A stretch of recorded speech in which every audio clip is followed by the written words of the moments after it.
welcome directors to the Thursday, March 16, 2023 Planning and Development Committee meeting. Looking for a motion to accept the agenda.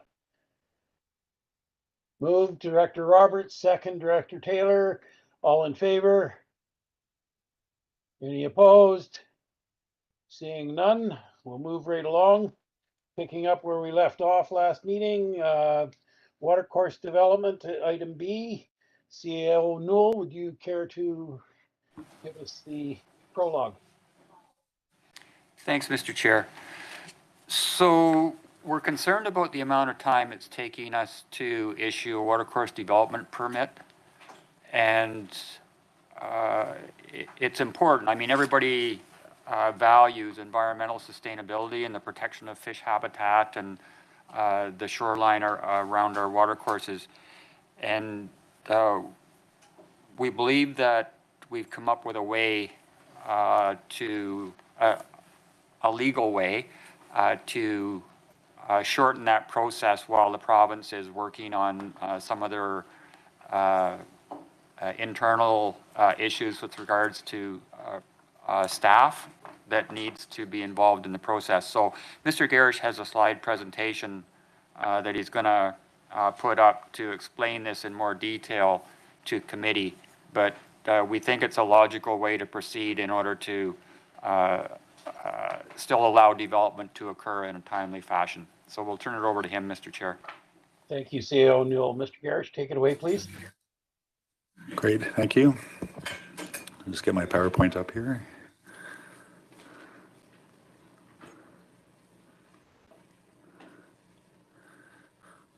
Okay, watercourse development permits and timelines at present. So I'll see if I can get the clicker. Oh, all right. So I just got some background for the committee's benefits. So for those of you who've been on the board for a fairly long time, you might recall that the province adopted the riparian regulation back in 2005. That regulation named 14 regional districts within the province, one of which was the RDOS that had to amend their bylaws to help implement the riparian protections. And so in 2006, the RD amended the various official community plans to introduce the watercourse development permit area designation. So it applies to all the electoral areas with the exception of the areas B and G. And I'll just quickly pass over this slide, but just to give some context, the default for the watercourse development permit is 30 meters from the high water mark of a body of water, whether that's a lake, a stream, a river, the channel, et cetera. And so this is basically the considerations that a biologist will look at when they're doing an assessment. And these are just some examples, high populated areas where you can see we've applied it to a creek, the river channel, and it's the blue layer shown here. And that basically gives you an indication of the 30 meters and how far back it extends from the watercourse. And we've also applied it to lakes. And so you can see, so some of the smaller parcels on the lakes, they're significantly affected by this designation. So more background, we issue about 20 to 30 WDPs a year over the last 8 years. The majority of these, obviously, because most of our building permit activity is related to dwelling construction, so it's mostly dwellings that we're seeing adjacent to the watercourses. And the reason I'm giving you so much background is because these have been delegated to staff to either issue, amend, or cancel. So I don't think the board, with the exception of one possibly within the last year, you generally don't see these come before you. Now, there have been issues with the riparian area regs, and these have come up a couple times in the last, I guess, 8 years now. So the ombudsperson took a look at them in 2014 and made a number of recommendations, one of which was that they suggested the province change the regulations to allow them to postpone notification. So notification is that the ministry has the ability to withhold a biologist's report, which then prevents the local government from issuing a permit. So they suggested that that be included. A very similar issue came up again when the province undertook a review of the professional reliance model in 2018. And one of the recommendations in that report was that the province give itself the ability to reject riparian assessment reports that don't meet what the Act is setting out for the biologist to be doing. So based on that, the province did make amendments in 2019, and it took up those two recommendations in the previous reports. And it says now that that assessment report complying with wrapper may be withheld by the province until any deficiencies that provincial staff have identified in that report have been rectified. And so we updated our watercourse DP requirements to reflect those changes also in 2019, 2020. And we basically say that in the absence of that notification from the minister, we will not issue a watercourse development permit. However, there was one exception to that, and that was the expedited permit option. And so the board, that was something that we had before these 2019 changes, and the board kept it after 2019. And the expedited option doesn't require a report from the minister. So how were we able to do that? There's what we call the meet or beat provision in the legislation. And so it allows a local government to ensure that its bylaws and permits provide a level of protection that, in the opinion of that local government, which would be you as a board, is comparable to or exceeds that established by the directive. So if you were on the board at the time, you'll recall when we made those 2019 amendments, part of the resolution that the board passed deemed expedited permits to fall under this 12.4.b section, that it meet or beat wrapper, and allowed for permits to be issued without the minister reviewing and okaying them. And so dealing now with these timeline issues that we've been made aware of, and I think when we did our quarterly report in January, we mentioned that wrapper reports, which is what we need to issue a WDP, were taking 7 months to be received from the province. We had a couple of QEPs notify us in February that had extended out to 9 to 11 months now. And we were also told informally that the backlog was reportedly around 800 reports. But we also knew, based on the news from the province, that with their permitting strategy for housing, they had identified the issues within their wrapper team, the backlogs being an issue, and that they were looking to do at least 5 new hires. Now, we don't know when those hires are going to happen or how long it's going to help with the backlog. So what we've put forward for your consideration today is a possible amendment to the OCPs that would allow us, and we see this as a temporary measure, so it's kind of performance-based. When the province is taking more than 6 months, and granted 6 months is an arbitrary number, the board could pick a different timeline if it wanted, 2 months, 3 months, 9 months, it's up to you. But that we would consider issuing a WDP without the report having been provided to us by the province. Now, in doing that, there's only two, staff would not be doing the same level of review, obviously, that provincial staff are doing. Under this scenario, there's basically 2 things that we would be checking, and that's that the proposed development is not occurring within the SPIA, which is the Streamside Protection Enhancement Area, and that the biologist who's prepared the report has also indicated that it will not result in a harmful alteration, disruption, or destruction ahead. We won't be checking basically the biologist's methodology. That's what the province usually checks, but we just don't have the expertise or the staff capable to do that on here at the RD. So it's just these 2 items that we'll be looking at. And so I just wanted to flag for the board that if we do go down this route, using the meet and beat provision as the way to do this, just to clarify that we're putting this forward as a comparable level of protection. It's obviously not one that's going to be exceeding wrapper. We just don't have the staff to do that. But we do feel that this is a valid way to deal with the issue. As I just mentioned in the previous slide, we won't be providing the same level of report as the provincial staff.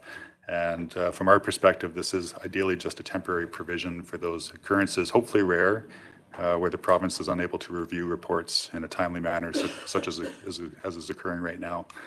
And so that's it for my presentation. I'm happy to answer any questions that board members might have. Thank you, Mr. Garish. Are there any questions from the board? Director Monteith. And through the chair, have you benchmarked this idea to other regional districts, to what they're doing with the same situation?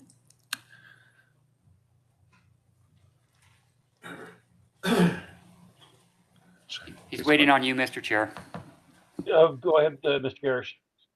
Sure, sorry. We haven't benchmarked because, as far as I'm aware, no other regional districts are doing this yet, but I have put out queries to the other planning managers of various RDs just to see how they're dealing with the issue. And nobody's tackled it yet, as far as I'm aware. So this would be the first. So. Sorry, and I just have a quick follow-up. Go ahead. And I just want to share that I hear from residents that the delay is unfair. Like, it just seems to be the time to get the permit is just it's a hardship to property owners. So I do appreciate the approach because I think that it is a nice balance between protecting the environment and allowing the homeowner to do what they wish to do. Thank you. Director Bloomfield, is it?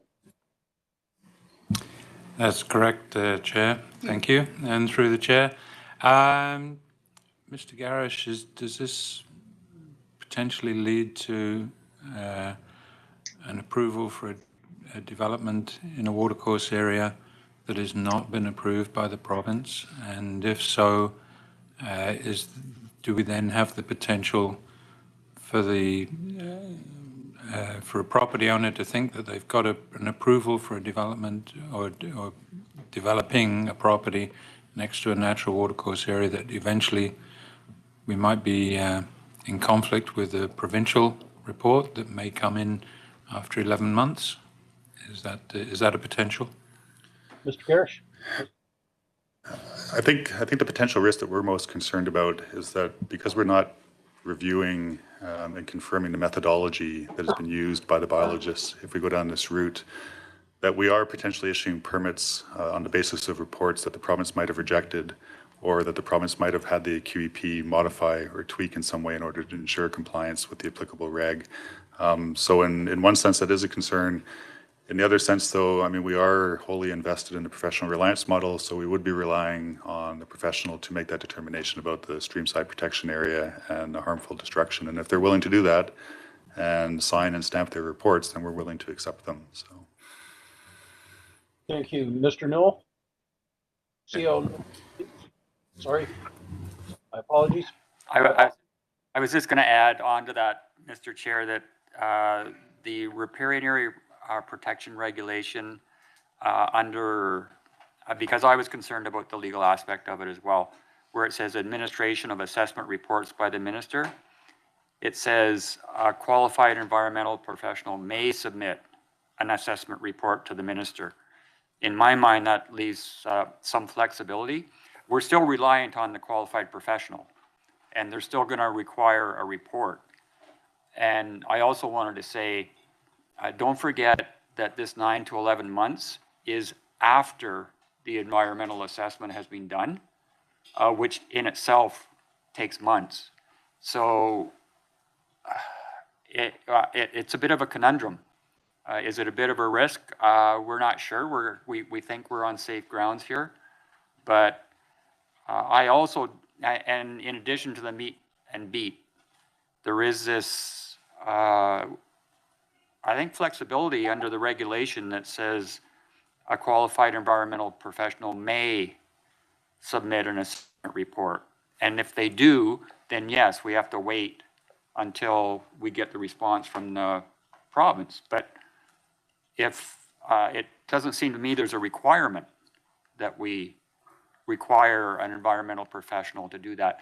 We would prefer it if they could administer it in a reasonable amount of time, because they're eventually going to have the staff that can do a more intense review of the qualified professional assessment than we will do. But it's just the gap between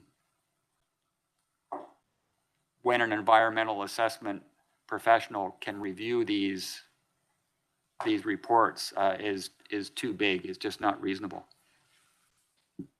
Thank you, CO Newell. Director Bloomfield, please. Thank you, and just as a further comment on the discussion here, the provincial government brought the reviews and approval of the QEP's reports.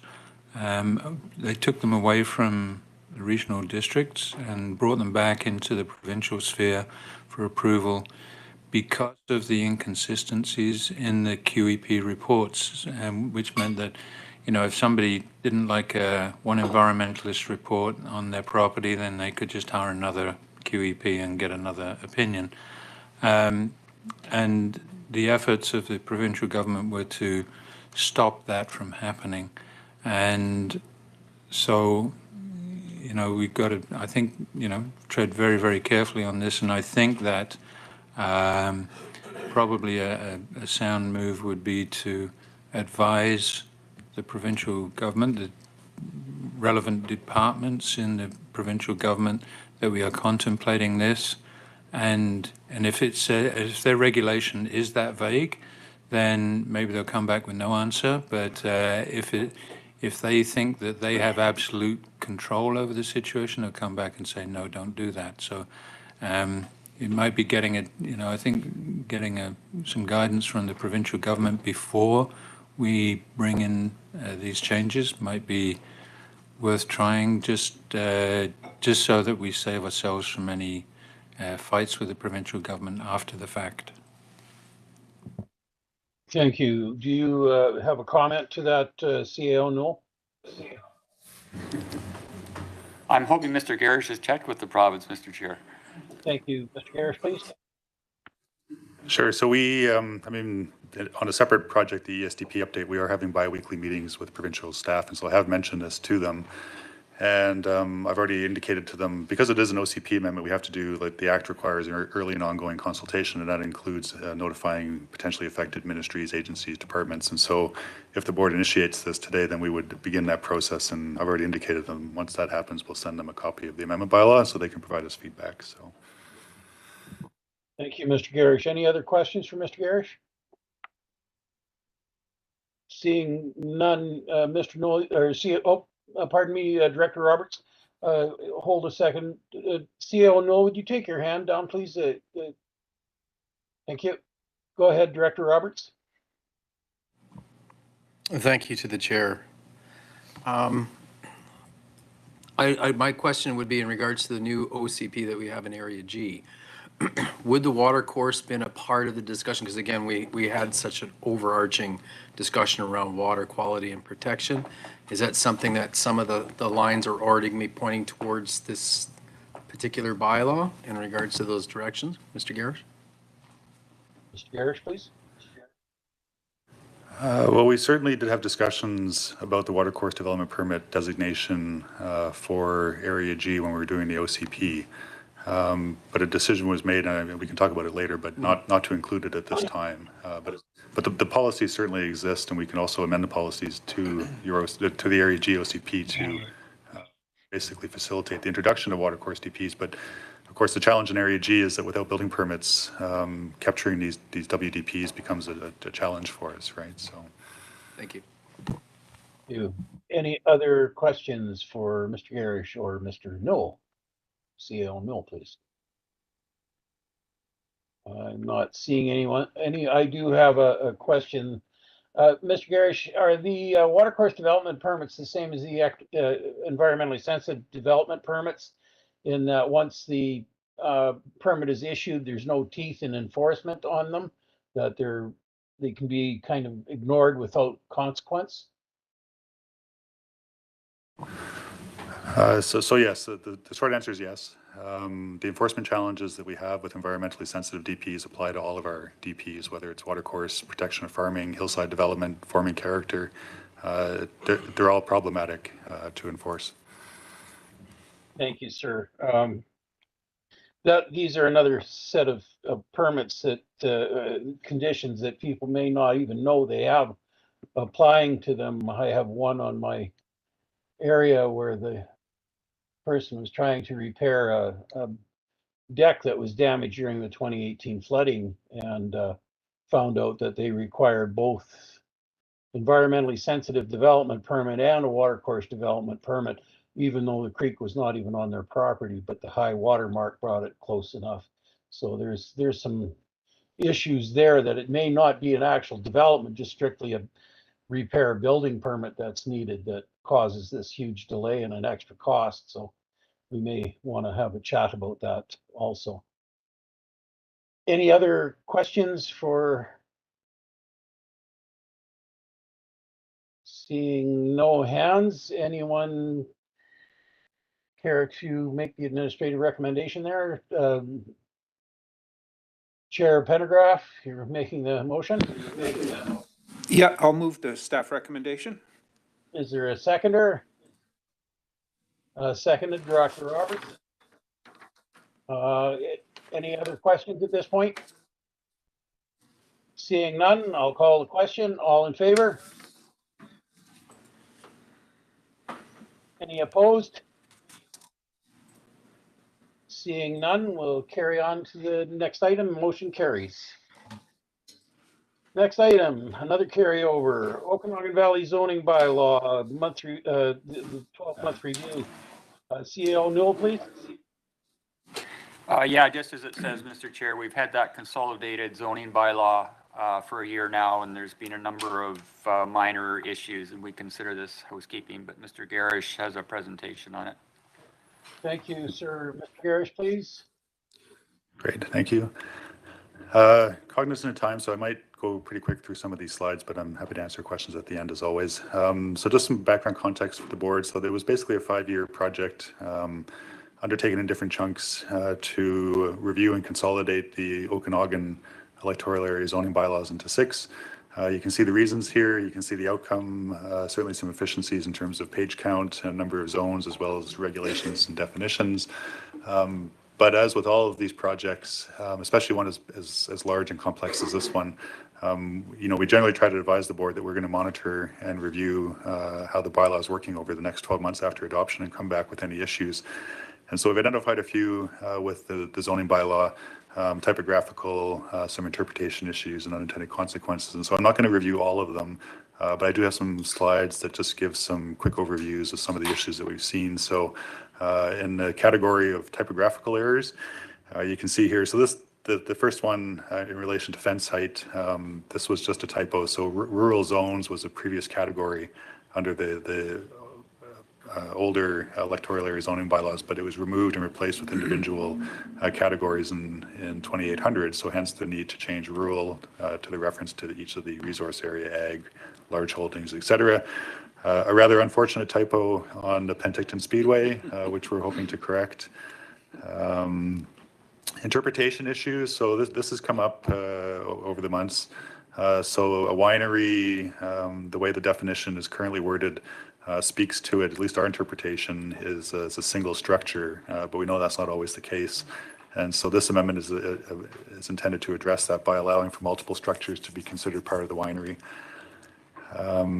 Another interpretation issue that's come up in relation to an outdoor storage use in OK Falls.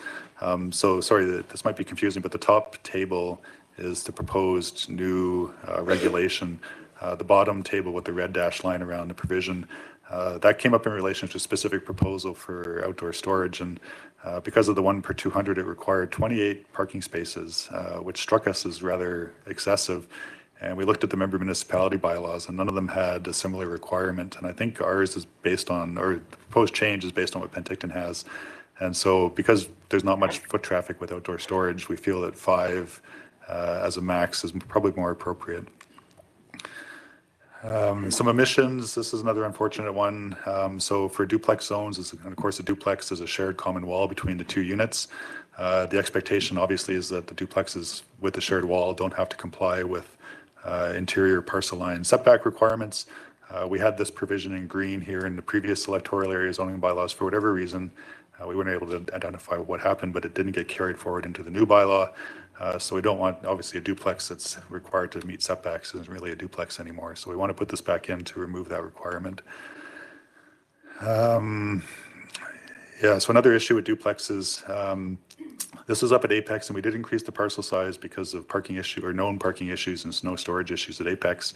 But we realized after the fact that the increased parcel size made it very problematic for existing duplex parcels that had already been created but had not yet been stratified.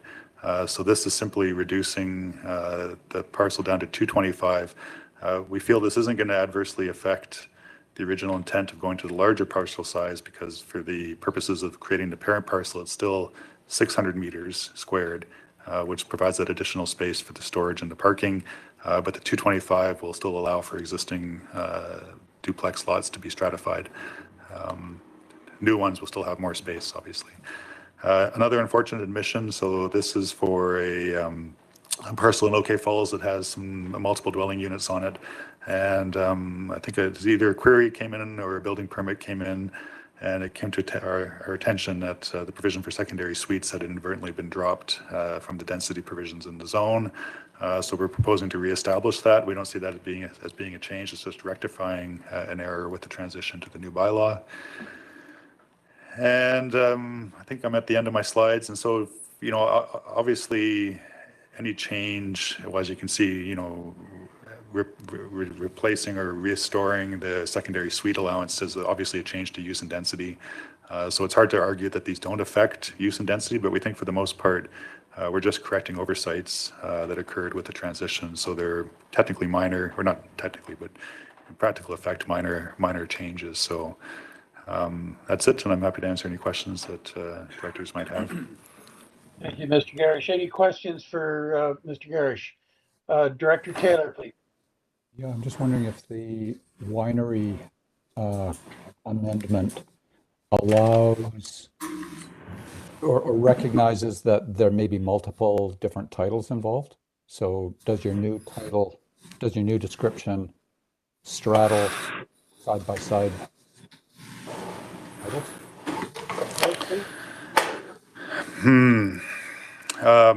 No, I don't think it does. For the most part, the zoning regs are generally based on the legal parcel. And so when we're looking at establishing, well, what's the permitted use, what's the permitted density, what we're looking at is the legal boundaries for that parcel. And so and I think the example that you might be referring to is there's a situation where there's the winery production facility on one parcel, but the retail or eating and drinking establishment component of the winery is on a separate legal parcel. This wouldn't cover that. Thank you. Is there a follow-up, Director Taylor? Yeah, well, I'm just wondering, is it possible, or have you given any thought to whether that might be a further tweak that could be considered?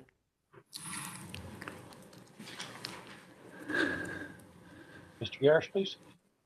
Well, certainly staff could look into that.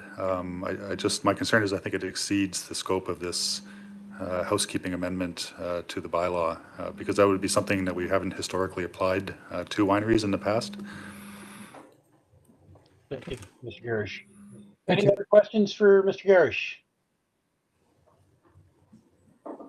I'm not seeing any. Does anyone care to make the recommendation? Director Taylor, is there a seconder?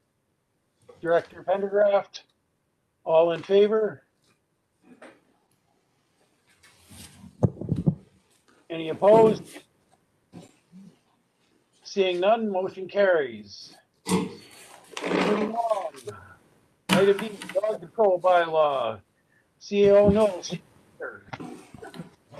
Thanks, Mr. Chair. So when we did our amendments on the and consolidation of the noise bylaw, we took out barking dogs, and we now need to put it into our dog control bylaw and the bylaw on notice enforcement. And just a reminder that Area H is exempt from this. They don't have a dog control bylaw, and that there are exceptions for areas B, C, and G as far as the barking dog issue. But Mr. Petrie is going to, are you going to present, or you just want questions?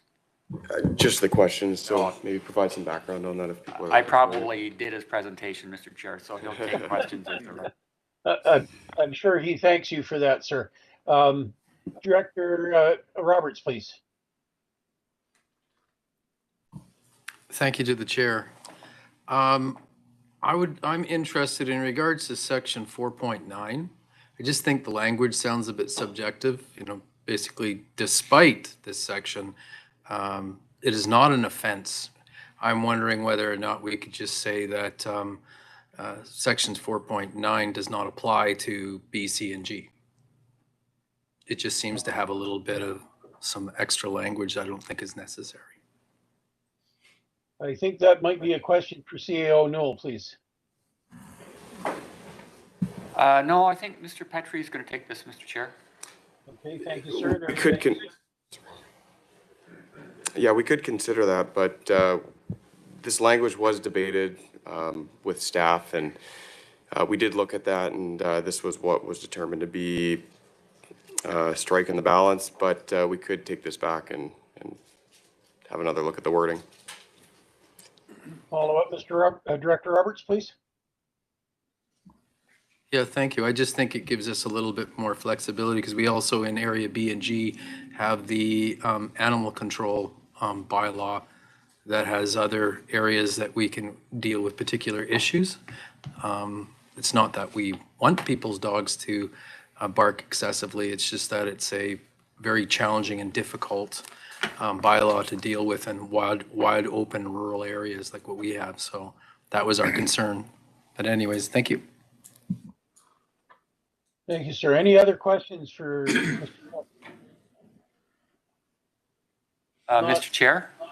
Yes, sir. So was that a motion to postpone or I to am refer going to back come to back staff? to or- Director Roberts on that here is just to see if there's any other follow-ups. Director Roberts? Could I make that a motion that we change 4.9 to that 4.8 does not apply to B, C, and G, and that way we can have discussion about it? Is there a seconder? Director Coyne, Senior? Any other discussion on this? Seeing none, I'll call the question. All in favor? Sorry, Carried, sir. Director Van Alpen. Thank you. Through the chair, just to comment on Director Roberts' comments. It would, like, my concern is that in some areas, these nuisance dog barking sometimes are livestock dogs or guardian dogs. They're there for a reason. They're to keep predators off your farm. I have that in Summerland. And so that concerns me in some of these rural areas because these dogs are a tool. They're a working animal. And yeah, they bark, but keeps the coyotes out at 3 in the morning too. So anyways, just another comment. Thank you. Thank you, Director Van Alpen. My apologies. Director Roberts, please. Yes, and that's why it still states that B, C, and G do not have the excessive dog barking, and that was exactly the reason why not. I have the same thing. I have 8 dogs.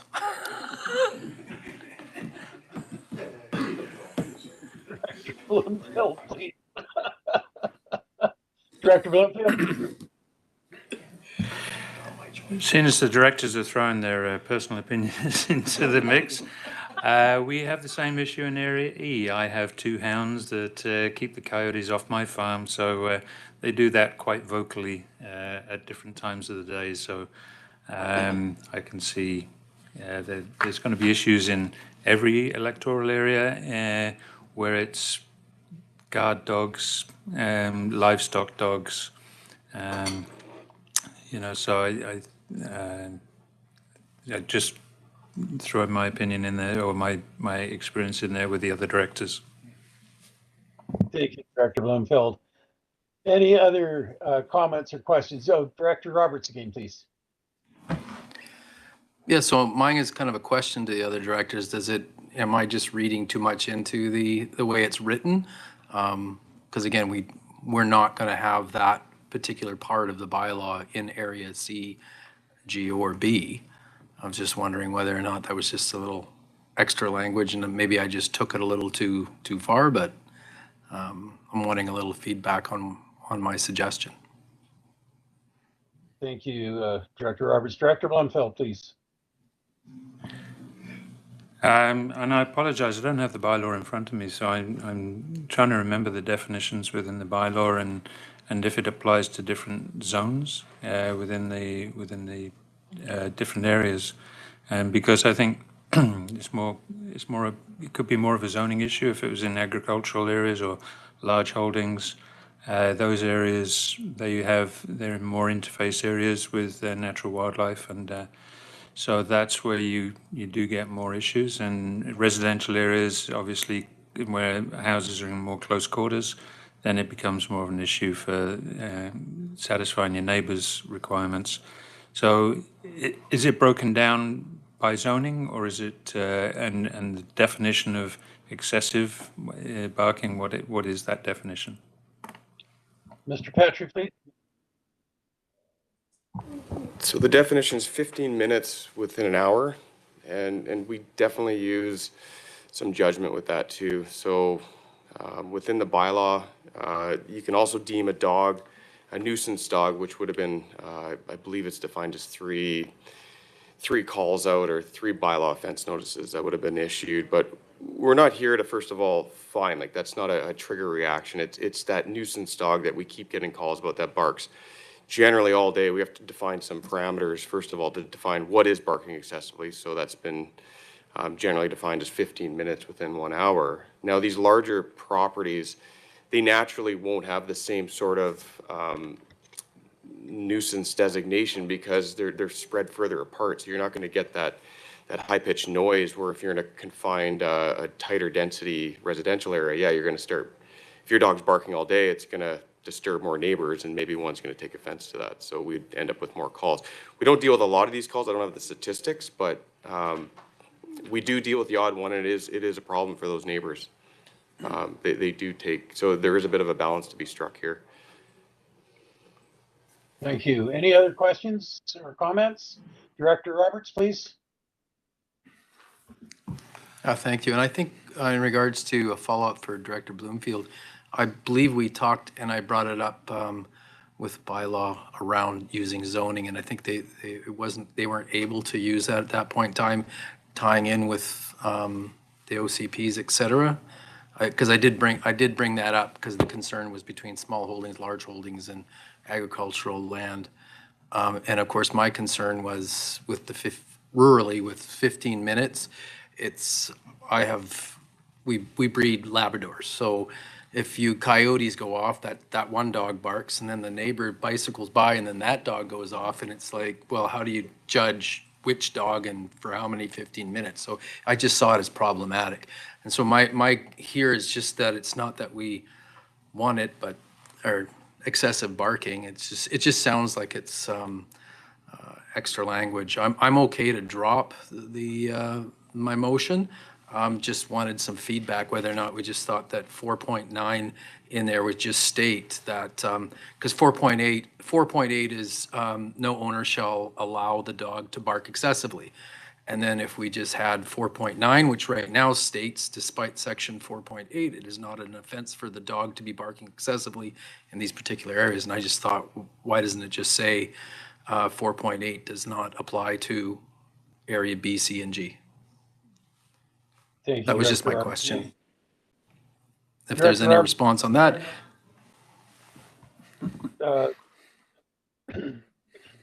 Pardon me. Any other questions or comments at this point? Currently, we have a motion on the floor to drop item 4.8. I'll call the question. All in favor? No. So No? that would be an amendment, Mr. Chair. Yeah, that would be Okay. an amendment to the motion. Just everyone say no. We're calling the question on an amendment to the motion then. Yes. Thank you. All in favor? Opposed? Seeing 2 opposed, Director Bush, Director Coyne Jr. There was a lot opposed.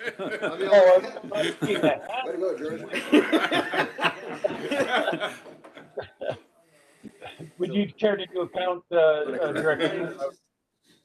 Just leave it. I think we just need to see those opposed as hands raised again to clarify who is opposed. Okay. I won't see them all, Mr. Director Pendergraft. Can you do the count for me, please? Sure, we'll count in here. Opposed then? Okay, it is defeated. And I'll shut up on it. We got through that one.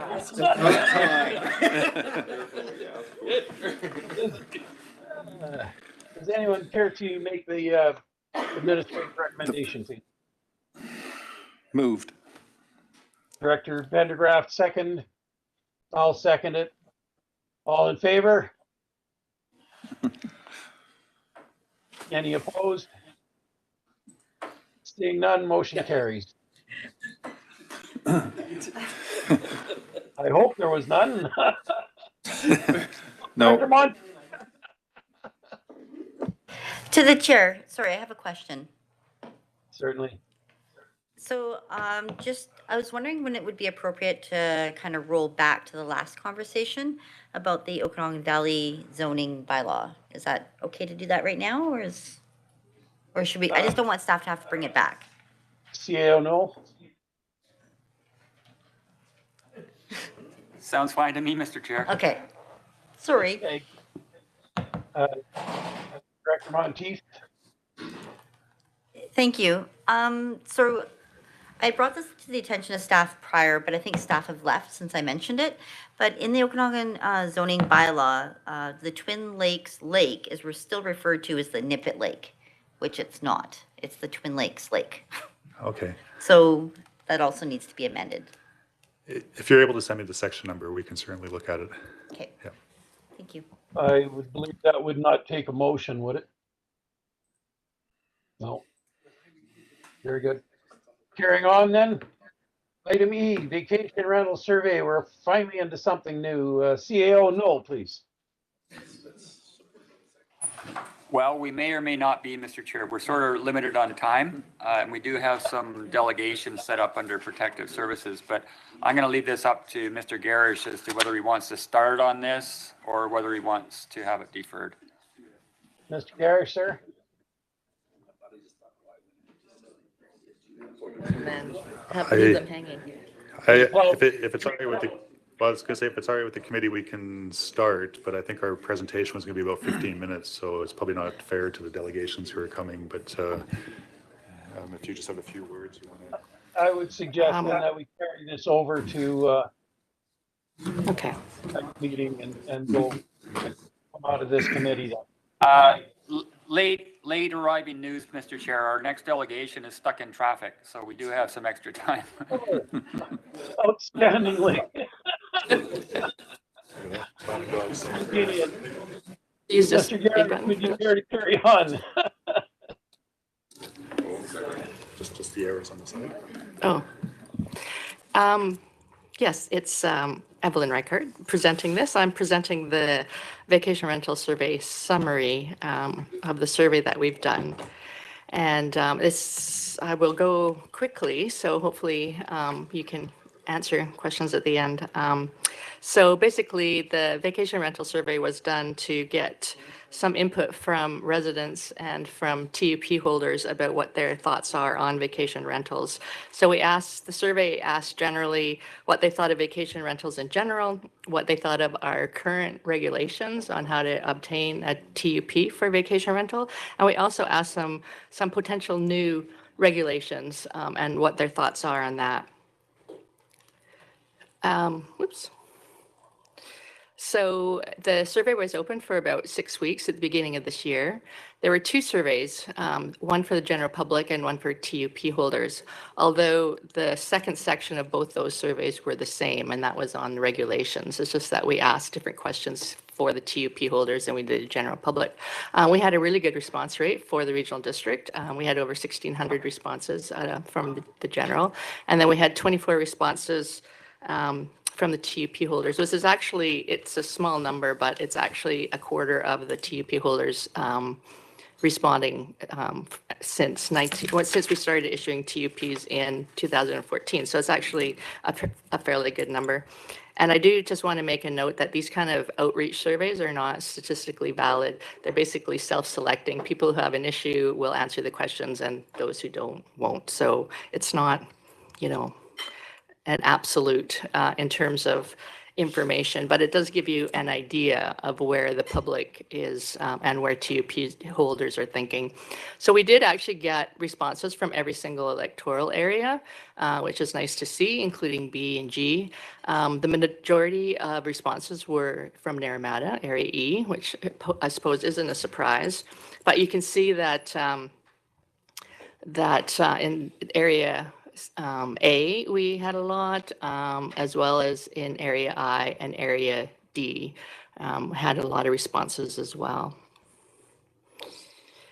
So in this presentation, I'm just going to present the bulk answers, the ones that had a lot of support and or a lot of opposition. If there is a report attached to your, I guess, to your package information, and this is a summary of all the questions and all the answers. So if you want to know specifically, it's probably in here, but it was too many questions to present all in all. So I'm just sort of going through the ones that had, as I say, bulk responses, so you can kind of really see a trend. So we asked people vacation rentals in terms of the economy, and as you can see, there was pretty strong agreement that it is part of, vacation rentals are part of the economy and for the tourism industry. Now, we asked the question, are they, from their own experience, are they bothered regularly by vacation rental nearby, or are they bothered occasionally, which is the yellow, or green, which is I haven't been bothered by vacation rentals. And you can see the green number is by far the highest. However, what's really interesting about this, the purple is the one that says I'm bothered regularly by a nearby vacation rental. The comments that came with that were really, really strongly negative. So again, there may not be a lot, even though it's 197 responses. So the comments were, you know, lots of loud noises, partying, large groups, trespassing, basically disrespecting of neighbors. So smaller number, but strong opinions. We also asked people if they actually stay in vacation rentals while traveling. And as you can see, the green is yes. And so the majority basically do stay in vacation rentals. So there's obviously a place. The comments that came back as to why they do that, it was for family accommodation. They liked having a kitchen. They liked having privacy. They enjoyed having a house to themselves. And this is kind of interesting, basically what role the RDOS has in terms of vacation rentals. And there was strong agreement with the statement that some sort of permitting from the RDOS should be required. And then also a fairly strong support for the RDOS being more proactive in terms of tracking and enforcement of vacation rentals. We asked a question as to where vacation rentals should be allowed. So the pink is to allow vacation rentals in the primary house or a secondary suite or an accessory dwelling only. The purple is to allow vacation rentals in both the primary and secondary. The yellow is to restrict vacation rentals to secondary or accessory only, and the green is to restrict vacation rentals only to the primary house. And so you can see there's a real mixed response to that, except to restrict it to the primary use, the primary house only. We also asked people about the amount of people that should be allowed. So our current regulations limit the maximum number of people permitted in a vacation rental to 10, and that is based on 2 people per bedroom. So we asked, should they keep the maximum of 10, which is the green bar. The yellow bar is to lower the maximum. The purple was to increase the max, and the pink was to remove the maximum people. So you can see that the majority of people either felt keeping the max or lowering the max were the thoughts on number of people in a vacation rental. This actually had very strong, we asked people if they thought vacation rental operators should register on an RDOS website, providing contact information. And that actually had a really strong support. The green was strongly support and the yellow was support. So quite a few people thought that that was a good idea. The health and safety inspection is part of our current regulations. And again, there was pretty strong support for keeping that. Also, a septic inspection was also part of our current requirements. And again, the majority of people thought that was a good idea. The other one that had support was notification letters by the RDOS sent to 100-meter radius of proposed vacation rental. So that actually also had support. The other two requirements, one is for a public information meeting and the other one's for a APC meeting, actually had fairly low support from people. So these are the 3 that had the most support. We also asked if a vacation rental should be allowed in an unserviced building. So the question was, should it be allowed to occur in places such as a garage, workshop, studio, or a recreation vehicle or unserviced cabin? And the green was yes. The no was the highest number, saying that they didn't think it should be operated within an unserviced building. This question is probably an interesting one. I know that Area E really feels strongly about this, and I believe District of Summerland just went through their changes and now require this. But basically, this is the question asking people if they thought a permanent resident, owner, caretaker should live on the property while operating a vacation rental. The purple line, the smaller one, is it says do not require a resident and do not require a posting of a contact information sign. The yellow was do not require a permanent resident to live on the property, but to require a posting of a 24-hour, 7-day-a-week contact information for the property manager. And the green was to require a permanent resident. So you can see the green and the yellows are split in terms of what people thought. And we also asked the question, if they operate a vacation rental and they didn't get a TUP, like why didn't they get one, which people are always asking us as well. So we had a drop-down menu. Some of them can pick, and you can see a lot of them picked other, but it also apply to kind of the drop-down menu. And these are some direct quotes that we got from that. And mostly it's about the process. They thought the process was unreasonable, that it was too much red tape. And then also people just felt that the government shouldn't be interfering in what they did with their property. And so these are the highlights from the TUP holders. So these are people who have obtained a permit for a vacation rental. There's only 4 electoral areas that responded, and the majority you can see is Area E. We asked if it is their principal home, the place that they're operating, and the majority said that no, it's not. So that's kind of interesting.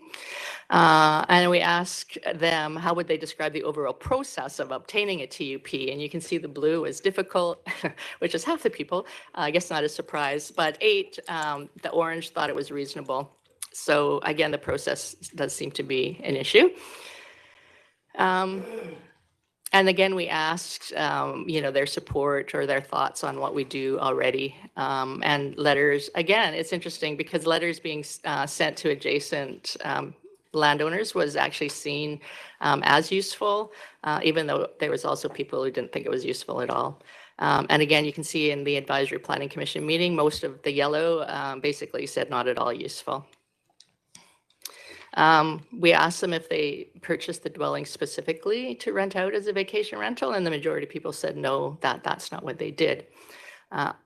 We also asked the reasons why they didn't rent to long-term tenants instead of, or why short-term instead of long-term, and you can see the majority of people said that they prefer to have access part of the year to their own house.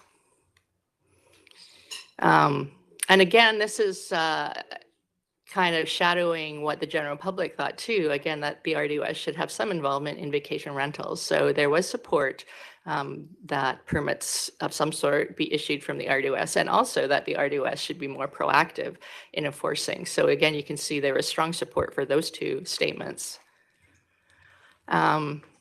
And again, this is the same question about where to allow vacation rentals, either in a primary house.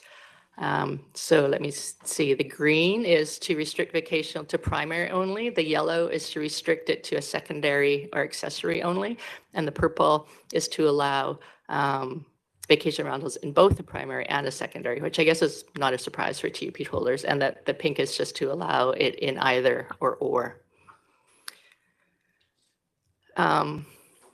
Again, we asked the same question about the maximum. Should we increase the max? Should we decrease? And the yellow and the green are basically, the yellow is to lower and the green is to keep. So there's pretty general support to keep the maximum number of people.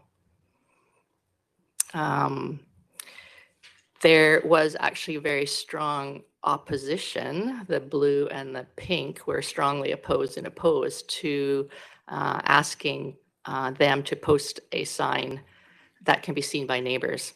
And again, there was pretty strong opposition, the pink and the blue, to establish a number of vacation rentals around a specific radius, which was one of the options that we had presented.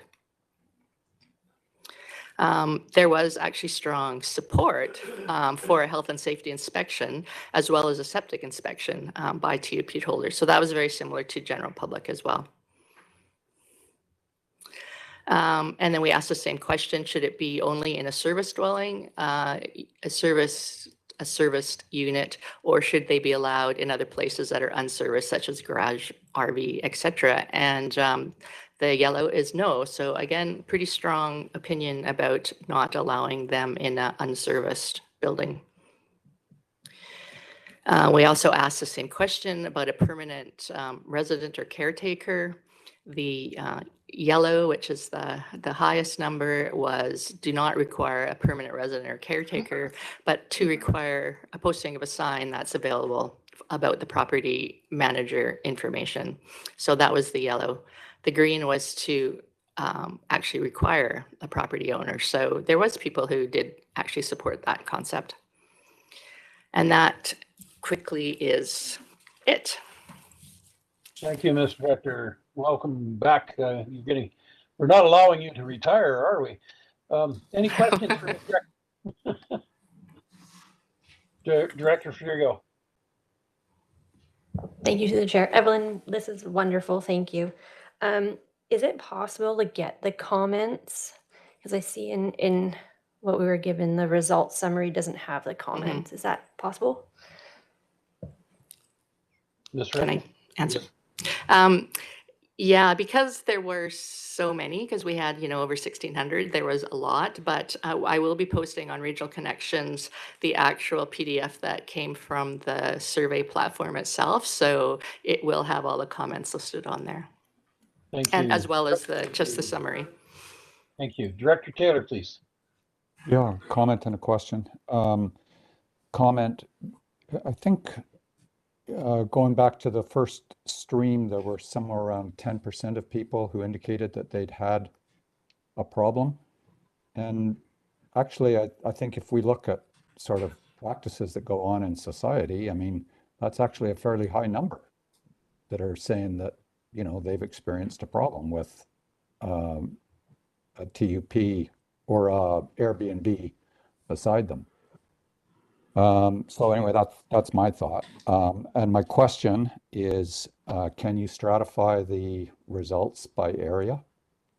Ms. Rector? I'm not sure that the platform can do that. I would have to check with either somebody in communications or you can. Oh, apparently you can.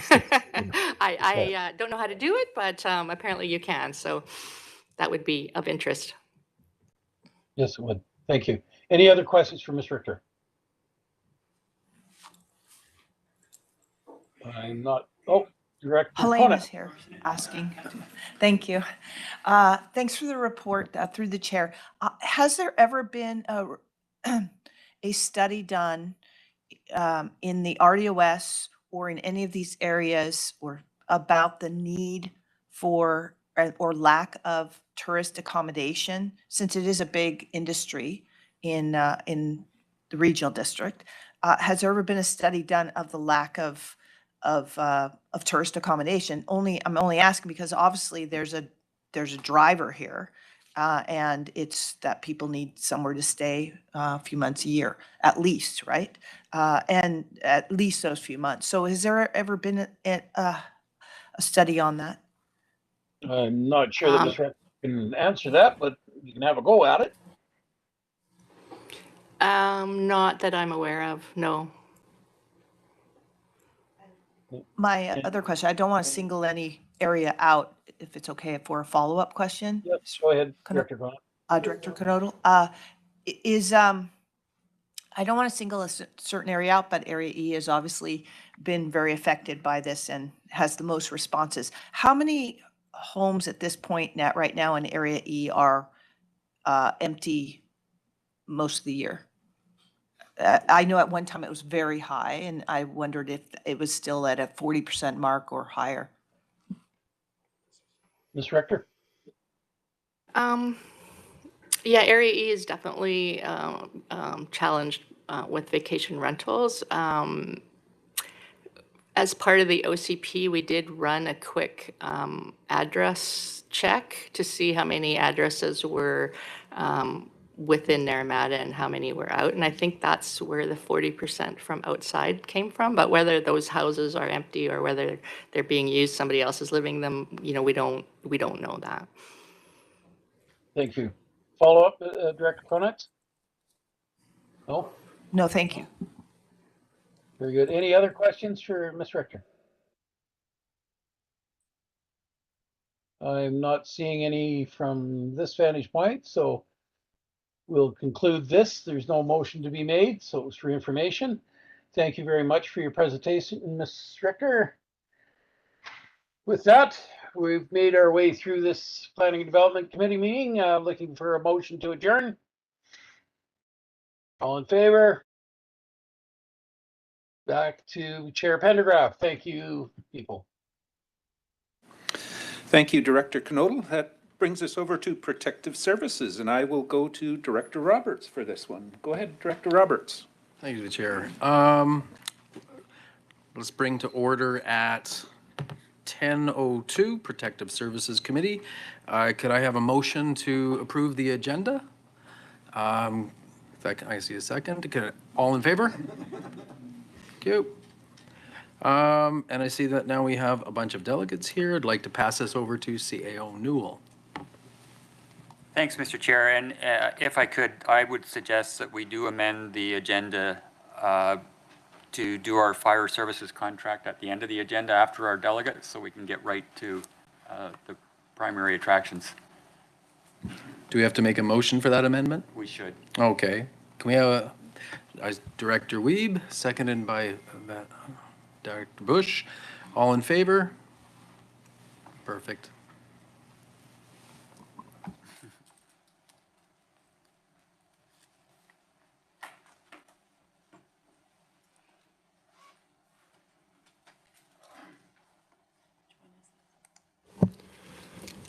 Good morning, Chair, directors of the board. Thank you for having me. My name is David Gaisley. I'm the Protective Services Manager for the Regional District of Central Okanagan, and I'm delighted to be here, and I'm here to discuss ECOM, a little bit of history, and then we'll pass it over to our ECOM partners who are online. And for many years, the Regional District in Southeast area of British Columbia had initial 911 call answering services provided by the RCMP located in Kelowna at the Southeast District Operational Call Center, which served the primary safety answering point, so the PSAP. This initial emergency call answering service was inclusive of RDCO and City of Kelowna employees, as well as civilian RCMP members. Depending on the type of emergency, the Southeast District OCC would transfer calls to the applicable secondary public safety answering points, the SSAPs. This included Southeast District RCMP detachments, Kelowna Regional Fire Dispatch, or the BC Ambulance. In mid-2012, the RCMP advised all regional districts in the province that initial 911 call answering services were not part of their core business, and that if they continued, they wanted full cost recovery. The result of this change would have been huge cost increase in 2013 and onward to cover all related staffing costs. The RCMP then set a deadline of December 31st, 2013 to sign a new MOU or find an alternative primary PSAP service provider.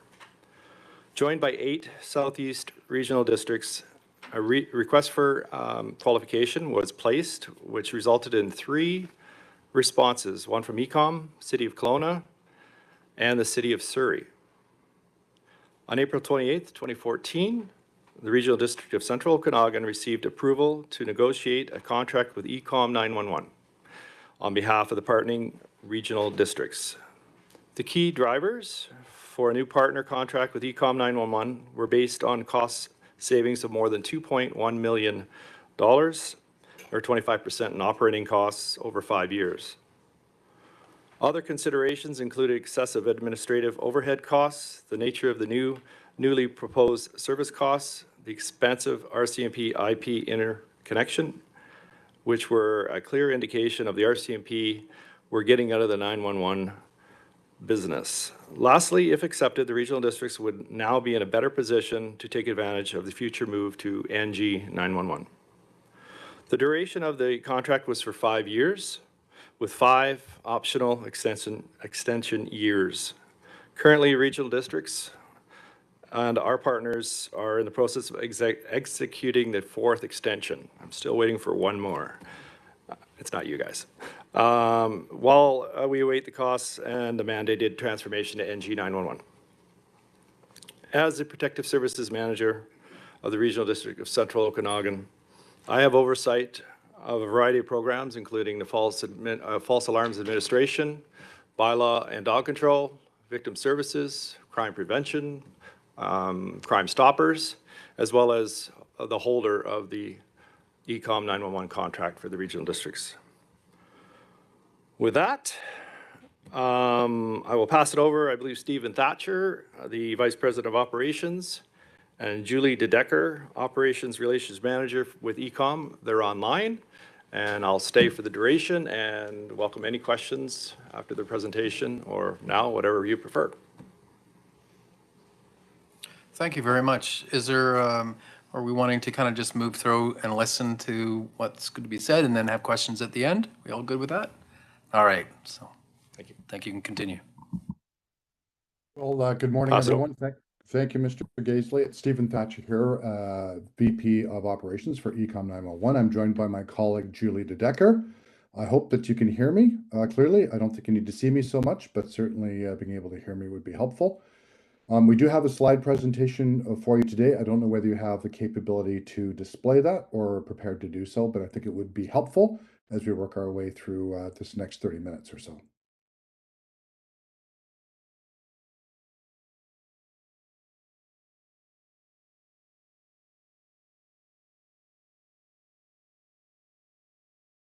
All right, Julie, I don't know whether you're able to call up the deck. Can we check if, is Danny doing that right now? Just stand by, please. We're just setting it up. Okay. Yeah, we are perfect. Well, thank you. All right, well, good morning. Let's go to the first slide then, please. So we're going to focus today's conversation on what Dave Gaisley has described as. Excuse me if I could just interrupt. Can we make, we're just making that bigger so we can see it better? Thank you. Gary, you can carry on, sorry. Yeah, no worries. So good morning again, everybody. We're just going to focus the next half hour on what David Gaisley introduced as a PSAP, a primary PSAP, public safety answer point. It's one of a number of emergency communication streams that ECOMS offers, but we'll keep this one focused to 911. Trying to keep it at the high level. I will try to avoid acronyms, although I think as in your life, they are a daily part of mine. Please just let us know if we're saying words that you don't understand. I'll be happy to try to explain them to you, but I will make every effort to keep them to a minimum. Can we have the next slide, please? And one more after that, if you don't mind. Thank you. So just to set the stage, the function of a primary PSAP is to take 911 calls from wherever they originate, and our call takers will determine the type of service that the caller is requesting, and that's either police, fire, or ambulance, and the location at which that emergency is located.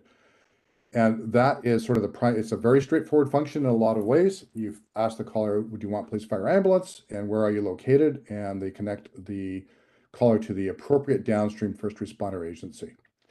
In the 20-odd years that ECOM has been in operation, the statistics that you see here are fairly consistent. It's about 65% of those calls are directed to a police force, some 5 to 7% to fire, and 30% to the British Columbia Ambulance Service. As you probably are all aware, the British Columbia Ambulance Service is a provincial mandate, but which fire or police department your callers may be handled to depends very much on where they're geographically located and by which of those agencies they're served.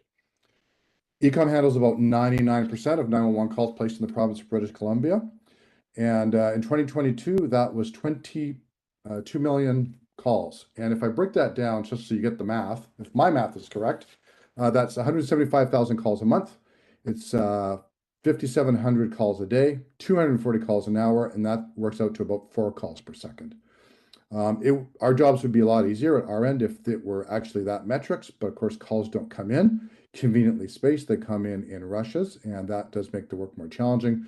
But it does give you, I think, a sense of the call volume that we deal with on a province-wide basis. Clearly, the call volume for your specific areas are a little bit lower, but it does give you a provincial picture. So with that, if you don't mind, we can move to the next slide. We have a service level target, an SLT, speaking of acronyms, of 95.5, by which I mean this. We try to answer 95% of our 911 calls within 5 seconds or less. And historically, we have met and in fact exceeded that target. You can see, however, that there is one dip below that performance line, and that is quarters 2 and 3 of 2021. And the drivers there were twofold. They were the heat dome that I think you probably all very clearly remember. That led to a significant spike, not just in call volume, but unhappily, it was also paired with a significant shortage in the BC ambulance service, not just of ambulance crews, but also their call-taking staff.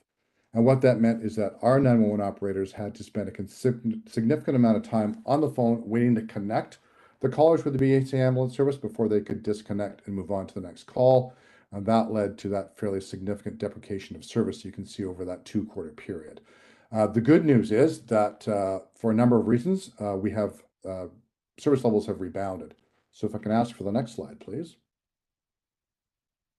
So this is sort of a similar array of data presented in a slightly telescoped time period just from May of 2021 to the end of July in 2022. You'll see that same spike in the center of those months in 2021. You're going to see that in a couple of more data slides. There were a couple of changes that we made in that year. In order to allow our call takers to be freed up to take additional 911 calls, we made 2 changes. First of all, we'd worked quite extensively with the BC Ambulance Service to improve their technology so they could handle more calls in their queue. And secondly, we also worked out a new protocol that allowed our call takers to what we call cold transfer.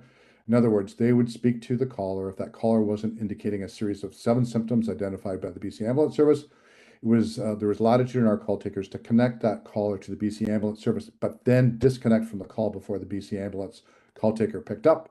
And that really dropped what we call our average handle time, the time that our callers are on the line. And that made a huge difference, as you can see, just at the end of December into the start of January, we started to bring our service levels back to normal. And I have to acknowledge also a significant list on behalf of the BC Ambulance Service.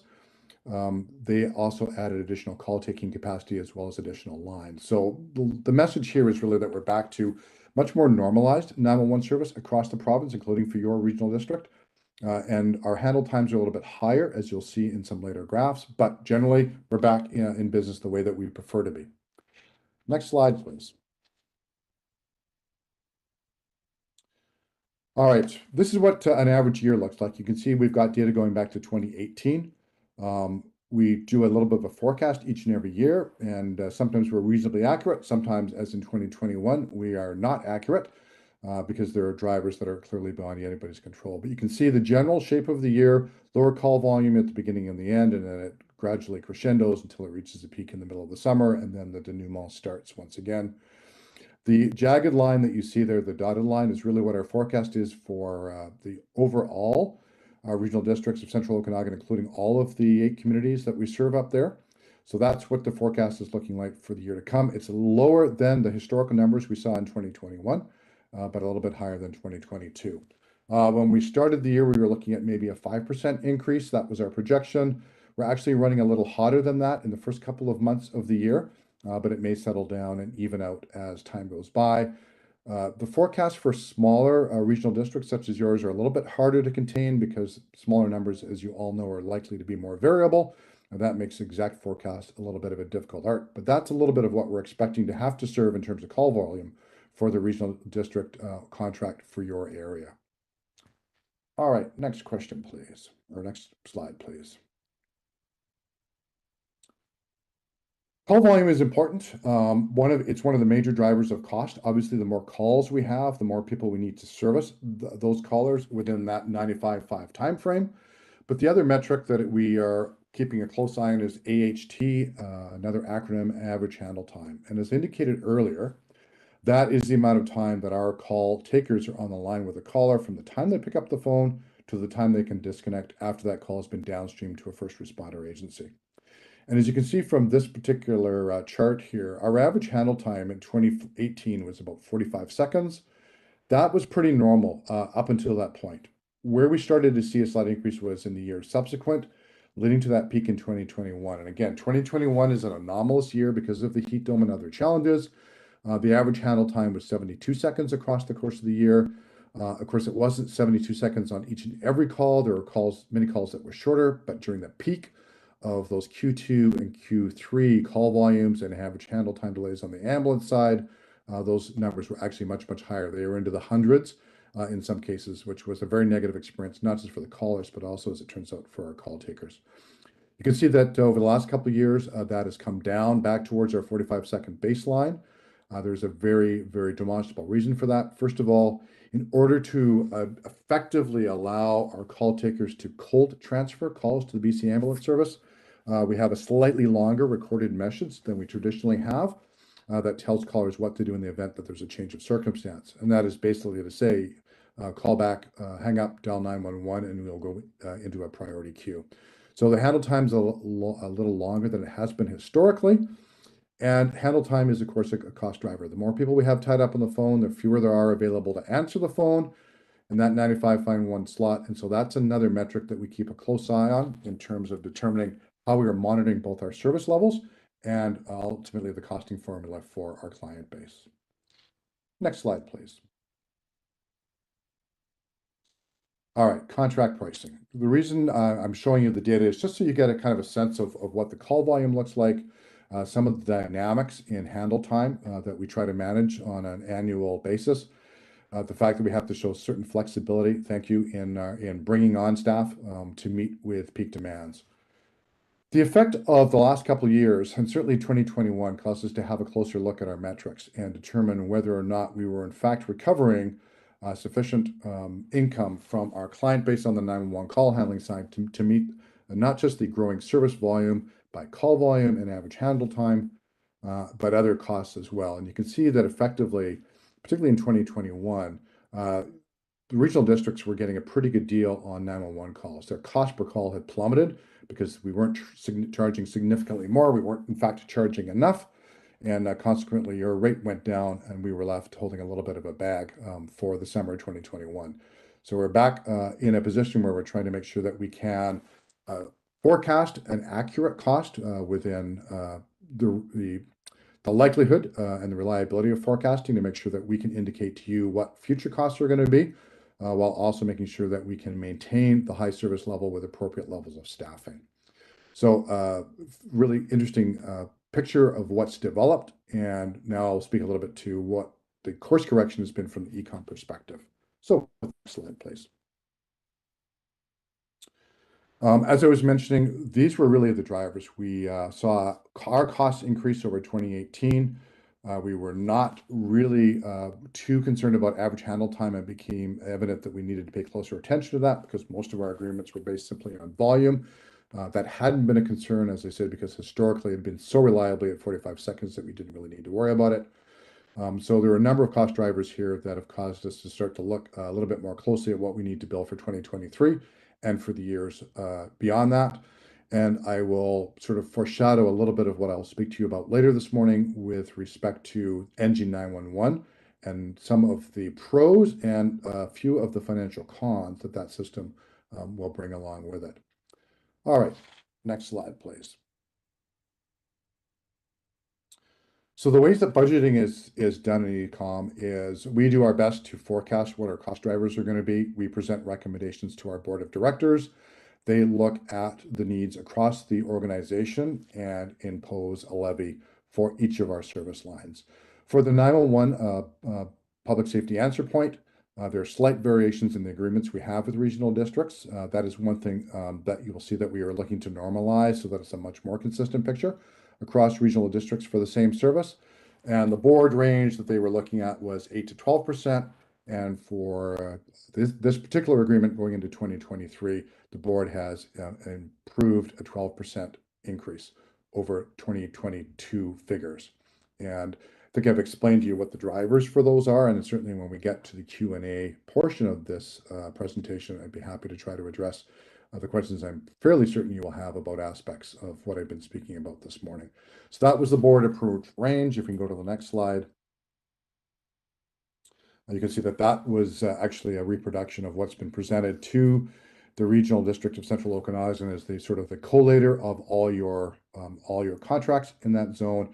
And David can maybe speak to how that gets apportioned amongst the different stakeholders who are party to that agreement. But the bottom line, that's the cost breakdown for 2023 and the quarterly levies that have been issued by the board on behalf of ECOM.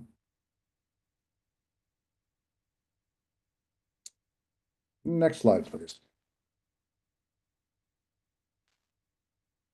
So that gives you a breakdown of sort of where we've been over the last couple of years, where we are currently in 2023. This is going to be, in all probability, the last full calendar year in which we were talking about an E911 system, an enhanced 911 system, and not about next generation 911. And it's an important part of this presentation from my perspective to give you sort of some insight into what NG911 is, the benefits that will bring to public safety, but also some of the responsibilities that regional districts will have to assume if they are going to be taking advantage of this.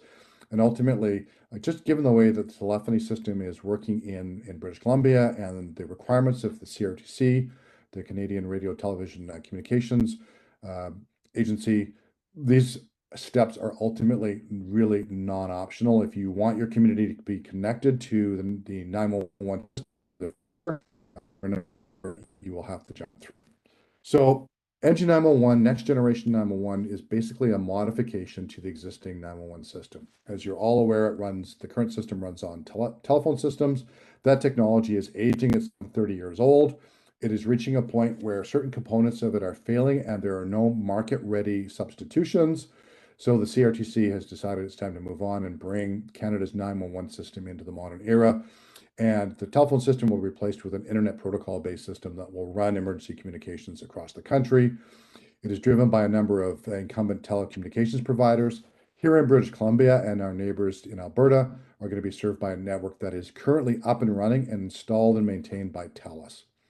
So the next generation 911 backbone is already in situ in the province. There's no operational traffic on it yet. We are looking at a more sophisticated way of onboarding our clients based on a number of gates that will come down to when regional districts are ready, when their agencies are ready, when we're ready to onboard them, and TELUS's capacity to bring new traffic onto the network.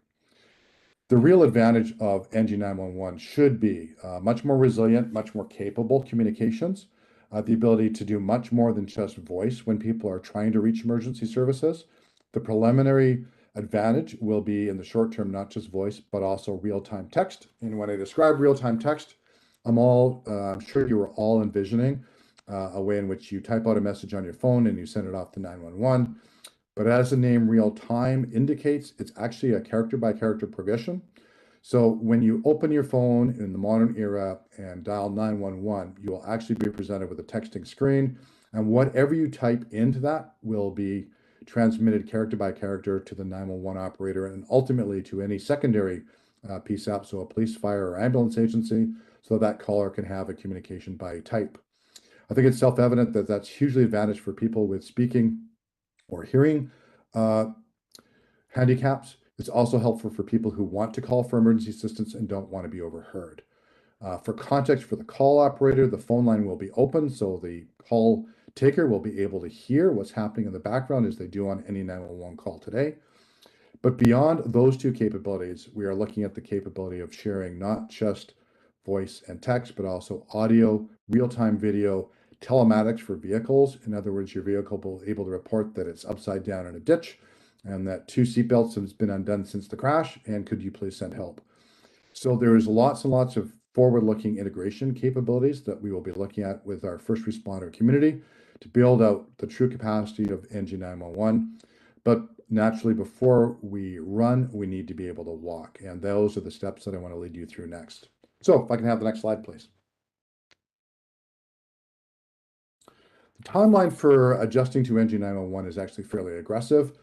We've been at it now for a couple of years in terms of pre-planning, but we are now getting into, in a golf game, it would be the short strokes.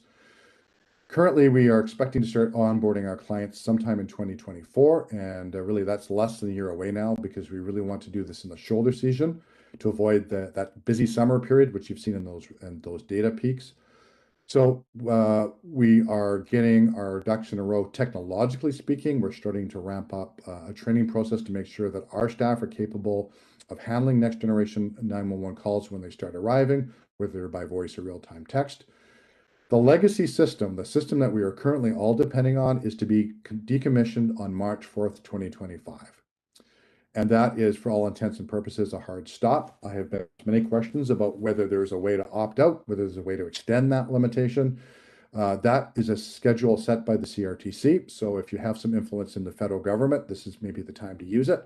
But as far as Excuse me, Mr. Thatcher. Yes, sir. We have a question here from Director Coyne.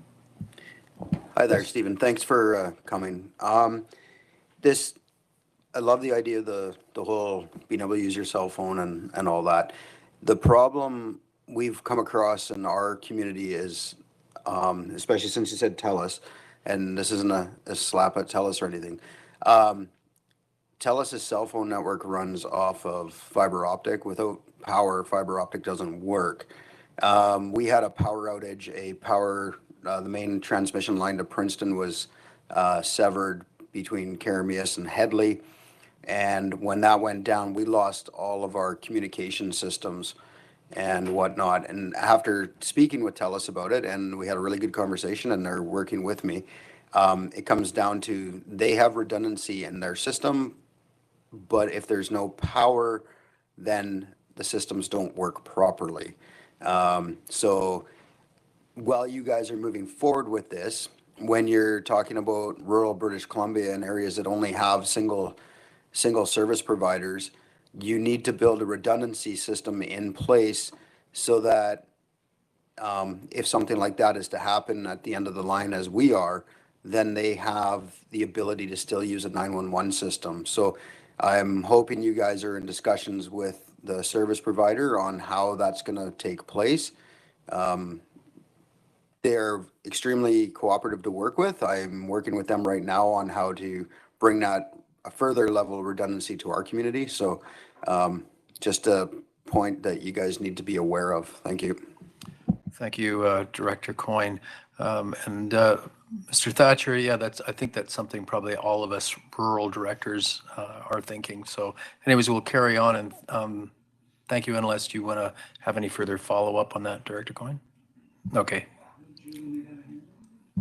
Okay, thank you. If we have time at the end, I'm happy to make a comment on that. Oh, and Mrs. Decker has her hand up. All right. Yeah, and Julie is a little bit of our outage expert, so it might be an opportune moment for her to contribute to the discussion. So, Mrs. Decker, Ms. Decker, can you speak to that? Thank you. Thank you very much. Good morning, everyone. I'm sorry, I've been a little bit sick here, so my voice is not what it normally is. I know that obviously these outages have been a real concern for everyone. There's a couple of things that I can share. We are working with Nina to make an application for intervention with the CRTC when it comes to outages. And in fact, all the different scenarios and impacts of these outages we're capturing in a document that we're working on currently for submission to the CRTC by March 24th.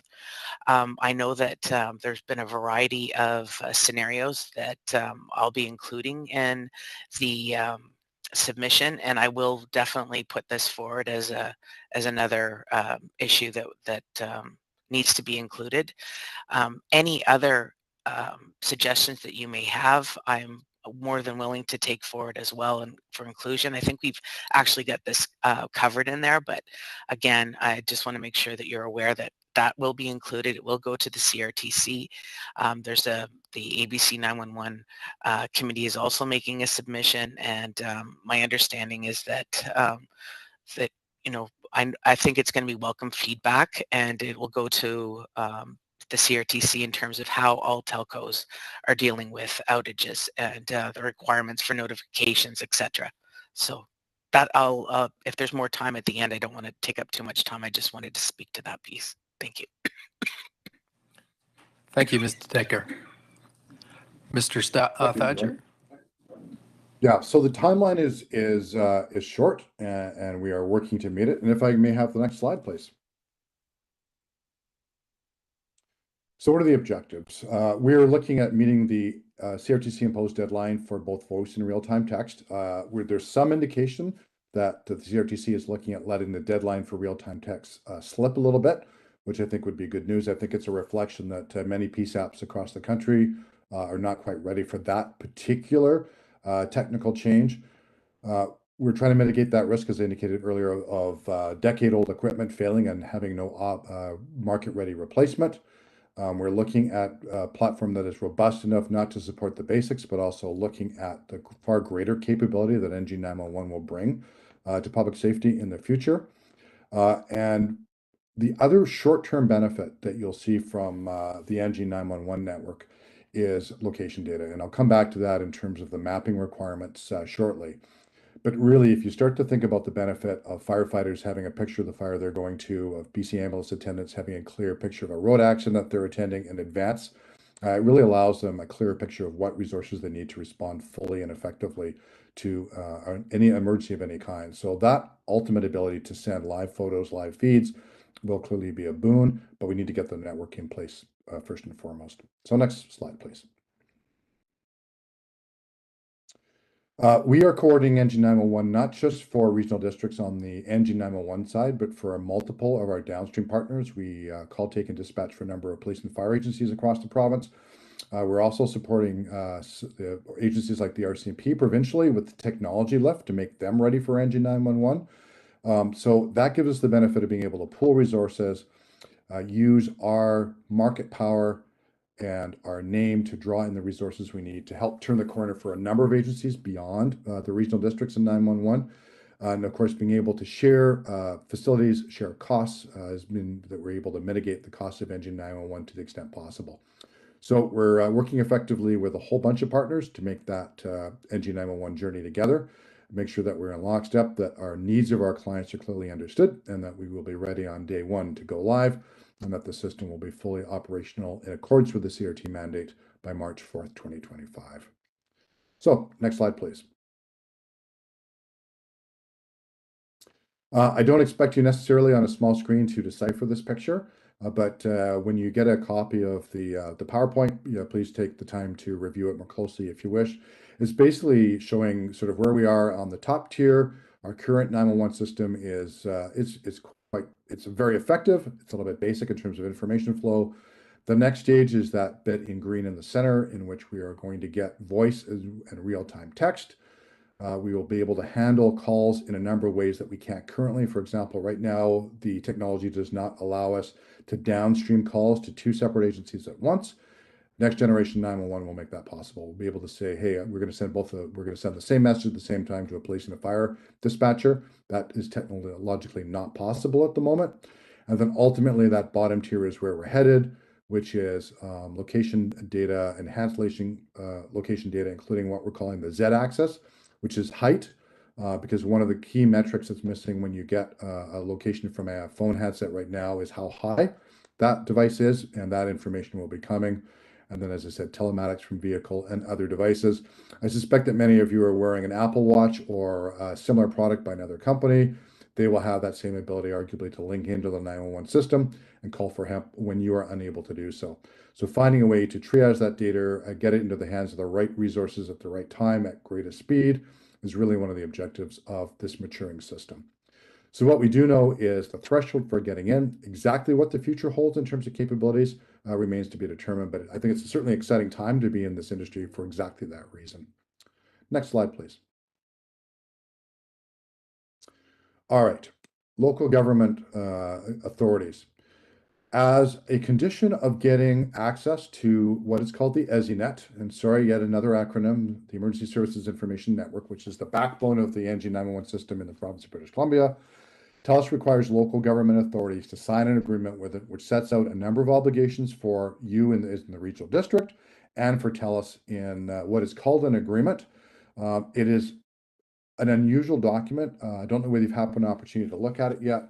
What makes it unusual is this. It's basically a CRTC improved document, which means that TELUS and the CRTC are in a position to dictate, for the most part, terms and conditions. It's not sort of the usual bilateral agreement that you have when you're entering into an agreement with another agency. But if you are not already aware of it, please let me or Julie know. We can direct you to a TELUS resource.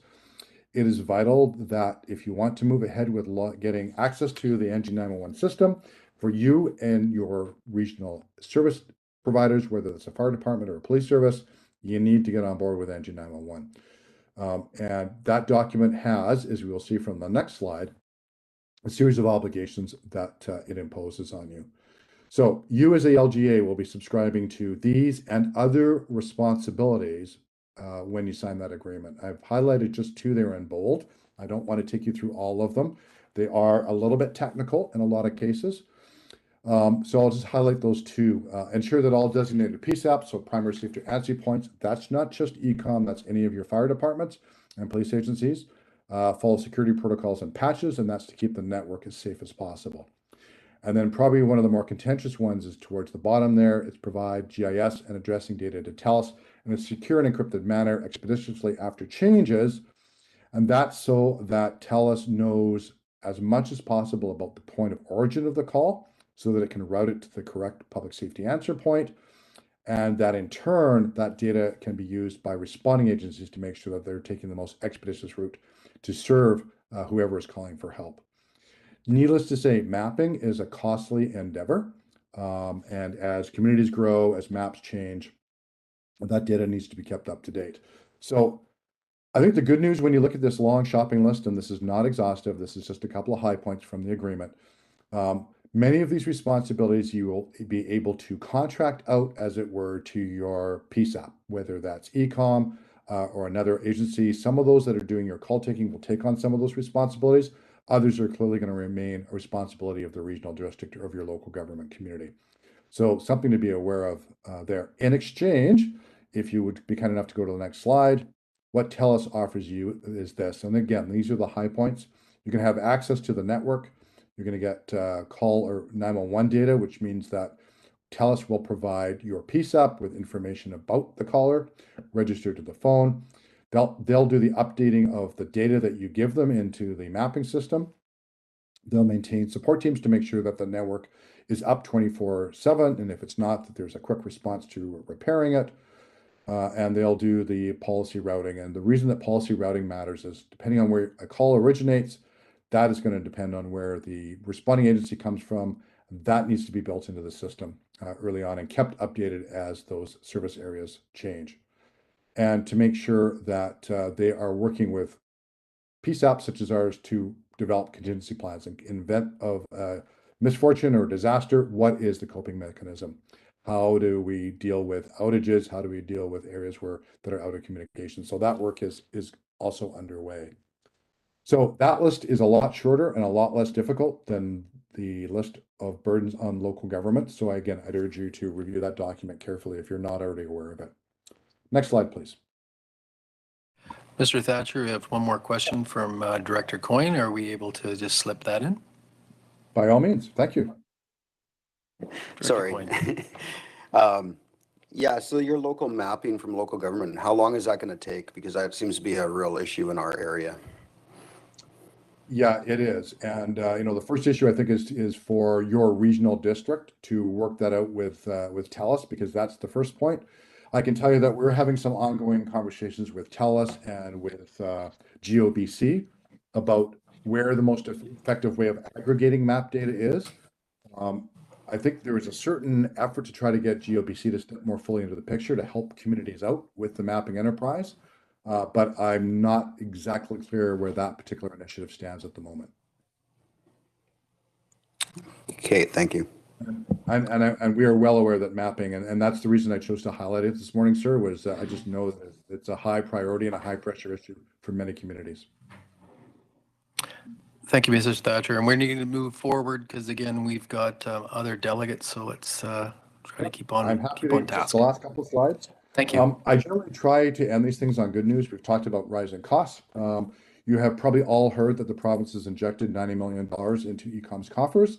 The better news for you is that some of that will directly affect your bottom line in the following way. We had done forecasts for each of you as a regional district client on what your share of the NG 911 cost lift would be. And by cost lift, I mean the cost to get ready for NG 911, to make sure that our systems and our people were ready to take traffic off the new network. The good news is that the levies that we sent out by letter in the middle of July 18th, are largely, if not entirely, going to be removed from your shoulders by virtue of the provincial grant. That doesn't mean that it won't be additional cost to your regional district. You'll still pay your day-to-day operating costs. And I can also signal that we anticipate our operating costs of the NG network to be higher than they were for the E91 because of heightened security, technology, costs, and also the fact that that volume of data will require us probably to do more work. There'll be drivers for handling time, privacy protection, and so forth. So there'll be other cost drivers. We are working on trying to size those up and get some forecasts out to our clients in the short term. But the good news is those levies from 2024 to 2028 that we're going to go to that 5-year amortization of NG 911 lift costing are largely, almost certainly entirely off your shoulders, or very, very largely off your shoulders. So there's a huge saving to regional districts there as a result of that provincial government grant.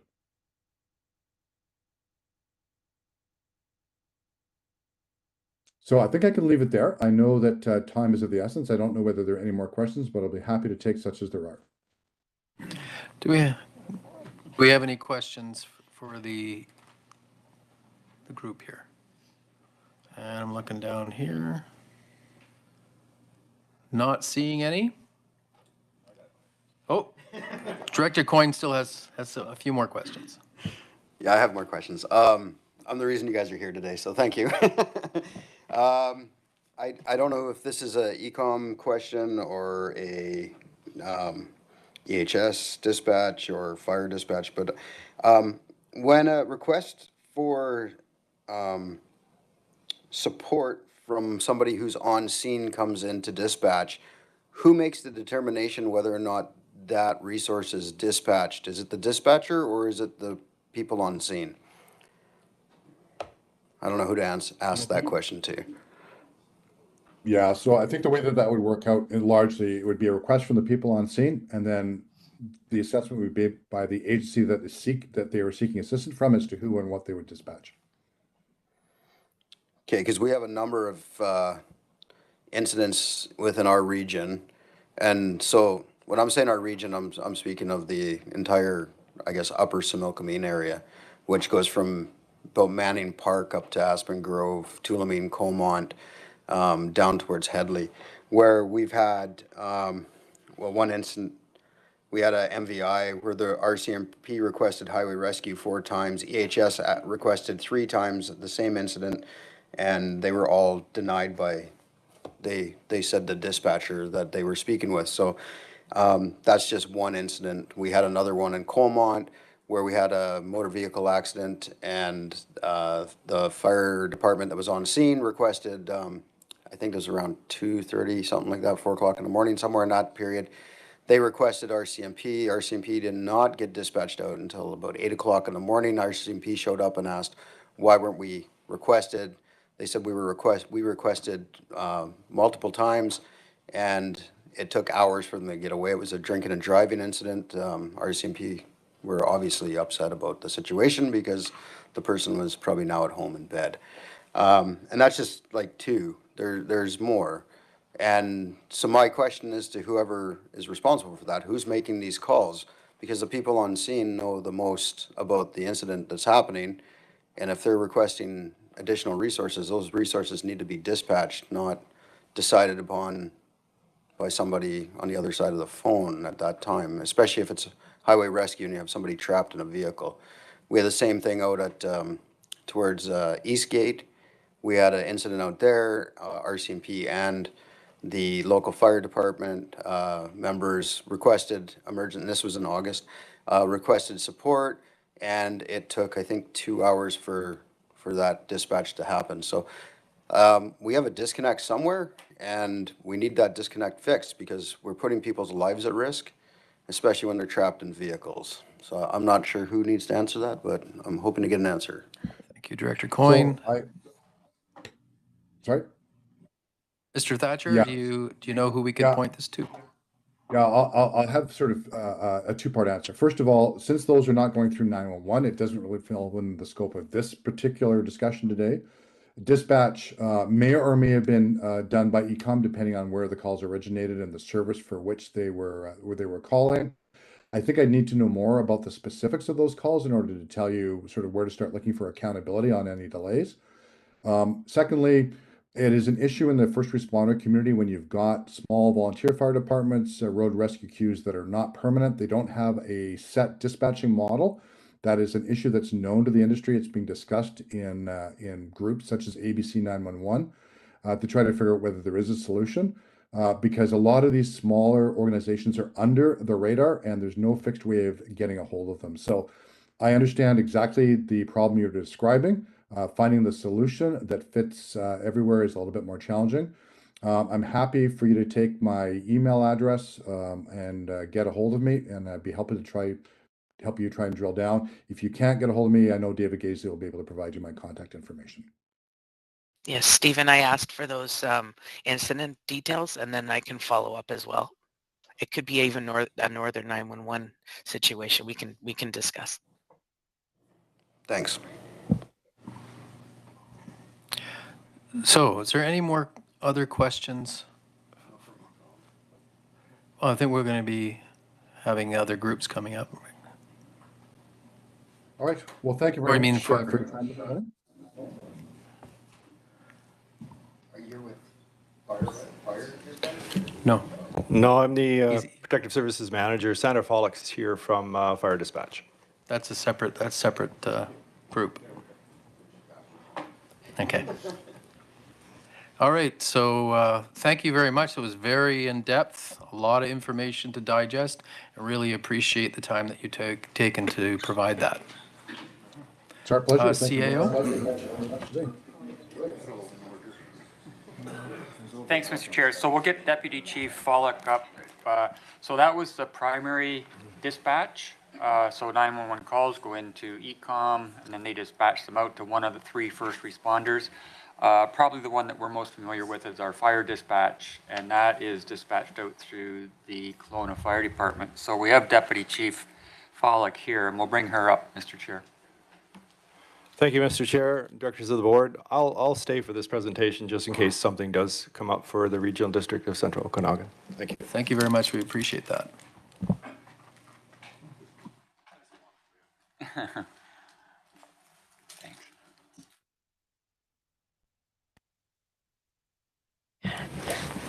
Good morning, everyone. Okay, thank you for having me, Chair, and through the Chair. My name is Sandra Follick, Deputy Fire Chief with Kelowna Fire Department. I've been with Kelowna Fire Department since 2007, actively involved in the fire service for 27 years. And through the presentation, I hope some of the answers that Director Coyne has asked may come to light. If not, I will help as I go. ECOM's presentation covers off a lot of my presentation touch points, so I can skip through some of this quite quickly because you've already had that background, and that's great. Let's see, I'm supposed to figure out how to do this. Button is technology. Which button? Oh, this one. This one? Oh, but it's showing red. All right, sorry about that. You would think I would have technology under wraps. So I've been invited today to speak on present on the following: an overview of the Kelowna Fire Dispatch Center itself, the services we provide, how we work through ECOM and the dispatching side of it with all our joint partners, police, fire, and ambulance. Backgrounds of the radio system, the capabilities we have, what we're doing to move through NG 911, the processes that we put in place to have interactions directly with the chiefs of all the fire departments within the regional district. Talk about how we interact with your ESS during level ones and what happens during major events when most regions are affected at the same time. And then I'll just touch briefly on NG 911 system on our side of it, because ECOM's information that they gave you was amazing. That was a very good presentation. So our dispatch center is located at our main fire hall in Kelowna on Enterprise Way. We currently have 14 full-time dispatch staff, minimum staffing of 2.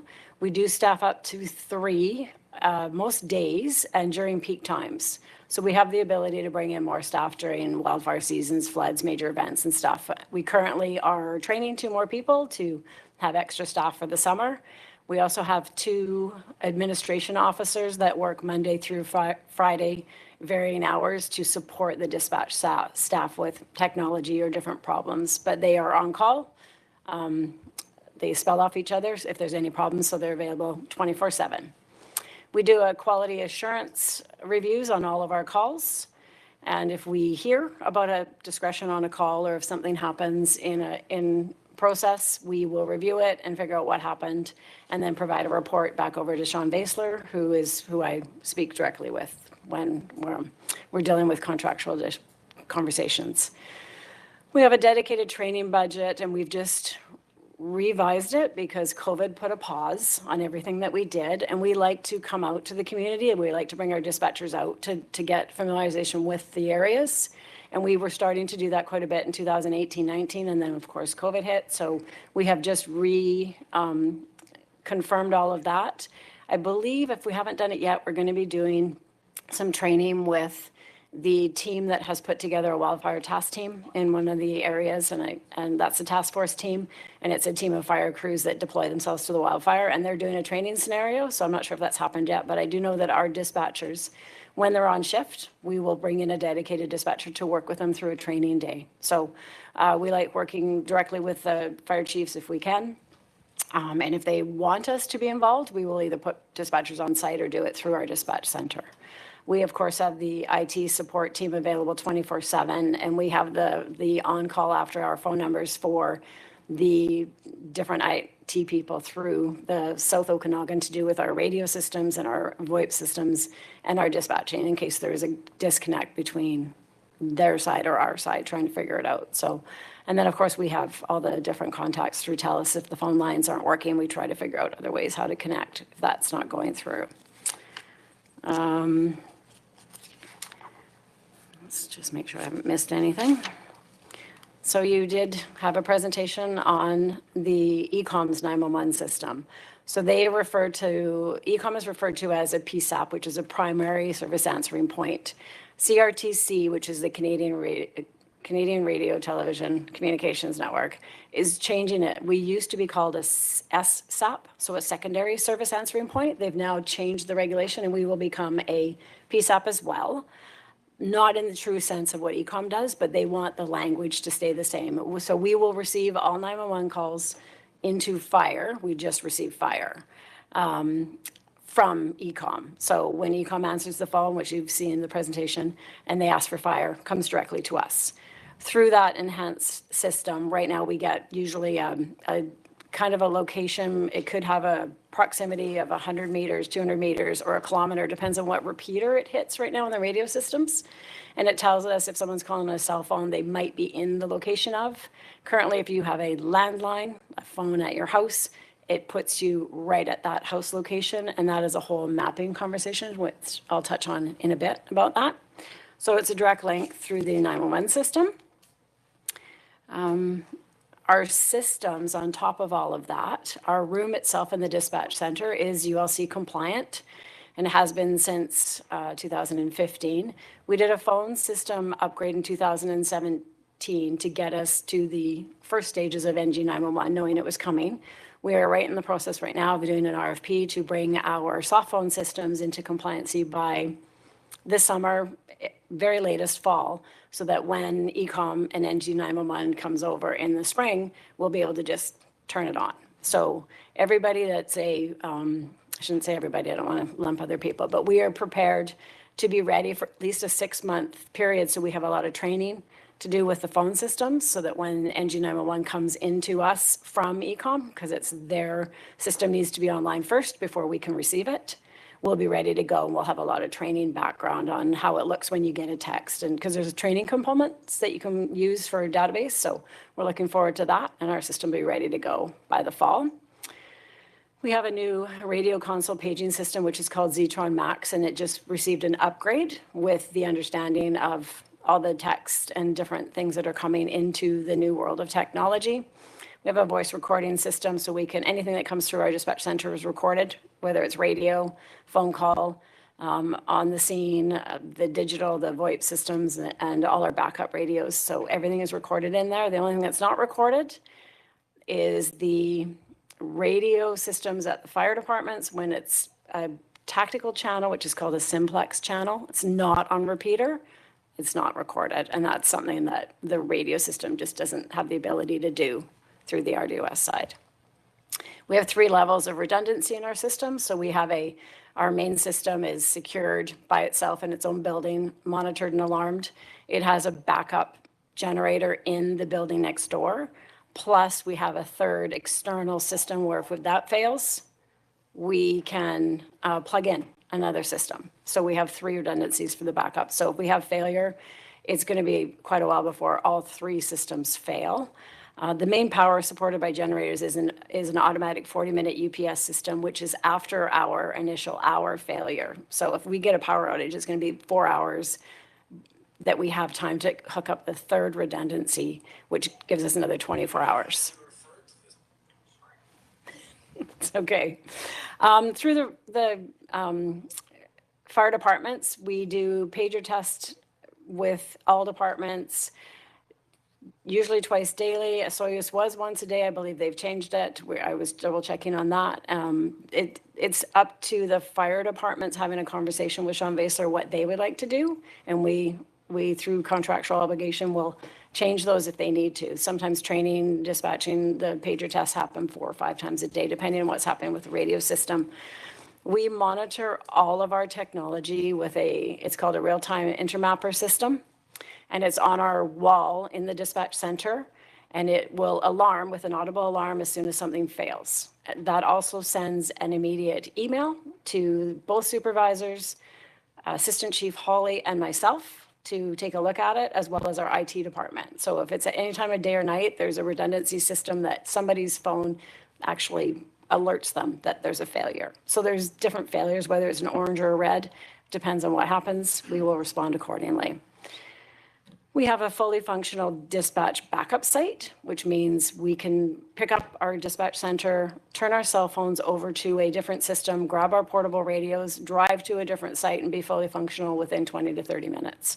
So there might be a bit of a delay, and we have a procedure in place where we would start talking to the fire departments just on the radios to say we need to move sites. We make phone calls to ECOM, to police to cover us that we're just in a transition. And that's if there was a complete immediate failure, which, as I explained earlier, we've got 3 redundancies. I cross my fingers. I never want to say that it's never going to happen, but there's a possibility. The RDOS radio system connection. I do know that there is a bit of a overview going on right now and that this will change. But we have an IP, which is an internet protocol, so that through the internet system, the wide area radio repeater system is connected.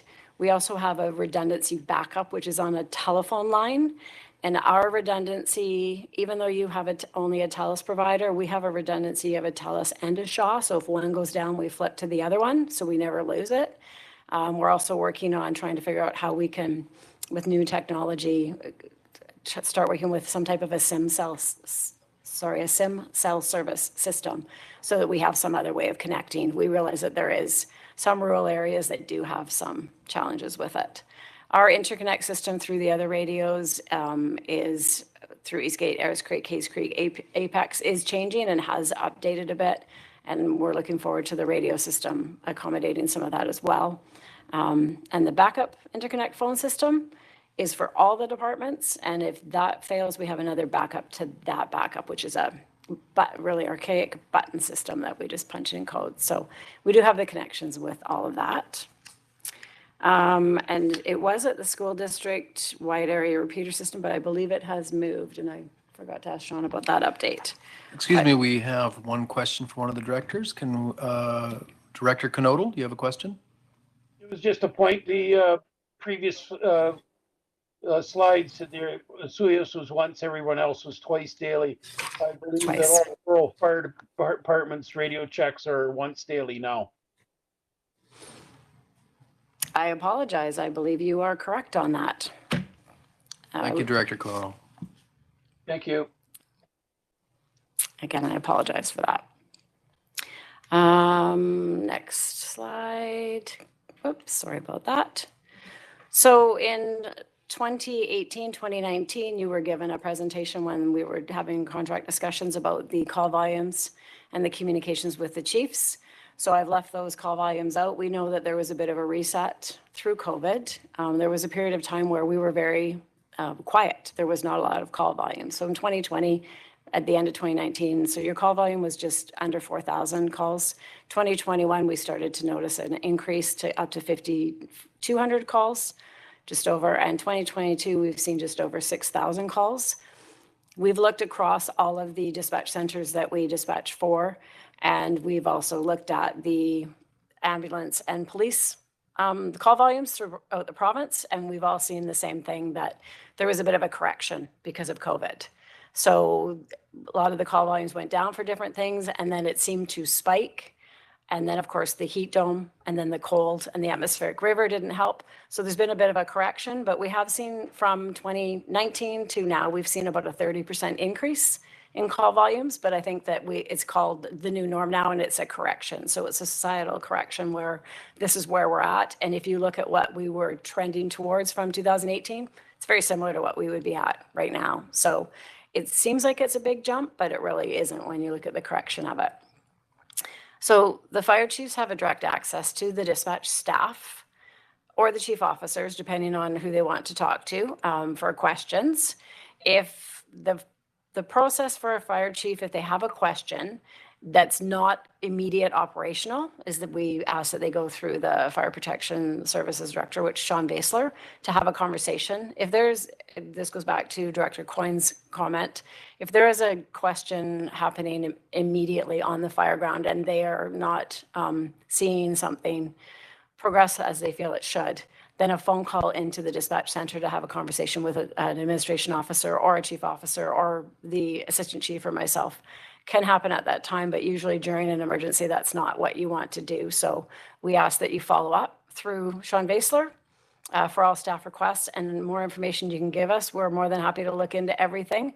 And I appreciate Julie DeDecker looking into it, because sometimes it's not just a quick answer. It's what happened with the call, where did it go to, who did they talk to first, where did it come from? But to go back directly to that one question from Director Coyne, I would like to say, if dispatch is asked to do something, operationally, they do not make a decision. They are the sender and receiver of all information. If they're asked to do something, they comply. So if you said, go get me a coffee, they're supposed to go get you a coffee. It's a bad analogy. But if they are asked to call somebody, it's sometimes the process of actually getting a hold of somebody to get something done is a bit complicated at times. But just to clarify that, the dispatch center, and we are very firm on that we teach all the time, and we refresh with our dispatchers on lots of different protocols and procedures, because there's always changes. But the common comments that we always use, and what our directive is and our scope of work is, we are the send and receiver of all information. We support the scene and we help them as we can. We might make suggestions, but we never operationally change or make a determination on something. All requests or technical concerns, we have a central email notification you can send through. We have a dashboard. I'm not sure if anybody's seen it yet or recently or asked for it, but we do have access for all fire departments and Sean and the RDOS to look at a dashboard, and it will tell them what's happening across the board, across the Okanagan, Similkameen, in the fire world, because we're just the fire. So we have a third party that has a dashboard that you can log into at any time and take a look at it. And we also provide a yearly report, which if it hasn't been sent out, it's going to be sent out within the next couple of weeks. And then the ESS EOC support, because we have noticed that the wildfire and flooding has been extremely, what's the word I was searching for? Sorry.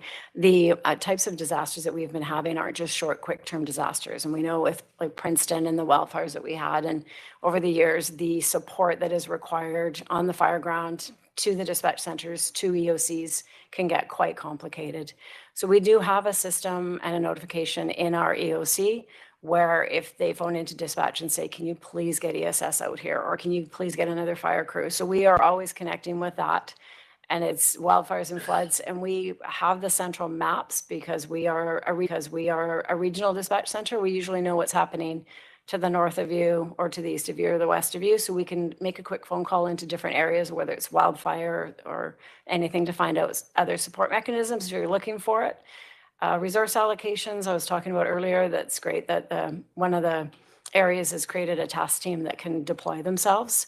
And for us, we worked with them to just have one simple button. So it's a page out and they go somewhere. The ESS response level 1, and because the Okanagan-Similkameen has many different ESS levels in different areas, we just have an on-call person in our phone system, and we just make sure we're calling the right people. So that's all through Sean as well. And we go through all of our information every spring for updates, and we make sure we've got everything correct. Sometimes there's staff changeovers. So I hope that helps. So NG911, I was listening to ECOM's presentation, which was great because there's a lot of this that I don't really need to touch on because they've answered a lot of it. So for you to know that we are currently on track to be able to turn on the switch when they come forward with their changeover with us, we are fully funded for this. We have a 10-year capital plan in place. We don't have any additional levies or anything that are going to be coming forward to you in the contracts. When we renewed our contract a couple of years ago, we were very clear on that there would be no further funding on that. We are still completely in line with that. We are looking forward to the transition. We feel it will enhance a lot with the callers. It's going to fix a lot of the mapping problems that the remote areas are going to have. I'm looking forward to seeing some of that. There are still conversations that are happening. I sit on 3 different committees. One of them is that ABC 911 committee specific to what Stephen Thatcher and Julie Decker were just talking about through CRTC to ensure that all the 911 outages that we seem to see are addressed and that there's going to be a redundancy and a backup to it. So we've got quite a team of different people from police, fire, and ambulance, and we're identifying every outage that we've seen so far. And I would appreciate if anybody has any other concerns that we might not know of, please send them through to John Basler, and we would love to add them to that. And we want to keep that updated and refreshed because we do know that there are challenges in rural areas, especially when you only have a phone line service and there's no cellular near you. How do we even begin to communicate if there's only a text option? So that we understand that could be pretty frustrating for you right now. So the CRTC is working with us, and that name there, Chris Kellett, he's actually one of the directors on CRTC. So he contracts with us, so we're working with him. So if you have any concerns, please forward them through Sean and we'll make sure they get addressed as well. But the committees that we're doing, we're making sure that all of these concerns we hear coming forward are answered. That should be it. Questions and comments? Thank you, Chief Follick. Is there any questions for the chief? Director Coyne. Just a quick one. How many departments do you guys cover now? Like, not just here, but like total area? I knew you were going to ask me that, so through the chair, because I always have 84 in my mind, but we did the Central Kootenays contract that we had just moved over to Prince George, so we lost those fire departments. So I'm going to say I was told 54, and we were questioning the amount, but just for clarity, we do the East Kootenays, all of the East Kootenays, all of Kootenay boundary, of course the Okanagan-Similkameen, all of the Central Okanagan, and we do Vernon and Okanagan Indian Band. So we're pretty much all around here. So which is why it's the connections are there for us for the back and forth. So, yeah. With two dispatchers on. 2 dispatchers during the day in the call volume, yes, with 2 supervisors in there as well that can come in if they need to. We do have 2 as our minimum. We have not gone down to 2. I haven't seen only 2 in there for a very long time. So we do have the 3 during the day, but our minimum staffing requirement is 2. So the administration officers step in because they're in the room. So they step in when the call volume starts to increase. And if we see a storm coming, or if it's summer, we staff up. We have a 12-hour shift that we put in place from June until September. So we have that 3rd person in there all the time from 10 in the morning to 10 at night. Okay, thank you. Director Barkwell has a question. Thank you, Chair. I was just wondering if I understand this, somebody calls 911 and they reach ECOM, and then ECOM patches the call through to you in Kelowna if it's a fire call, and then you call somebody, say in Penticton, and the fire trucks start rolling. Is that how it works? Through the chair, yeah, for lack of a better term. So we have the Zetron Max, it's a computer-aided dispatch system. So we connect through a radio system or a ROIP or a VoIP, depending on how we connect with them, whether it's a phone line or not, but it's a functional radio system, activates their pagers and their radios. So 911 gets a phone call, they need the fire department. The fire department, the ECOM dispatcher transfers it to us, and it's an automated phone system. We pick it up, it puts the address on our screen, we create the call for whatever they're asking for, and it automatically gives us trucks to send. We hit buttons, and then we talk to the fire crew. And from our time that we receive a call to the time we've dispatched is less than 90 seconds consistently. So in some ways, you kind of anticipated my next question, is that what's the advantage of having you versus ECOM going straight to the Penticton Fire Department in some way, or having or functioning or giving that function to the ECOM dispatchers? Without getting into their ECOM's, there's 2 parts to ECOM. ECOM as a 911 provider, that's all they do. Police, fire, and ambulance, they pick up a phone, and when you call and say, I need the fire department, they push a button and it goes to the fire department who is jurisdictionally handling that area. If you call for police, they do the same thing. If you call for fire, they do the same thing. I believe what you're also asking on the other side of it is we all have contracts with regional areas or fire departments, and we all bid on contracts. ECOM has another side of their business where they also do that as well. So that in the sense of that, ECOM would transfer to themselves across the room to dispatch a call. Does that make sense? So there's a 911 system where a phone rings and it has to get transferred somewhere in order for it to be dispatched. And that is a provincial. You have one more follow-up there? So how long would the ECOM, and there's a fire call, we're doing fire, how long would the ECOM dispatcher be on the phone with the person calling before, say, it goes to you? Because they were, the average time was about a minute or something for, on the phone with the ECOM person. But you're being dispatched before the end of that minute, I presume. Yeah. Correct. And I'm not really familiar with there's a mandate on answering points. So from the time that a call initially is made to the time that it's transferred from ECOM to the time we receive it to the time we dispatch it, there is a criteria through the CRTC and through TELUS 911's governing bodies. So you have to do so much within so many seconds. ECOM spoke about how long their call handling time is. It depends on who they're sending it to. For us, for fire agencies, and you can go on to the TELUS service site, and I didn't pull it up, I apologize. But I know that from an answering point of a person picking up the phone, dialing 911, to us receiving it in our fire center, it's usually less than 30 seconds. There's not a lot of a delay because, as you saw in the ECOM graph, there's not a lot of phone calls that go directly to fire. So there's no middle connection. It's one button push and then we answer. Whether we answer it or it's Vancouver Fire that gets it through whoever contracts them, it's really just a quick transfer through. So if ECOM's handling time is whatever they had given, it depends on what agency they're going to, because they have to go to 3 agencies. There might be a delay with ambulance or police or us, depending on whether it's a wildfire or not. So that's where their call handling time comes in. But our turnarounds are usually less than 90, well, we always say less than 90 seconds, but I've seen our calls from an ambulance answering point getting a call to us, and it's out in 5 to 10 seconds. Thank you, Chief Folek. Any other questions, Director Coyne? Yeah, I got lots. No, I only have one more for you. So you have all these departments you're looking after and whatnot.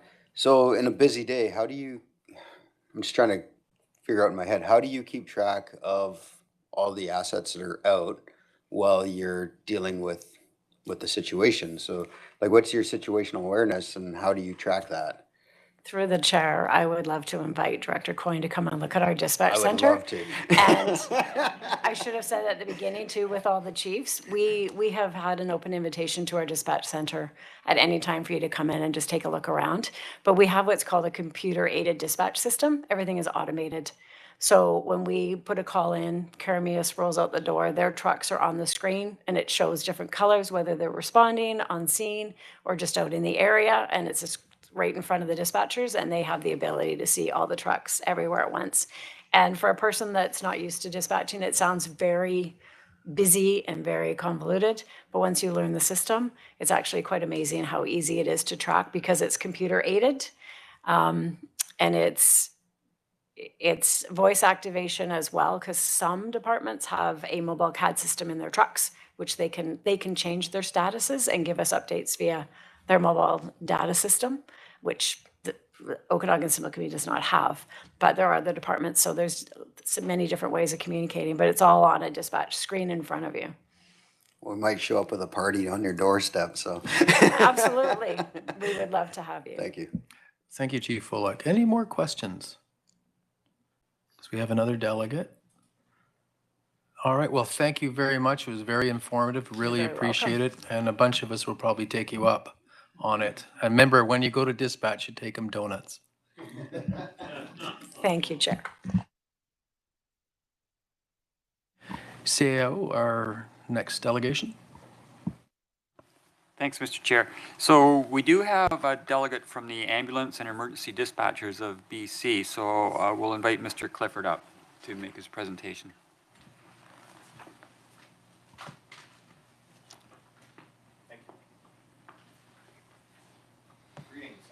Oh, turn your mic on. You're going to have to push the button. Green light, there we go. I should know that. Thank you for the opportunity to speak to you this morning. And I know some of you, and some of you have probably heard portions of this presentation because I've been around the province meeting with many local governments.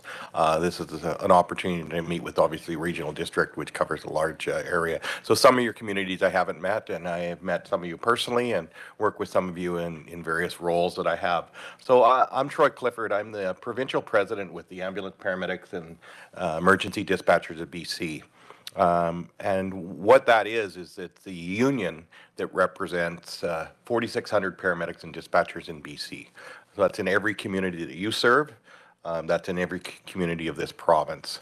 And when I say emergency dispatchers, that's the ambulance paramedic dispatchers are call takers. So as you heard all the presentations earlier, so once the calls are downstream to the ambulance service, that's our members that answer calls and give medical information and support while they dispatch ambulances. So each agency has their own particular dispatcher. So I'm not here to talk about that. You've heard a lot of stuff about that, but I can definitely address some questions if you have them.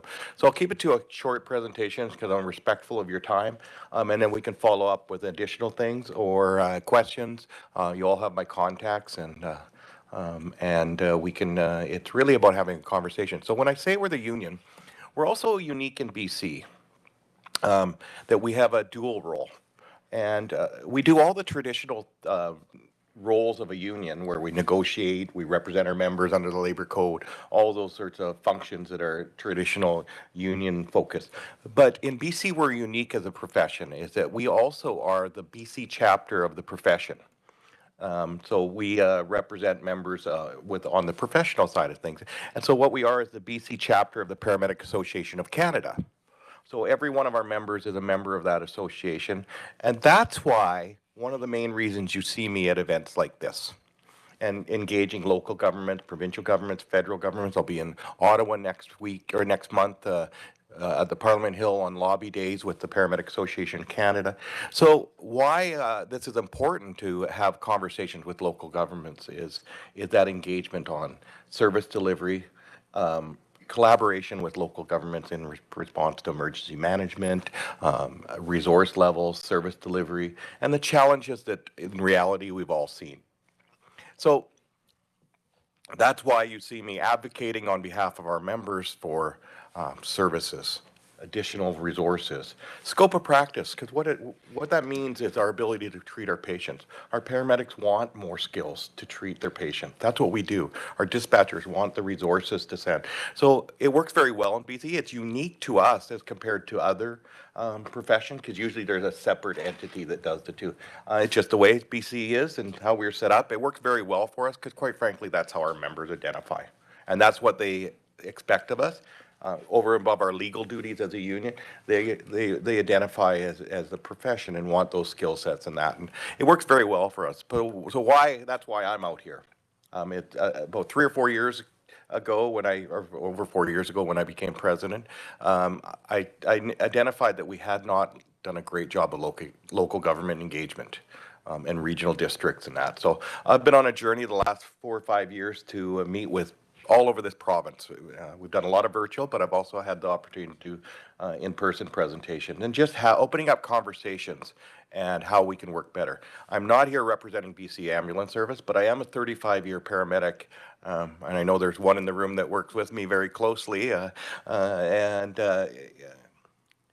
Tim and I are we've known each other a long time. He hasn't been around as long as me, but he's a little grayer than me. You knew I had to put a poke in. It's just because I've had to work with you. There we go. So a little light humor, but so my real job when I'm not doing this is I'm the paramedic chief in Esuias. So I obviously know the area very well. I've been an interior person most of my life, and so rural and remote and the Okanagan Valley is dear to my heart. And obviously, I'm in no disrespect to any of your communities, I'm in the best community in the. There you go, Jim. But so anyway, I digress. But there's also a dual role that we also perform. And what I mean by that is you've talked a lot about public safety today. So police, fire, emergency management, corrections, all these sort of things are identified as public safety occupation. Paramedics are as well. And why that's important for this conversation is that we are the only real profession that crosses those two boundaries between health, our skills, our clinical side of things, and our treatment guidelines are all related to our health side of things, but we're designated as a public safety occupation. So a lot of people want to pigeonhole us into either or, and we're quite proud of that ability to transition from both back and forth. And quite frankly, that's one of the reasons I'm talking to you is that we, in early 2010-ish, we were moved from an entity of BCAHS by itself with an entity standalone in the Ministry of Health. We were moved into the Provincial Health Services Authority. Which is one of the health authorities in the province that covers provincial entities and jurisdictions, cancer agency, children's, women's, care networks, and all these sorts of things. And the ambulance service fits into that. BCEHS is what they call it now. We used to be BCAS, which is British Columbia Ambulance Service, versus Health Services Commission. So like the earlier colleague where he's talked about acronyms, I'll do my best not to. I will follow up with a presentation just on some key areas that we're going to talk about, just some bucket areas that we can work better together. So then you all say, Troy, well, that's great that you're here, but you're a provincial government responsibility. Health services fall under the Ministry of Health, ultimately through the PHSA and then down to BCHS. So it doesn't fall into your budgets and your jurisdictions, but it absolutely impacts your constituents, your communities, and hopefully not you personally, but when you need an ambulance and it's not there, which sadly has been happening in the last couple of years, people are not getting ambulances in their time of need. We're better now, but we're still not where we need to. We've done some amazing work with the current government to add resources, but we're not there. And when you talk about a growing area in the Okanagan corridor, North Okanagan, Shuswap, Kamloops, but the South Okanagan is as you all know, and Central Okanagan are one of the fastest growing areas in the province. Well, we haven't kept pace with resources. So back to 2010, when we went into provincial health services, we started getting treated like essentially a hospital. And what that did for us is early on in that, they digressed our relationship on the public safety side of things. They dismantled the emergency management division within BCEHS, and it really caused a lot of challenges. The local chiefs had the ability to work with local governments on emergency preparedness, planning, training. That essentially became null and void. So fast forward to late June of 2021, when we all experienced a tragic heat dome. And that really questioned the ambulance service, and rightfully so. It was not just a small group of people. The public questioned their response or lack of response or preparedness. The media did, and tragically we lost over 700 people in this province. And we didn't even open when I say we, I talk about BCEHS, they never even opened a basic level 1 EOC. So all these things happened in June, late June, early July. And what happened shortly after that is on July 14th, the Minister of Health announced a number of significant changes and expectations of the ambulance service. And one key one was additional resources added, like communities like Karamias and Princeton, where full-time resources were added as ambulance, 24-hour full-time ambulances. So 26 communities at that time were added to become full-time ambulance. So there was an investment in other communities like Kelowna. So there was a number of dispatchers added, because also during that time, we had the most incredible delays for dispatch services, and we've still seen those. You heard about it earlier when getting through to the 911, not getting through to 911. The transfer to the ambulance service were delayed, and that impacted our ability to respond. And then when they did get there, we didn't have enough resources to send, and we still don't at times. So that's a whole other conversation, but we understand what the problem is. It's gotten a lot better. We've also added a lot of resources. There's been significant investments. So the minister also announced those changes with added resources, funding. He also put a new governance model in, a BCEHS sole board that is responsible for the ambulance service. That hasn't evolved to be the true governance that we would have hoped. We're still optimistic it will. He also announced a number of things between the July 14th and December 2020 announcements. He announced significant funding and expectations of handling the mental health of our members, and because we have the highest of any profession. When I talk about that, psychological injuries, PTSD, the workplace operational stresses, we have over 30% of our members either off or in treatment for psychological injuries. I work with WCB, and or WorkSafe BC, that date myself as well. WorkSafe BC, and we are the highest industry in BC by far of all professions for our injuries. And that's a reality we face. That's contributing to our out of service and injuries. So he put, and we're injuring our families, so he put family supports in place too. So I'm really proud that we've done a lot of that work. Additional resources, expectations that BCEHS would reinstate an emergency management division. So there's all the history where we're at. We're not seeing the out of service levels that we had during post-COVID right away, but we are seeing those numbers that the fire talked about. On average in BC, we go up 6% call volume for ambulance responses every year. In faster growing areas like the Fraser Valley, the Okanagan Valley, and others, it's way higher. And we haven't kept demand with resources. And this is not a result. Everybody wants to blame something. If we want to blame something and look at where this evolved, it started over 20 years ago. We never invested anything in this province in the ambulance service until over the last 3 or 4 years. And what that did, COVID exposed it. The opioid crisis has exposed it.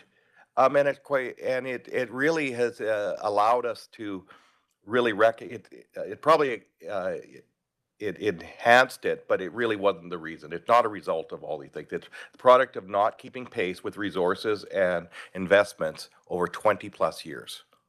And in the last 3 years, we've significantly improved these things, and I think there's been an acknowledgement by that. So why I want to It's how could I work with regional governments and local governments to ask the right questions, arm you with the questions to hold the people that are responsible for providing health services in ambulance services and health services in your communities. Things like expanding the community paramedic program to urban and rural communities that are not served.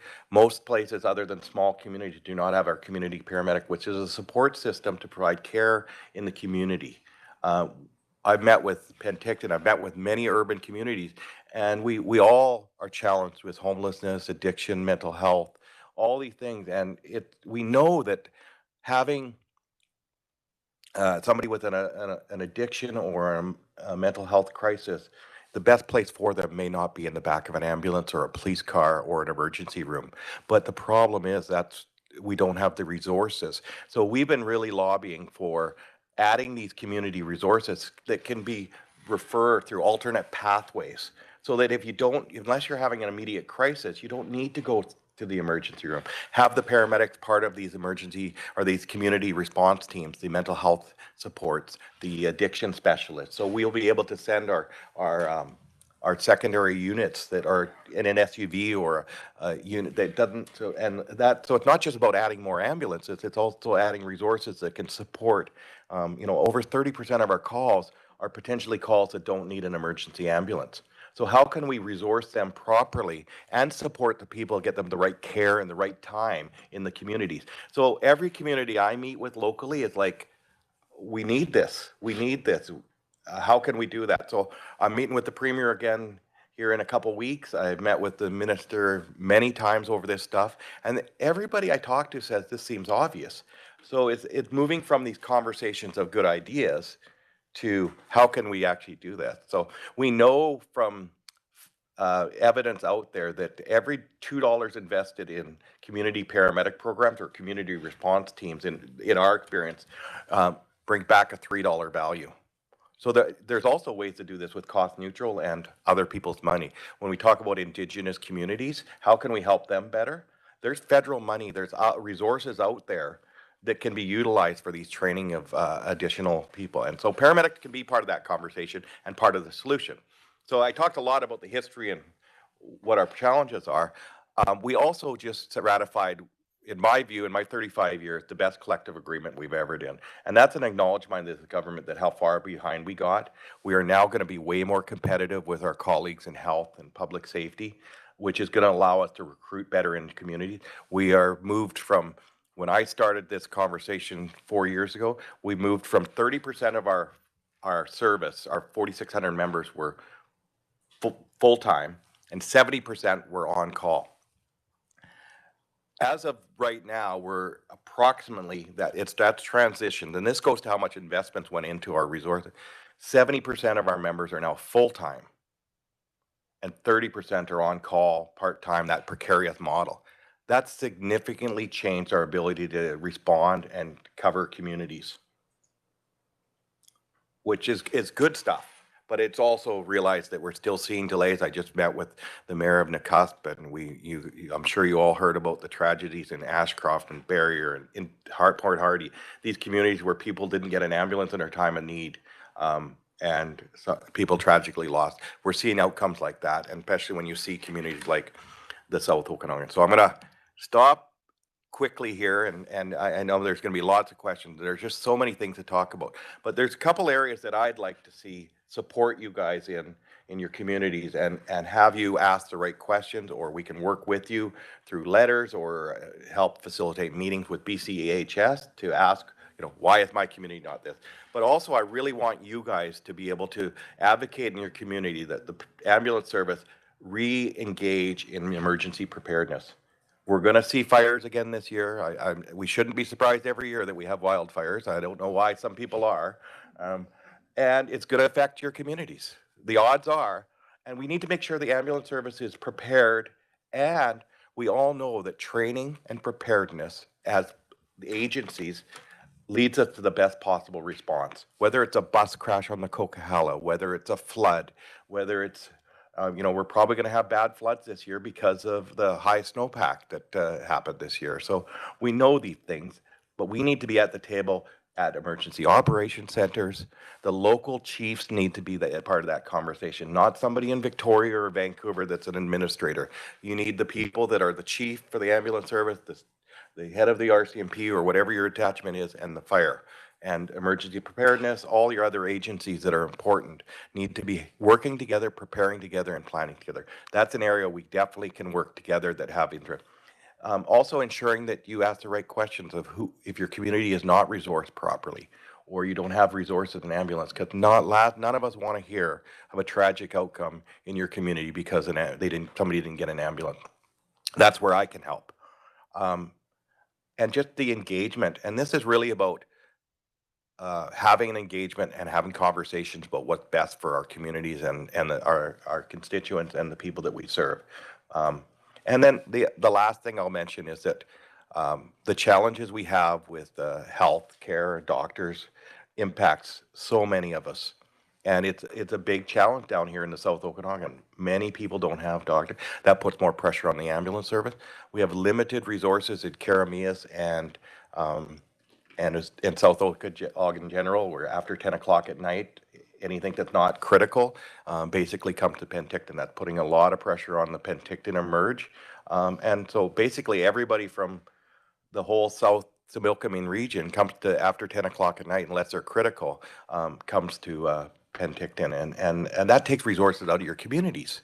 And that puts us at potential risk. So we need to make sure that things like many communities around the province have held the Ministry of Health accountable to make sure that whatever funding model needs to happen in those communities like South Okanagan, it happens so that we have a full service available to their capacity 24 hours a day.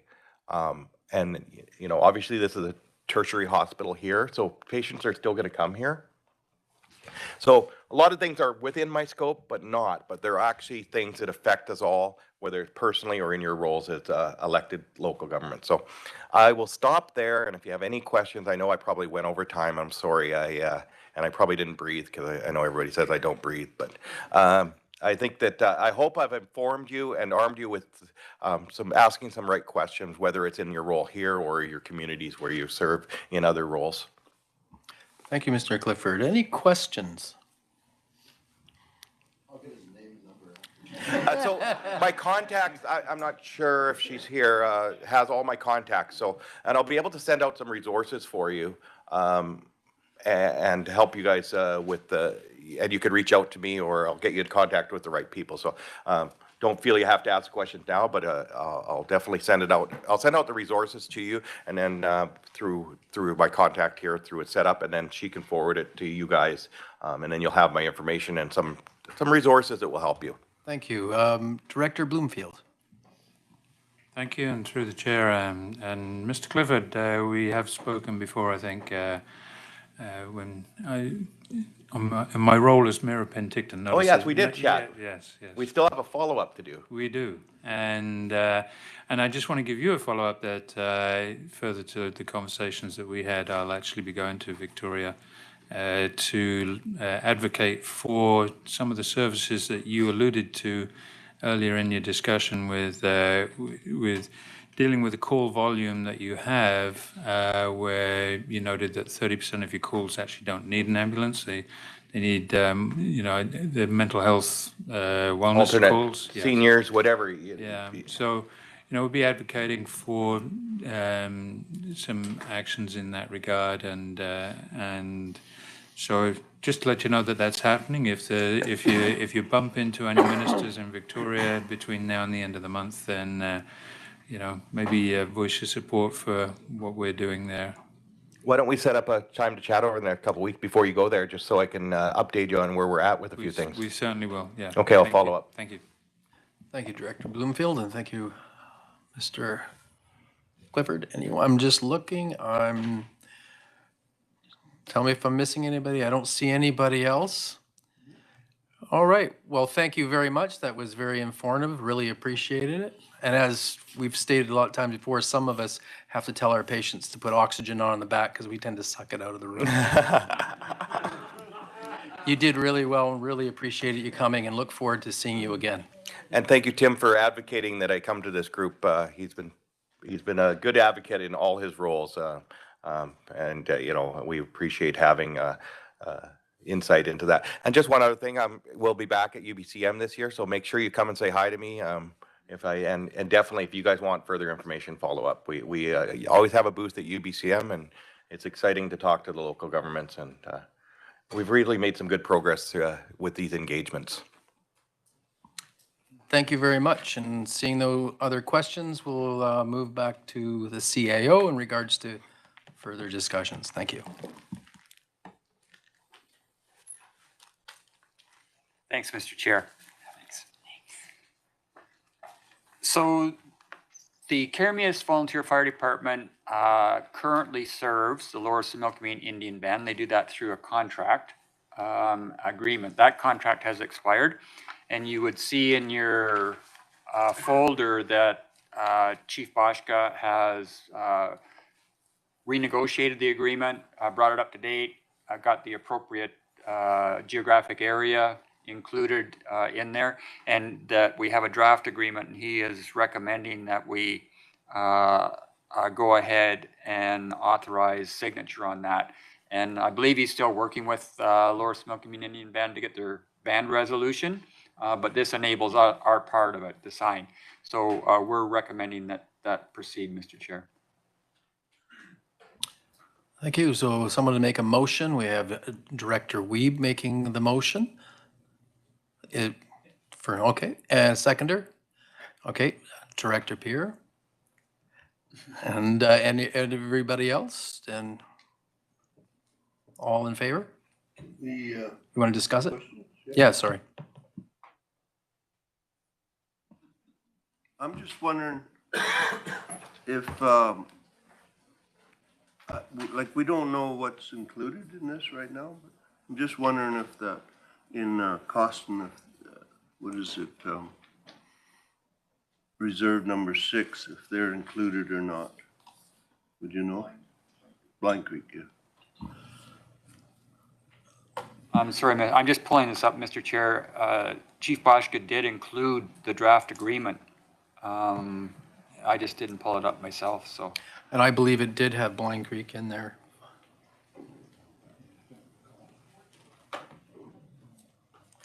Get that up here. Okay. Oh, the schedule's not attached? No. Okay. We'll confirm that. Blind Creek, yeah.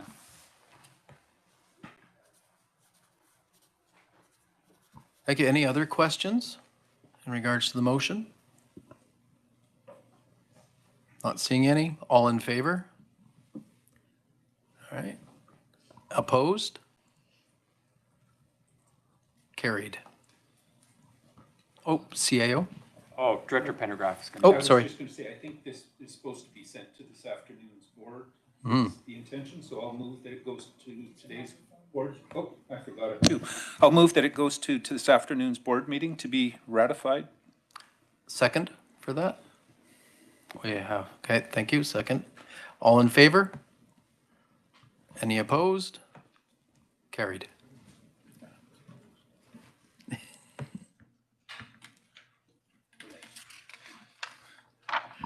CAO, we have further items, I believe. Do we?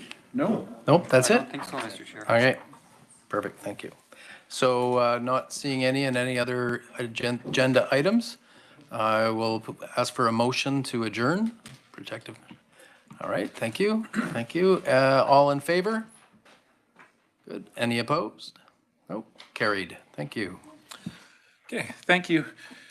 Director Roberts, we go now to Community Services, and I go to, oh gosh, I don't see her here. She was just a second ago. Director Monteith, she'll be 1 second? Okay. Well, in her absence, it usually goes to Director Conans. She can start us off, and do you need a copy of the agenda? Okay, good.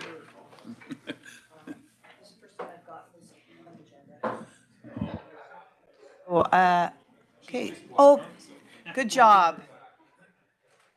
Over to you, Director Monteith. I'd like to call the Community Service Committee meeting to order, please. Could I have a motion to adopt the agenda? First, second, all in favor? Thank you. Moving over to item B, RDOS Recreation Update. CAO, please. Thanks, Madam Chair.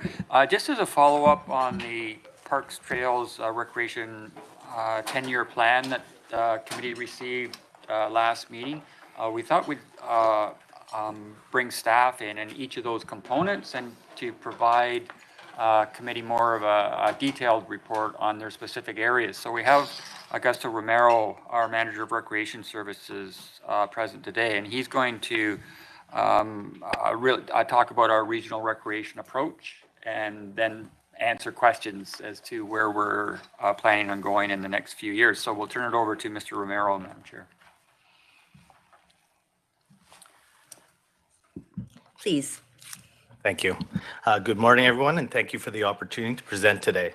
My name is Augusto Romero, and I'm the RDOS Recreation Manager. I have a number of slides to share, and I'll do my best to move through them efficiently. If possible, I would appreciate if all questions were held till the end of the presentation. On that note, let's get started.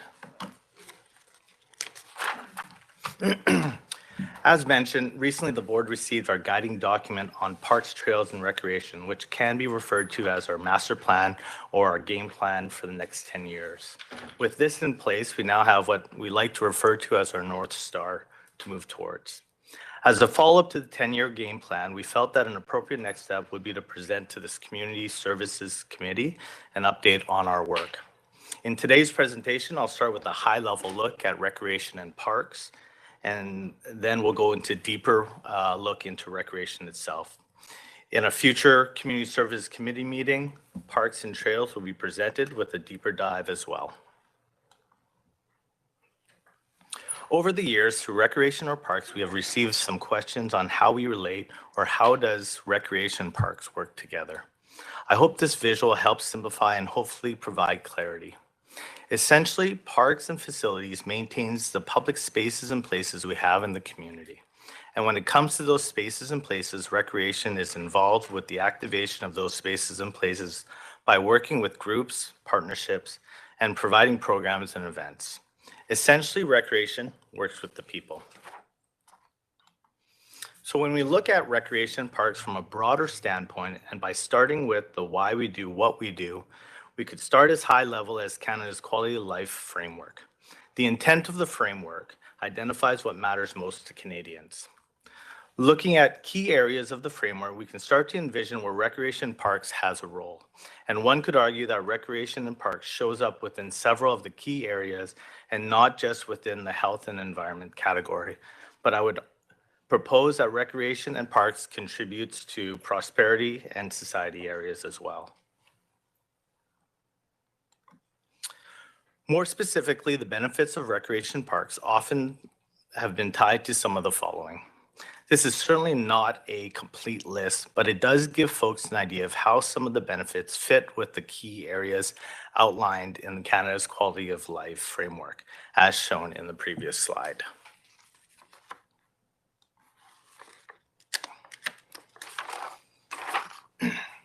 From a guiding document and framework perspective, in Canada, we reference and use the Pathways to Wellbeing document, which speaks to both recreation and parks. The Pathways to Wellbeing includes 5 goals that are listed on this slide, and in the development of our RDOS 10-year game plan for parks, trails, and recreation, the 5 goals were integrated into our overall desired outcomes.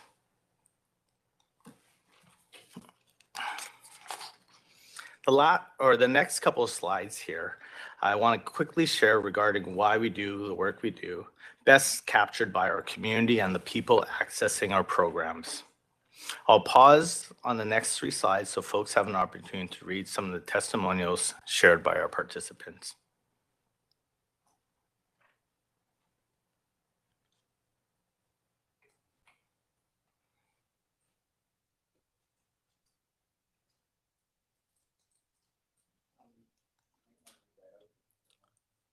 Oh, I'll read it out for folks at home. I didn't know if they could see it or not. When we first moved to the community, there was very little to do after work. Oh, sorry, we skipped one, I think, here. Ooh. Just recently, we held a chair yoga. The instructor told us afterwards that one of the participants was in tears for how grateful she was to have that class and experience. When we first moved to the community, there was very little to do after work for preschool and family activities. It was very difficult to meet and make new connections in the community, which left us feeling a bit isolated. The increase in programs has benefited our community in bringing us together and getting our butts off the couch. Enrolling our daughter in a variety of programs from karate to dance is helping her gain confidence. Oh, confidence in something else. It just changed there. And independence. As mentioned earlier, we'll now take a deeper dive into recreation. And within recreation, we'll go through what we do and how we do it for the regional district. We have already shared how recreation is critical in communities and in our quality of life. In a simplistic way, what we often remind ourselves and what keeps us driving forward is about what we strive for. And ultimately, that is for healthy individuals and healthy communities. So what do we do within recreation to achieve healthy individuals and healthy communities? Here, I'll attempt to build out a visual to outline the work recreation is involved with, and I'll do it in bits and pieces. First of all, we'll start with the blue middle section here, and these are what we like to call the categories of work within the recreation and what recreation folks are often known for. First of all, bookings. This would be booking of spaces, indoor, outdoor, so people can recreate or gather. Commissions and directors. This would be how we provide information to commissions for their advice or directors for a decision. Programs. Programs are often what people immediately think of when it comes to recreation. It's your fitness, children's, sport, or arts and culture programs. Special events and also film. These are our community gatherings, or at times we like to refer to them as our potential economic drivers. Secondly, rec is also involved with the following: volunteers. This is an area of focus for 2023 and will branch beyond recreation. For many years, especially in small communities, volunteers have been critical in program delivery, special events, and supporting in the upkeep of some of our spaces. Moving on the volunteer side also aligns with what has been suggested in the 10-year game plan. Partnerships. Partnerships are valuable in the sense of leveraging resources, managing capacity, challenges, and ensuring that the community offerings are holistic and not in competition. Lastly, within the categories of work, we have projects. Some examples of projects could include anything from the development of an onboarding process for instructors to development of age-friendly plans. On the facility and capital project side of things, this could be working day-to-day with our cleaning contractors at our facilities, working on agreements, development of new disc golf courses with community groups, development of a booking system for a new rec amenity, as examples. And within those, or these main categories of work, there is a level of communication, marketing, and community engagement that occurs. This includes website management, info releases, posters, social media.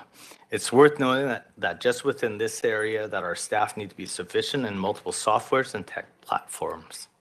Additionally, there are also efforts put into budget tracking, invoicing and paying instructors, and of course, writing and management of grants. Within our delivery model, there are times and efforts allocated to departmental or broader RDOS support. This could mean support to another department who needs special events planning expertise, or bringing our PAT or a physical activity trailer to an event that is not recreation driven but can be supported by our staff. Lastly, the bucket on administration captures the work that needs to be done when you are part of a bigger corporation. This includes our quarterly reporting, data tracking, RDOS committees, staff management, hiring, training, and general corporate expectations.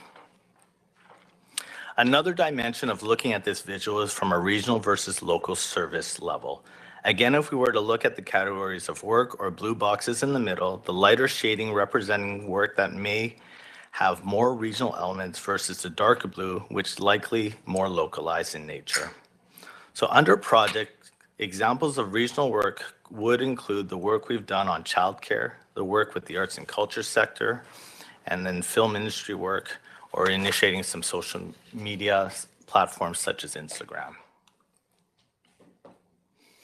Further to the regional approach, some of the key reasons and importance of thinking regional when we can is really about efficiency, consistency, redundancy, and leverage. Efficiency. Previously, marketing materials were created in isolation. Now the team can pull what's been created already from one area to another. Grants can be applied by one individual on behalf of multiple areas. Consistency, ensuring that we are providing a similar approach to recreation services. This would include how RDOS brand shows up in communities to a consistent approach on how we onboard or manage our instructors. Redundancy, this is really about sustainability and reducing any impacts to service. Having some crossover of staff to different areas builds internal capacity, new learnings, and sustainability. Lastly, on the leverage side, with a small team, this is really about using all team members to the best of their skill set when we can, and so we can essentially do more with less. This could be as simple as having a staff with a certain expertise and utilize that expertise throughout our region and not just within one area. Here are some examples of outcomes we have achieved with the regional approach. Some to highlight might be our new recreation, the implementation of a new recreation software, our regional recreation guide, and let's say delivery of events. So who is part of the electoral areas where recreation is being provided? At this time, we'll say direct delivery of recreation is happening within the following areas, which was outlined in our 10-year game plan. But it's worth noting that we also have other areas where operating or funding agreements are in place to support the delivery of recreation, such as Area A and C.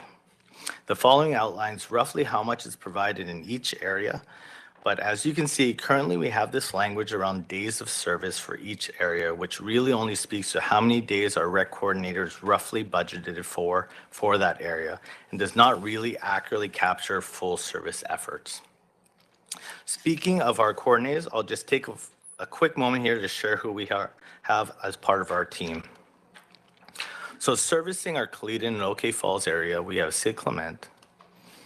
For West Bench and Naramata, we have Regan Lovick. And then within our Similkameen area, we have Kara Fitzel, and then another recreation manager, Andy Foster. Lastly, Nancy Wigley is our volunteer coordinator that works across the region. Unfortunately, we are starting to see that the days of service approach may not be the best way for us to look at service, as each of our communities has their differences. This is an area we are looking to address, as it also flagged in our 10-year game plan. Through our 10-year game plan, one of the service delivery strategies and actions outlined is to establish a baseline level of service. This work we would typically be done each year as we approach budget process. So this strategy and action from the 10-year game plan aligns well with where we want to be heading. Going back to the previous visual of areas of work for recreation, I think it's important to understand that within each of the electoral areas we service, that each category of work in the blue can be looked at from a different level of service. And that could be from a low, medium to high. What dictates the level of service is the need of the community or what currently exists within the community. An example in one community where there are 11 partnership groups versus another community that may only have one, the area that has 11 partnerships would be assessed as having a high level of service for partnerships versus a community with one partnership having only a low level of service.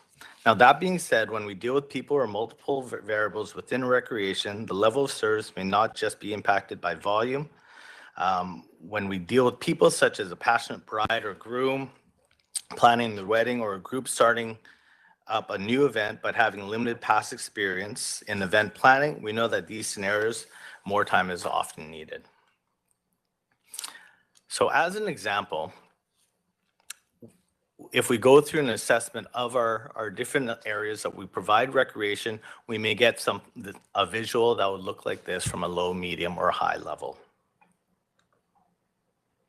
So as mentioned, for 2023, Recreation would like to follow up on the recommended strategies and actions from the 10-year game plan to provide a review of a baseline of service and provide our findings through the community and the director and make recommendations to be more effective as we strive for healthy individuals and healthy communities.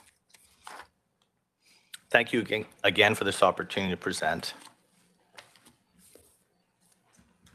Thank you very much. Any questions, directors?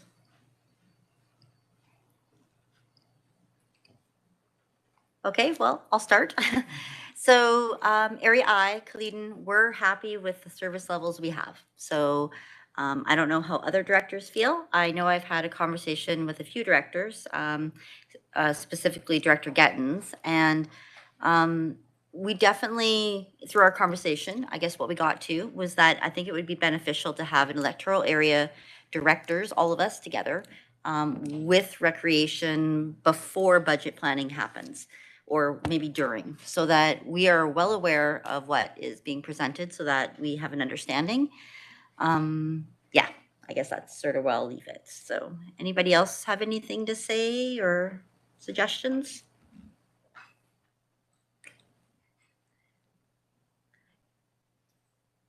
Yep, CAO. Maybe I can just jump in, Madam Chair. So parks and trails are an established function within the regional district, and we all know that the public appreciates that, and that active outdoor recreation is becoming more and more of a requirement for our aging demographic. Recreation is one of those where we don't want to be. It's that evolution between, yes, we're advocates for recreation, but we don't want to get into the point where we're shoving. So when we come forward with suggestions at budget, oftentimes it seems like we're two different teams. Really, it's the same goal. We want to provide the best service possible. But and I know some of the electoral area directors are being fiscally responsible, concerned about the cost.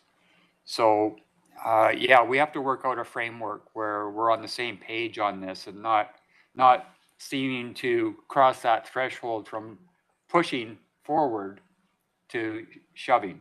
And sometimes I think that seems to be where we get to. So we're conscious of that as well, and we certainly understand that needs to be further explored. Thank you, I appreciate that.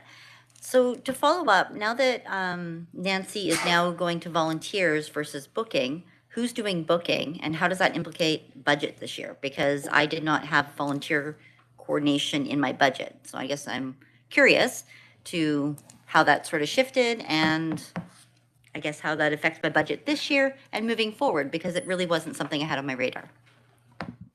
Yeah, great question to the chair. In essence, all of our staff have been working with volunteers, but to do a better job, we believe going forward, we've now asked Nancy to spend more time on the volunteer piece and support it across corporately as well.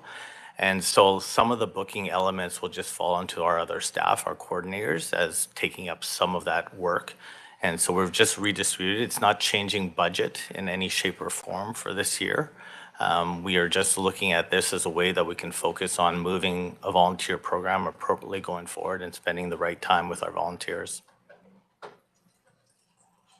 Follow up, sorry. Thank you. So are you saying then there will be no budget change moving forward with this change within staffing? Because I do feel, or I have noted or noticed that there could be a change. So I guess I'm just sort of highlighting that as a potential change. So I'm looking for confirmation there is no change moving forward. Yeah, through the chair. At this point, we didn't propose any changes. This is just we were focusing our work a little bit differently. Any other questions? Okay, well, thank you very much for your presentation. Oh, Director Taylor, sorry, thank you. Well, I was just going to say that as one of the larger users of recreational activities, our community does value the service. I do appreciate what Director Monteith is saying about budget, and that's important. And I just lastly, I think the move to provide a dedicated means of recognizing volunteers is important because we really deal with volunteer burnout. And so without looking at the budget implications of it and, assuming all that's just redistributing, I would like to speak in support of the effort to better recognize staff, as I think long-term that's critically, better recognize volunteers, because I think that's critical to long-term delivery. Thank you. Thank you. Last call for questions. Okay, thank you very much for your presentation. So I believe there is no further business, so I'll make a motion to adjourn. First, second, all in favor? Thank you. Meeting back to the chair, please. Thank you, Director Monteith. I believe that completes our morning agenda. Is lunch in the room? Okay. We can start a few minutes early, though, just to keep it on time, because the next one is a committee meeting, not an advertised meeting. So what time is it here now? 12:06? So let's say 12:36. So we got half hour for lunch? 12:40, just to round it off to an easy number. Sounds good? Okay. Yeah, you don't know who it is. Okay. It's kind of a neat idea. But, you start putting on some meetings, it's good and it's invasive, it affects somebody's. Sorts of stuff. But it's good in the vegetation management. It's an interesting, because I've never really heard of that. But it's a kind of an easy way, if you're doing it well, to kind of manage something or have something.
back to Troy, I was just saying, it's educating and getting the board when we talk, and we were talking about it earlier, Mark, it's about more the synergies in between what's needed.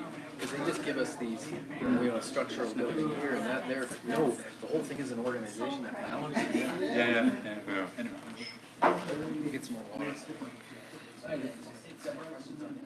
Yeah, I always got questions. It's my job to ask questions. You exceeded your Hey, I stayed quiet. 4. I stayed quiet till that presentation. Did you not notice that? I was very well behaved. We good to go, Danny? Fine, well behaved. I'm getting a thumbs up here. So we will get started here, folks, with the Environment and Infrastructure Committee meeting. And I will go to Director Bush to chair this one. Thank you. I'd like to call the Environment and Infrastructure Committee meeting to order at whatever time it is, 12:41. Would somebody move the adoption of the agenda, please? Moved. Second. Any opposed? Okay. All in favor? Okay. Carried. Now I see any opposed. Sorry, I haven't done this for a while. So, on the agenda is the Okanagan-Similkameen Electric Vehicle Infrastructure Gap Analysis. CAO? Thanks, Mr. Chair. And I will just introduce our Energy and Climate Resilience Supervisor, and he's going to introduce the delegate. Thank you. Yeah. Go ahead. Hello there, I'm Jeremy, the Energy and Climate Resilience Supervisor. Electric vehicles for community is obviously a hot topic, and previous committee we decided to go ahead and do a gap analysis, and I'm going to hand over to the consultant to present that shortly. The analysis was done by Watt Consulting and managed the process along with staff from municipalities. The report has taken in a lot of data from BC Assessment, as well as data that's been handed over by various municipalities. So it provides an entire regional picture. We are just presenting this technical report in its raw form, and we expect to be able to bring a more thorough analysis at the next meeting. So without further ado, I'll hand over to Victor from Watt Consulting, who'll be able to speak to this report. Go ahead, Victor. Hi, everyone. Through the chair. So my name is Victor No. I'm a senior transportation planner with Watt Consulting Group. We're based in the Okanagan region in Kelowna. So with the RDOS, we, in partnership with all the member jurisdictions, we conducted a gap analysis of the region to identify where should the region and all the local communities be focusing their efforts on siting new electric vehicle charging stations. So we took a holistic look by looking at various criteria that are related to demand for charging. So looking at where people live within the region, so residential land uses, whether it's single detached or multifamily, non-residential land uses, so commercial centers, offices, retail buildings, land use mix. So in a given area, how much different destinations could one person access, whether it's residential or office or retail and so on, or a recreation or institutional use. And then looking at the road classification for the region as a proxy for traffic volumes. So places with higher, so in summary, places with more residents living, a higher degree of non-residential land uses, more mix of land uses, and places with higher traffic volumes. These are all different criteria that help predict where we might think about charging or siting charging stations. So we were able to map that and are presenting to the board a series of recommendations on priority locations to focus on for the next several years through funding applications to senior levels of government or potential public-private partnerships to build out our publicly accessible charging network and help accelerate and improve adoption of electric vehicles to meet various provincial greenhouse gas targets and supporting the transportation sector as a whole. So thank you. I'll pass it back to Jeremy if he has any other concluding thoughts.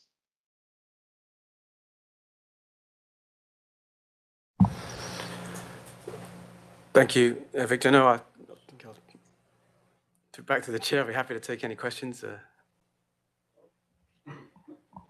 Okay, are there any questions? Okay. Just a quick question. In the study, and I'm curious, you mentioned that you'd worked with local governments, but nobody in our local government seemed to know much about this study, so I'm not sure who was being consulted in this, but when it came to the library, it was identified as that might not be, it makes sense from a land mixed use, but not necessarily because of the location of our library, that it's in a multi-use building, and having that particular charger in that spot might not be helpful, given that it can take a while to charge the batteries. So it was just kind of curious as to, when it came to ours anyways, I can't speak to anybody else's region, but the recommendation of the rec center is fine. I think we're already kind of working on that, but I was curious about how much consultation actually happened with the local governments for some of the study versus just kind of an overlook at where it could be and kind of some recommendations that way. So just like to follow up with that. So Jeremy, do you have a response? Yeah, I believe that's Village of Kermis, right? Yes. Sorry. Yeah, we were in contact with the CEO in Kermis regarding the study, and she was engaged in a number of our meetings along the way. So. Okay. Director Van Alphen, sorry. You got it. Thank you, through the chair. Just a question. I know in Summerland we have several tons of electrical charging stations, and it's wonderful. But have you taken into consideration that the private sector is now starting to ramp up, such as your gas stations and stuff? With your study, did you look into that at all? Because we're seeing it already in Summerland. One gas station is now putting in electrical chargers now too. So it's almost like competition to the city, but it's happening, and I'm just wondering if that's been part of the study. Go ahead, Jeremy. Yeah, thank you. Through the chair, I'll maybe refer to Victor on that. It's a study composition question. Yeah, so local government has an important role in investing and supporting electric vehicle charging stations, but local government, there's only so many publicly owned land you have assets to. So the private sector is going to be a major partner in expanding the public charging network. So yes, many of the recommendation sites, they are on private land, recognizing that places like gas stations or larger shopping centers, they will have to sort of play an important role in building out that network and filling in those crucial gaps that local government cannot do by themselves. So we are seeing, growth in places like gas stations and having charging stations, and that was sort of something we considered in where we should be recommending these places be. Can I? Thanks, Victor. Beg your pardon. Oh, sorry. Did you have a comment? Yeah, if I may. Yeah, go ahead. Just wanted to add to that. A lot of the gas station major companies have looked at electrifying all their stations, and in certain jurisdictions like Vancouver are obligated to do so. Some of the smaller gas stations, though, are interested, but struggling to meet the capital expenses required of putting that kind of infrastructure in. There might be opportunities through this report of looking at it collectively and thinking about providing a rental arrangement where the region can do the purchasing, but there could be a siting at those gas stations. I think it's just worth saying as well, there's a slight difference in philosophy with electric vehicles. If you're going to be in a location longer, somewhere you might want to go and stay a little while and charge up your vehicle and spend a little bit of time. And that doesn't necessarily have to be a gas station. Thanks, Jeremy. Director Coyne. Yeah, just looking at your stuff here. When did you guys do your count on electric? Because like Princeton you have it down as 11 total. We have over 20 now. We have they're all private. There's even the ones on our visitor center are private now. They're not run by us. And then you guys have there's library for a public one. We don't actually have parking at our library, so I'm wondering how that came about. Okay, who wants to answer this one? Yeah, so with respect to the timing of the analysis that was completed last year, there is a section within the report that outlines how many stations there are for a given community, and specifically it's the number of ports. So a single location might have several different charging ports. With respect to a given location, the locations in themselves are meant to be signifying a more general radius of the area. So if there's not necessarily a parking spot for a given location, like at the library, there might be another property just down a few meters that would be appropriate. I think that the takeaway is that the locations are not specific properties in and of themselves, but they are signifying a general area. And that particular property may be the right candidate, but there will need to be further due diligence work done for each location to study, do we actually have the electrical infrastructure to support a station? What kind of upgrades are necessary? So this is really about kind of providing a high level first steps in setting a strong foundation for future work. Thanks, Victor. Any more to add, Jeremy? Nope. Okay. Any more questions? Director Taylor, go ahead. Just curious how your knowledge perhaps of how other regional districts are addressing the financing of infrastructure like this? Go ahead, Jeremy. Yeah. There have been regional districts, Kootenay Boundary and Central Kootenays, as well as others close to the Lower Mainland who've addressed this as a regional entity and self-funded it. There are obviously significant costs involved. However, there are significant grants available for this work. So, for example, the Natural Resources Canada's ZVIP program can provide up to 75% of funds, and we're waiting to hear if that's going to be possible. We should have heard by now, but we haven't heard if we're going to be getting funding through that.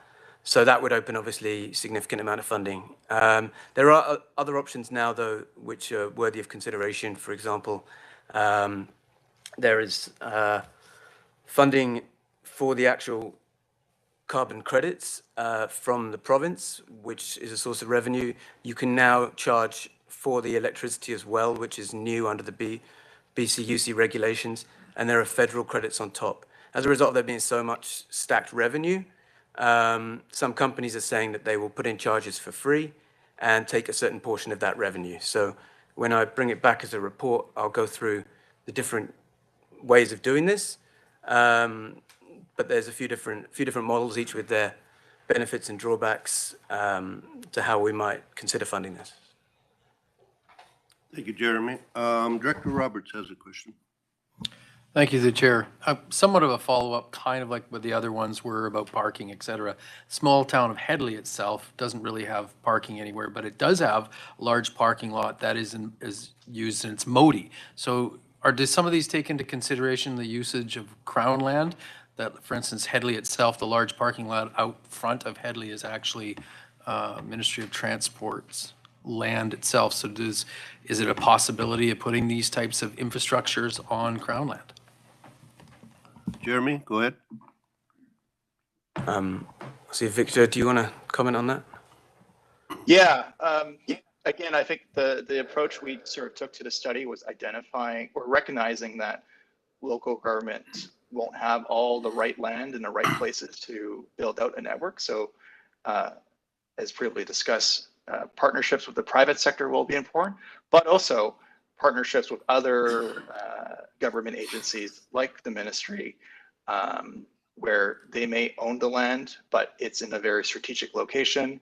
And that's sort of where our report aims to identify, okay, where are these specific strategic locations we can consider? Who are the actors involved? To sort of potentially consider providing a public charging station. Thank you, Victor. Any further questions? Okay, seeing none. Thank you very much, Jeremy, Victor. Could I get a motion to adjourn?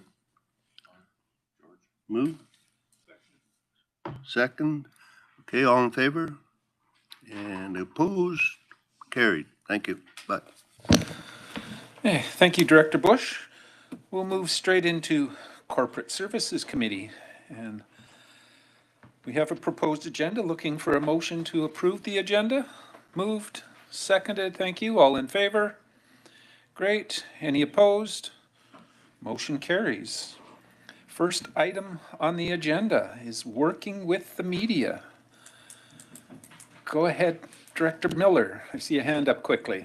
Okay, thank you. As a 3-time Okanagan Life magazine best writer of the South Okanagan, I do work in media, so I would like to declare a conflict. So I'm going to excuse myself, but please come and find me when this is done. All right. I don't think we're making any decisions on this, so it's really not a conflict, but it's just information.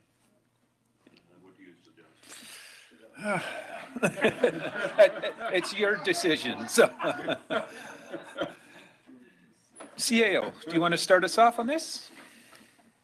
Thanks, Mr. Chair. So shortly after the new board took office back in November of 2022, we did introduce the sort of a broader scope on a communications plan, and there was great interest from the members of the board in that, and they asked for additional information. So we're bringing forward, I think, a series of opportunities for discussion about communication because it's so important. And we have Eric Thompson with us today, our communications supervisor, and he is going to talk about working with the media. Okay, I'll turn it over to Eric. Go ahead.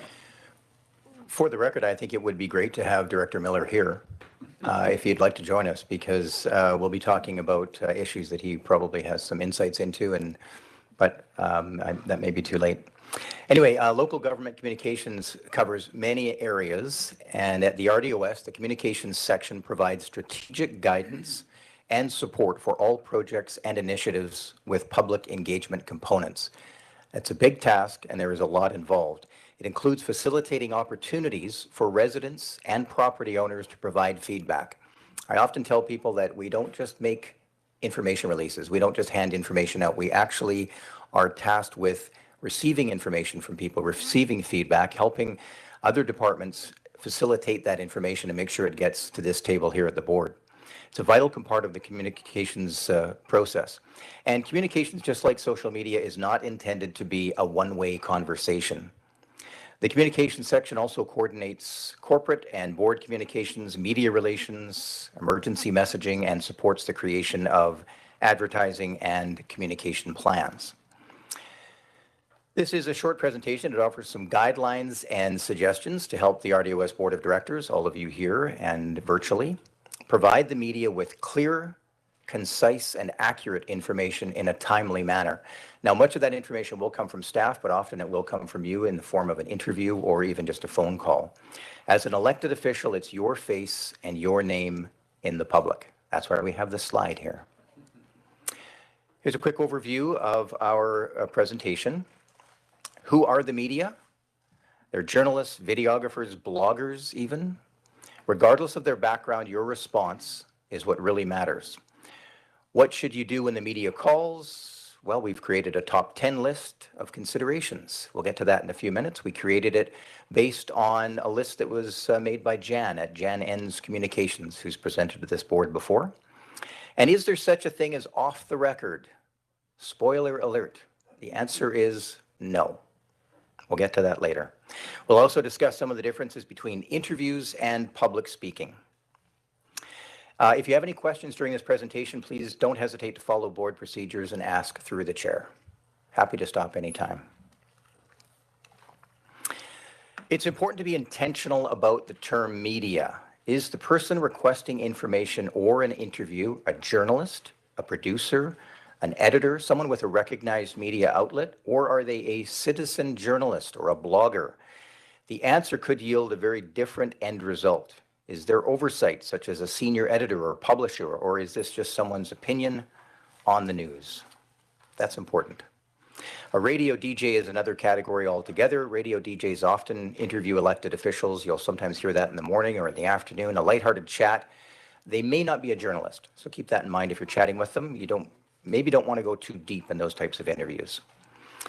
Some of the other job titles that you may come across, just for information, many of you have probably heard about them. An assignment editor, someone who manages the assignment desk. They work with the story producers and reporters and camera operators.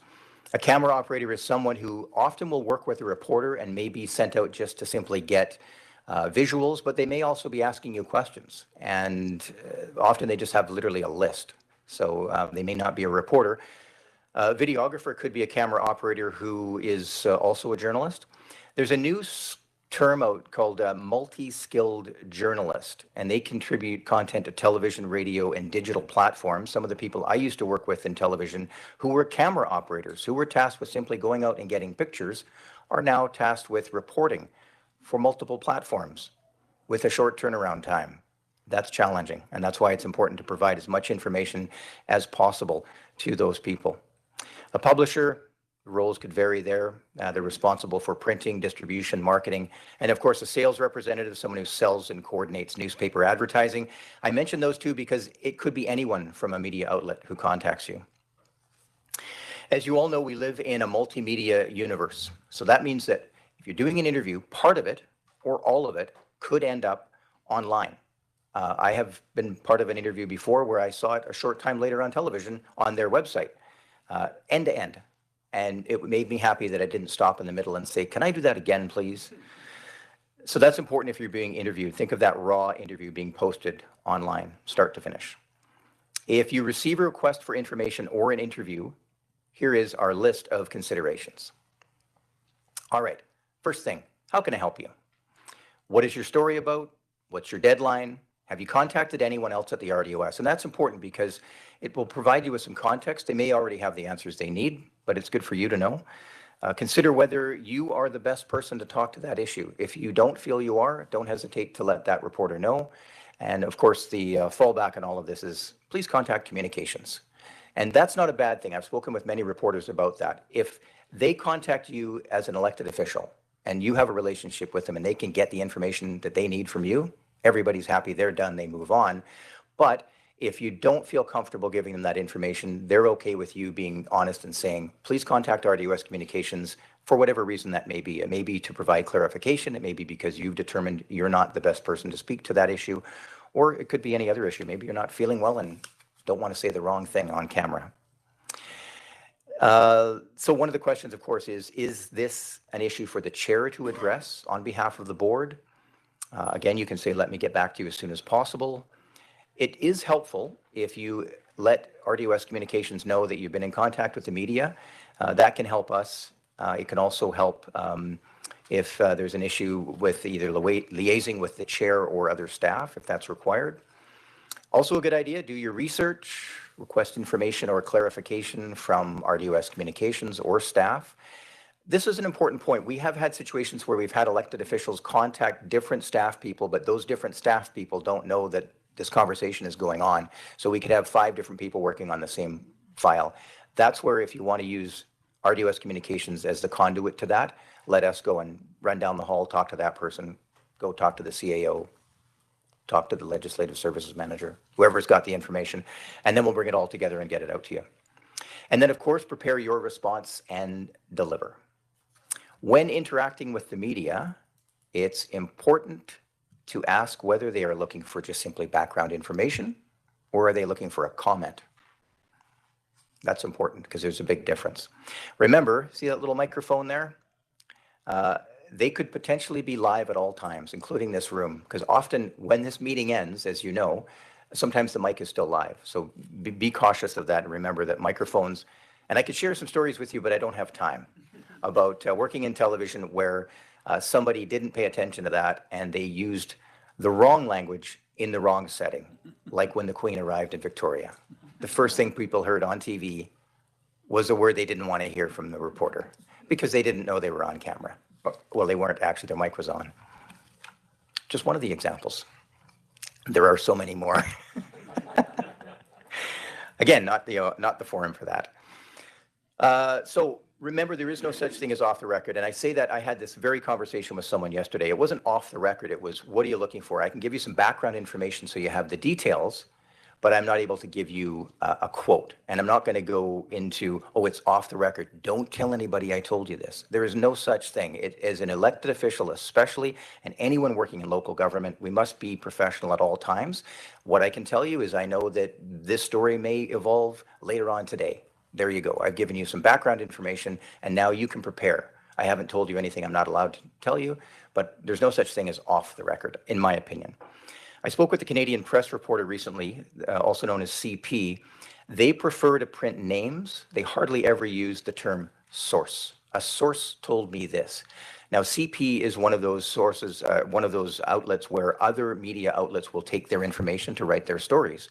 So a source isn't really what they're looking for. They need a name attached to that because that must stand the test of a legal argument in each different area that they're dealing with. So that's really important for them. It must be able to survive a legal challenge in every market. Now, a source such as one of you, an elected official, may provide information to a reporter under the assumption that future research will be conducted. They may say, hey, you might want to look into this, and then away they go. That does happen, and it usually happens when people have a good working relationship with that reporter. I'm probably not telling you anything you don't know. So in some cases, you may want to request an email with a list of questions. This is where I was hoping that Director Miller might want to weigh in. I have received questions from a member of the media, and then I've answered those questions, and then what I saw in the media was different than what I thought it was going to be. And even the tone of my language or the actual content was different than what I thought it would be. So by asking for an email, if you're not comfortable or you don't know that reporter, they send you a list of questions and you send them back the answers. Everything is above board, it's documented, and it's well written out. That's not a bad thing, and I think it's more than reasonable. Difficult, of course, with television sometimes, or even radio. But speaking off the top of your head may yield quotes that aren't ideal. And like could actually be written out in text form. I've seen that. Like, you know, painful, but it happens. That was me editorializing. Shorthand notes by a reporter based on what you may have said do not always reflect your exact words. And I think of a waiter and you're giving them a big complex order and they're not writing it down. And I always think, don't you want to write this down because I don't want cheese on my hamburger, okay? And then you get the hamburger and it's got cheese on it. So I think that's a really important consideration is saying less than more is important and being really specific about it. And you develop those relationships with reporters and you'll know when it's maybe not a good idea to just ad lib. Who speaks for the RDOS and when does an electoral area director speak rather than the chair? According to the RDOS communications policy, the chair and or their designate is the primary spokesperson for the regional district on regional matters. And the electoral area director or designate is the primary spokesperson and promoter for their electoral area on matters pertaining specifically to their electoral area. So members of the regional board, the CAO, senior managers, they are authorized to communicate on behalf of the regional district, and other staff may represent the regional district if approved by a senior manager. There's a reason for that, and it's simply to make sure that messages are concise, and or coming from the organization in a professional manner. Of course, we know that only the chair speaks on behalf of the board. Let's talk about deadlines for a moment. Reporters or producers will usually let you know what that deadline is. For television news, it's usually 3 o'clock at the latest, which for them is still pushing it because they still have to post on social media. Breaking news will trump all those headlines, all those deadlines as well. Some live radio programs feature taped interviews, so they'll get it when they get it, and when they do, they'll then go and air it. So that's a bit more flexible. I'm sure someone, if they're watching from a radio station, doesn't necessarily agree with that, but if it's taped, that means they will obtain that information as they get it, and then they'll plan accordingly when they share it. I call this slide just the facts. I didn't want to put a headline in there because I didn't want to implicate anybody, so I just put generic news headline. Here's where it gets interesting. We should not assume that reporters will confirm all the facts contained in their story. This is not to suggest reporters are negligent in their duties at all. The point is, facts and information can get lost along the way. And many of you have probably seen stories where you know the backstory and you're saying, oh, they missed something there, because it's really difficult, especially when you're doing it every day, to grab a story and get everything correct. So when you're dealing with detailed or complex issues, some information may be provided as opinion. And if the reporter didn't catch that, then they're sharing information that was actually somebody's opinion and it wasn't a verified fact. That can happen. Reporters often work under tight deadlines. They may go to just one source over getting multiple sources. If you do spot an error about a story that is involving yourself or the RDOS, please consider contacting communications. And you may even choose to contact the reporter directly. All the times I've done that, which have not been very many times, the reporters are always very happy to hear that information. And it's important to be clear about whether the comment that you are providing is your opinion or whether it does require confirmation, because you may be talking about something you know about, but the details and the dates and times could change. How are we doing for time? Are we good for time? I'm just about done. I would like to share a recent scenario. This is, again, where it gets interesting. And this is based on real life. So a recent scenario, January 2023, an evacuation order was issued by the RDOS Emergency Operations Center. You may remember that. It was a result of a rockfall event in electoral area G, rural Karameas. The evacuation order followed a tactical evacuation by the RCMP due to safety concerns. So the RCMP moved in, asked people to leave. Part of the process is the EOC, the Emergency Operations Center, then moves in with a evacuation alert, and we go from there. Now, a subsequent geotechnical assessment and information release was distributed. That went out to the media along with the evacuation order rescind. Electoral area Tim Roberts, Director G, Tim Roberts, Director G, we'll call you. Electoral Area Director G, Director Tim Roberts, was the designated spokesperson on behalf of the RDOS. Now, this is a great example where Director Roberts literally is looking at that hill. So should he comment to the media, or should I, in my office at the back of the room here? Better that he does that. He felt comfortable with it, and he was updated on the story regularly on the situation. So the following examples are intended to show how different media outlets covered this, not meant as a criticism. These are simply examples. So example number one, actually I'm going to go back to here. Sorry, I'm jumping ahead. A TV news reporter whom I've never met, quite young. That's not necessarily relevant to this, but the TV reporter arrives at the RDOS to interview Director Roberts. The reporter had received the report or the information release and the geotechnical report, but had not read the geotechnical report. And this wasn't an overly complex report. I had a chance to go through it. It was pretty specific. It said there could still be some danger. But the reporter was going to do an interview now with an elected official, having not read that geotechnical report. Without sounding overly critical, for me as a former reporter, that's concerning. If you're covering a story which includes a geotechnical report as a key component, reviewing the document before asking questions about it is a critical step. So these are the things we need to, as an organization, keep in mind. How are we making sure that the direct information is getting out to the public? And this is the part where I wrote, let's discuss. I don't see anybody who wants to discuss that. I was hoping that possibly Director Miller might want to jump in as a news reporter. Again, I'm not trying to be critical to reporters. I'm just saying that I think a lot of people would want to jump in on that and say, yeah, I think you want to read the report before you ask questions about it. It reminds me of streeters, we used to call them in television news, where you'd go out and say, this 14-page report's just come out. What do you think about it? I haven't seen it. And I'm a plumber. I am. Go ahead, Director Coyne. You've got a question? With lots of experience, since you want to discuss, the best thing is if you haven't read the report, is you say, can you give me time to read the report?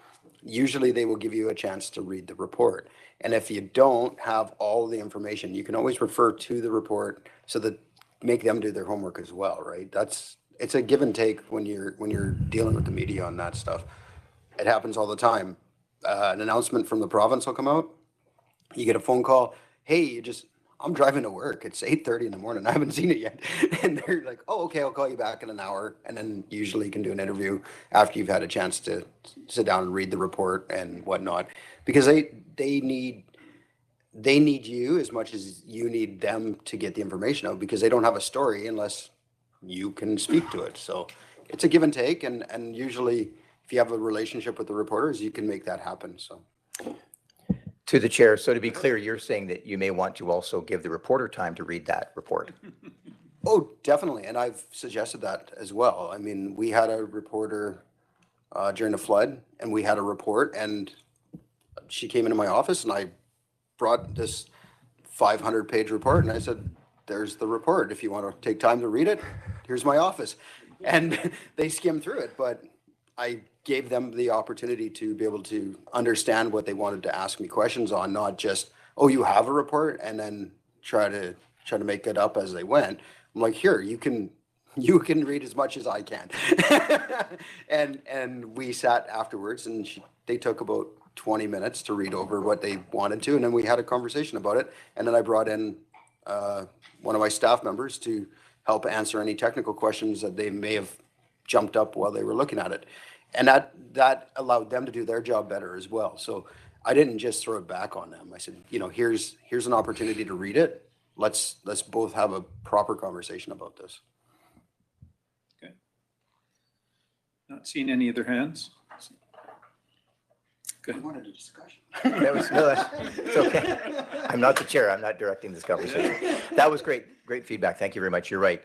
Making it work for both parties is important. Here's our second example, a pre-taped radio interview, also involving Director Tim Roberts from Electoral Area G. So this scenario, the host asked Director Roberts in a pre-taped interview about removing an evacuation order when a geotechnical assessment indicated the subject property is located in a rockfall hazard zone with a high to very high probability of occurrence. So the information release that accompanied the report stated that the assessment provides information to assist property owners and residents in making an informed decision about next steps. Director Roberts, in my opinion, did an excellent job of trying to explain that. There are a lot of challenges with jurisdiction and authority, and this was the exchange that followed. The reporter asked, or host, are you saying people in the area don't want more information? And I was listening, and I did not hear that. That was not what I heard, but that's what was said. And this, again, all the time in the world for people who host radio programs, especially live and even on tape, it's very difficult to do. But that, to me, was surprising and was concerning as well. So the area director then jumped in and said, there's very little in the way of zoning, building bylaws, and enforcement, and basically tried to explain that, no, I'm not saying people don't want information. I'm saying it's challenging to enforce. So that's just one of those lost in translation situations. The host then asked, let's move on to the next one, actually. This is the next part. So after the pre-taped interview, and I don't believe Director Roberts was aware that he was going to be on tape, followed by a live guest who is someone who was impacted by the situation. But that's what happened. So once the tape was over, the guest was identified as an evacuee. And what's that? Oh. They asked who it was, but I said, no idea. Oh,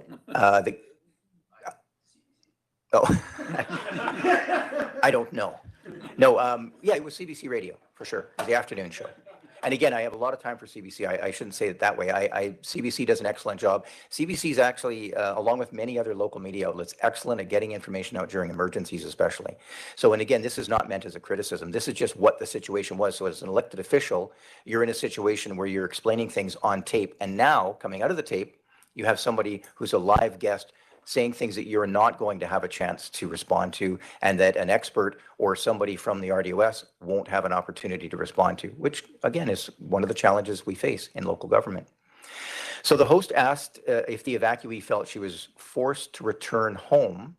The guest then provided an opinion on how things might work out if they followed her advice, which was to take some dynamite and blast the rocks out and then let the folks come home. Again, as a former interviewer, if somebody said that to me on the radio, I think I might challenge that and suggest that we better talk to an engineer. We may, hold on a second, that's an interesting idea, but that is your opinion. And again, that didn't happen. So I was concerned when I heard that, and it made me think of the importance of the reporter and the host doing their due diligence to make sure that statements such as that don't go unchallenged.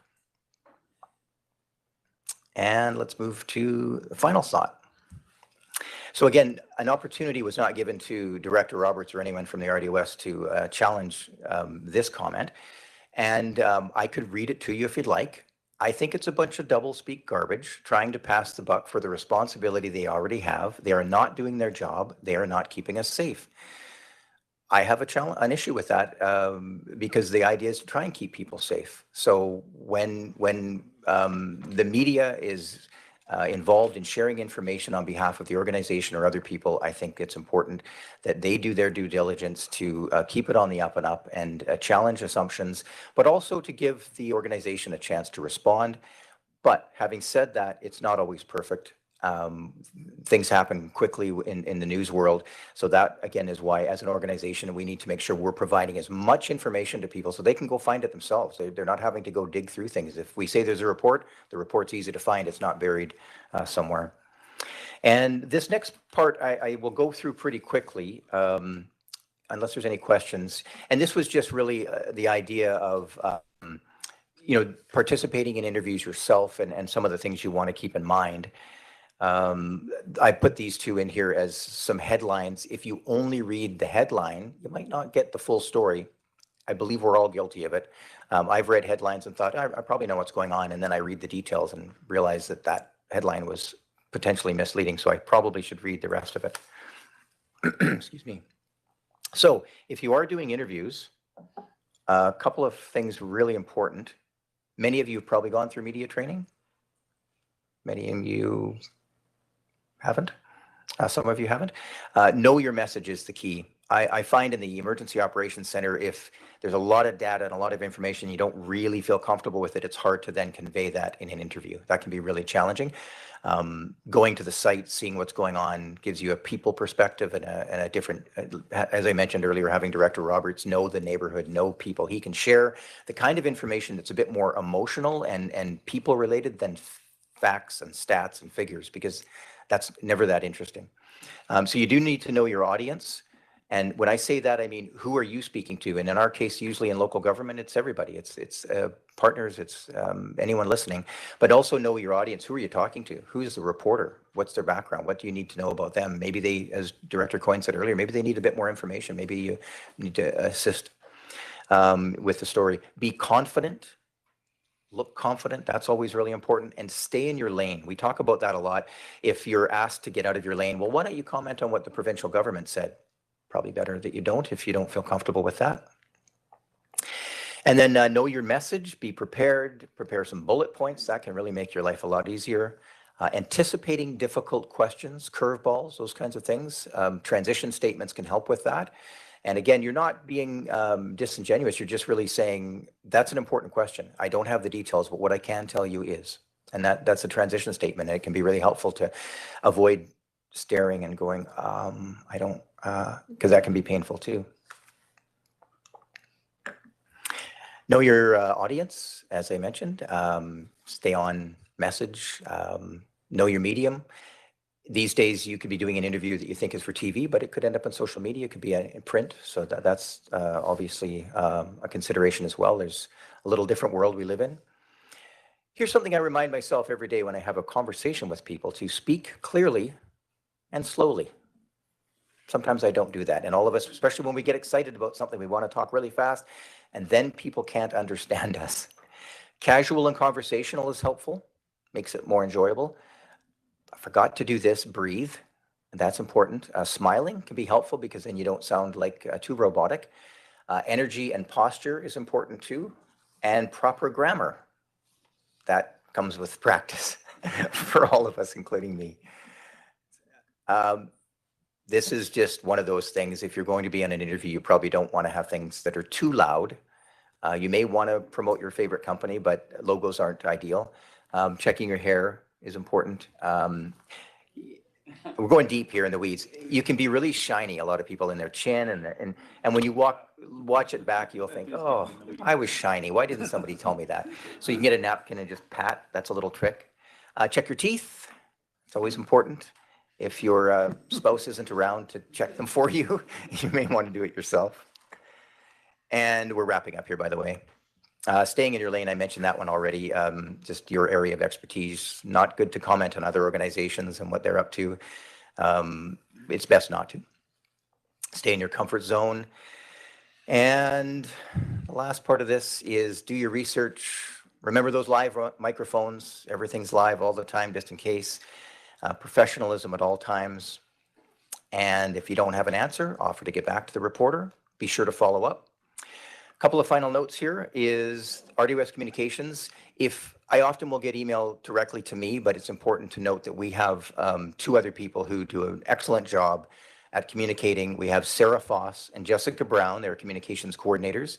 And when you send an email to communications, it goes to the three of us plus Matt Hatch, who is a legislative assistant or an assistant with the Legislative Services Department. Matt takes care of Community Champions. And that's a really important program to try and get information out to the communities. And the communications section can track down information if you are looking for it. Again, if you get an email or receive an email, somebody's looking for information about policies or something, and you start with communications before going to different departments, we may be able to get that information for you right away, or at least we can track it down. And with that, I will stop talking and go back to the chair.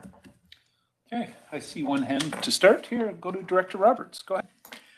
Thank you. And thank you, Eric. You know, it's been so helpful. I was able to talk with him quite regularly, which during that episode and some others, it was interesting. It was very frustrating because I was providing the information that the reporter wanted in specific language, and they just kept on switching it around. Well, you're just using jargon. It's like, no, I'm giving you the facts. And I just kept saying it, but it didn't help. They were still just, there was a reason or something that they wanted. They wanted to understand why, or they were making it look like we were just making people go home and it's unsafe.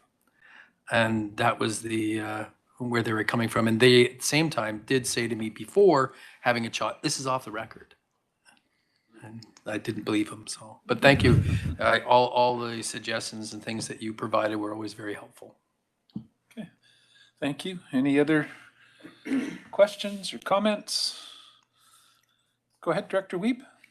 Maybe just one follow-up, and I did find during the last election that there was, keep the main thing and talk about different things, but that the reporters at times would vary from there. And is that something that you can just say, you know what, I'd prefer not to talk about that? Or we started to get in some very personal stuff that I was like, I'm not sure why this is coming up, but it's not helpful and I'm not comfortable with those particular questions.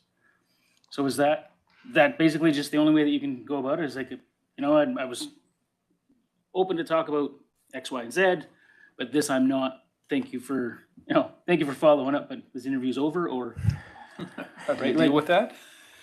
Suggestions? To the chair, that's where we have what we call transition statements. And most people who are involved in the media, it is a bit of a dance. And it's important to be as professional as you can and be honest. I think that's the key, especially let's consider you're in a live interview setting and you're being asked a difficult question. You just be honest. I prefer not to talk about my family at this time. I can tell you, though, as an elected official or someone who's running to be an elected official, here's what I'm hoping to do. I have interviewed people many, many years ago where you could ask them. Jack Layton is a good example. He was such a good speaker, and I asked him a question, and I could have asked him why the sky was purple.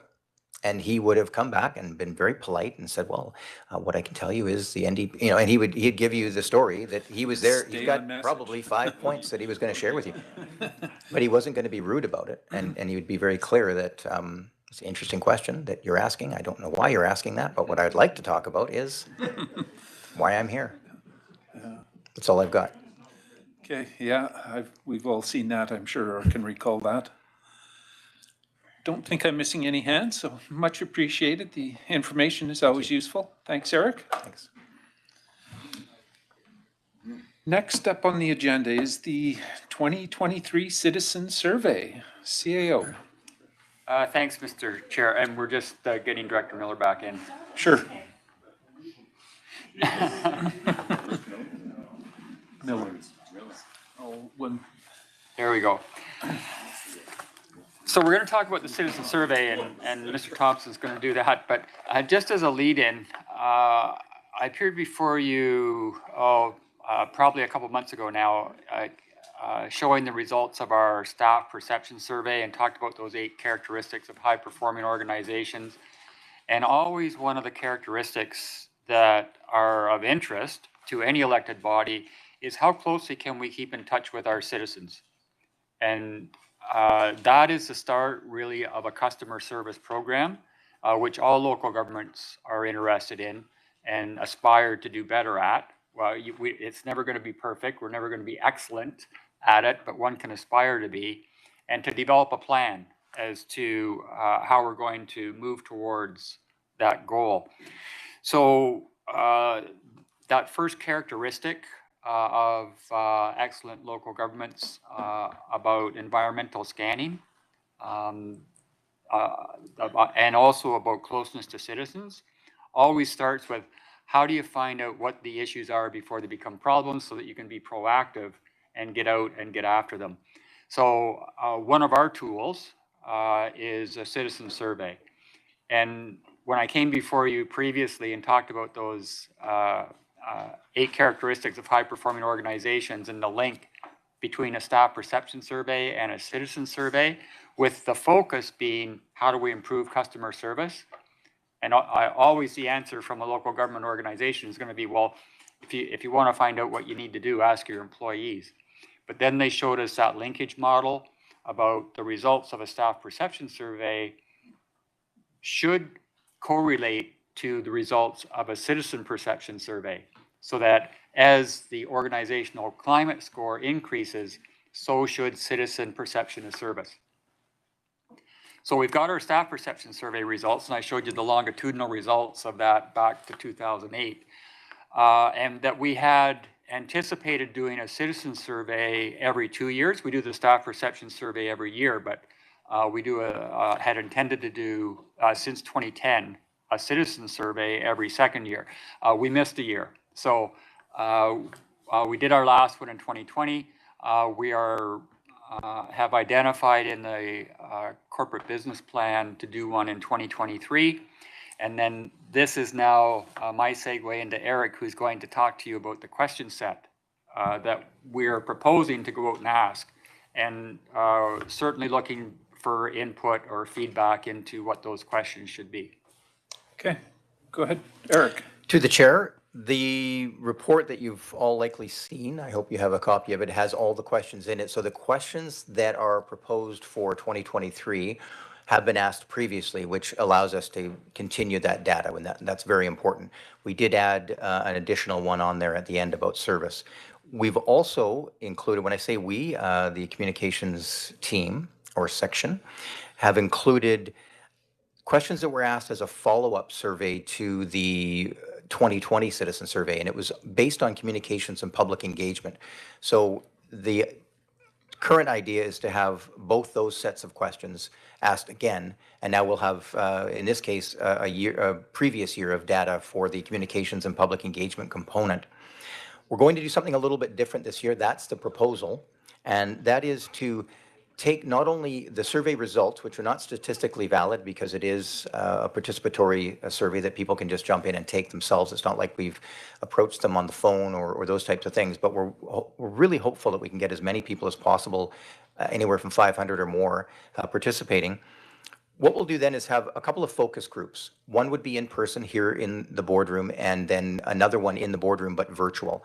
The idea is to gather together some community leaders, and it would be invitation. So it would be people that we have identified, we again being communications, that we've spoken with before, we know are really involved in their communities, and get a real good cross-section of people to participate in a focus group where we look at what the results were from the citizen survey.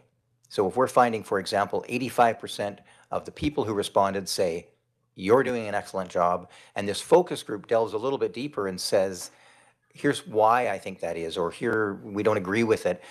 And then we're going to try something a little different, and that is to record those two presentations. And obviously the people who participate will have to be okay with that. And then we're going to create a short video. So the video would be, you know, when you receive a report, often it's very large. You'll have the paper report, you'll have the executive summary. And this is work that I've learned about through working with a company locally, Video Research. They do this for companies around the world. So the idea is you start with the survey and then you narrow your list down to getting a small subsection who are, in theory, examples of, you know, you might have, for example, a teenager who's an example of a lot of other teenagers that kind of fit in the middle. You have a cross-section of people whose opinions will be turned into part of that video. So when you look at the video, you'll get the high level. We found that people like this, they don't like that, they're generally happy with their quality of life. But then it will also have actual people talking, which I think can really make a big difference. It brings to life results and stats and graphs to hear, because if we hear, for example, I like my quality of life in the regional district, that's one thing. But then if we hear a person say why, that can really make a big difference. It can really explain it. It can provide more context to what they're saying. So that's our current plan. You'd be presented as the board, and then the public would get the survey results. They would then have that short video that puts it all into a bit of a picture, and then also the results of that, those community forums, and we're planning 2 of them. So that's the current plan. And another part of this is to really try to reach as many people as possible outside of the online world. We always make paper copies available, and we'll do that. But make sure that in the communities there are posters and there are ways for people who don't have technology to still participate and to know that it's happening. Okay. Thanks for that. Any questions or comments? Go ahead, Director Monteith. And through the chair, I guess I'm looking for a way, so I've gone over the questions that are proposed. So I'm looking for a way to distinguish between somebody who owns a home in Vancouver, but also Twin Lakes, and somebody that lives in Penticton that has a home in Apex, or Caledon and Apex. So when we have these multiple locations, but yet they want to participate in the survey, if there's no way to break that out, it makes it sort of a challenge to either encourage them to participate, or when they have multiple opinions, because their service in Caledon may be different than Apex, but yet they have properties in both. So I guess looking for a way to bridge that together a little better.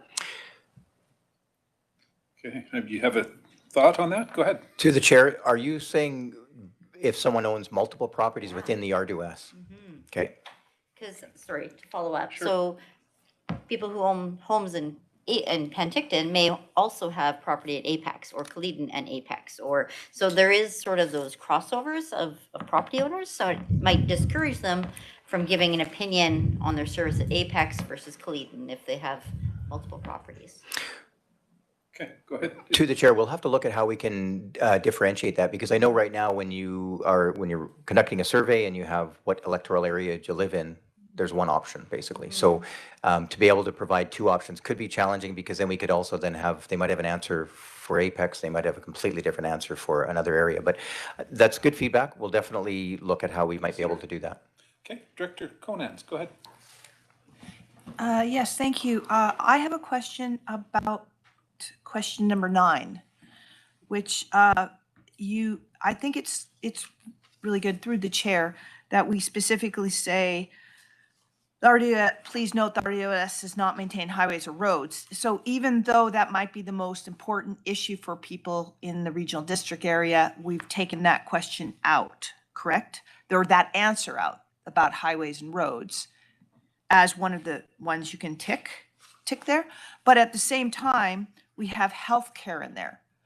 And I think it would probably be important to say, and I don't mind that healthcare is in there, but I think it would be important to say, note, the healthcare is responsibility of the provincial and federal governments or other levels of government. So I don't know if you want to put roads back in there just to see if that still is the most important, or do you want to take out healthcare because that isn't our responsibility Either. yet. Yet. I don't know what's your thought on that? Or? Eric? To the chair, I agree. That's my thought. We'll take a look at what seems to make the most sense, whether it's I think it's important, based on what you've said, Director Conant, it's important to have the option to say, even though the RDOS is not responsible for roads, roads are a big concern for me, because I know if someone's filling that out and the feedback that I get, and I'm sure many of you, they're not really, most people are not too worried about who's going to fix the issue, but it's an issue and they're concerned about it. So knowing that then provides some data potentially to take to the province and say, we've done a citizen survey and 99% of the population has said they're concerned about this or that. So I think adding it in and the caveat, the additional caveat of the RDOS is not responsible for most elements of healthcare at this point. Thank you. See, you had something to add, or? Well, and I'm not sure why this question is, or opportunity to comment is on the survey, but we are the regional hospital district. And Director Johansson's going to, at his next hospital board meeting, going to be talking about what role does the board have in setting priorities for health in this area? What do we fund? How is our relationship with IHA?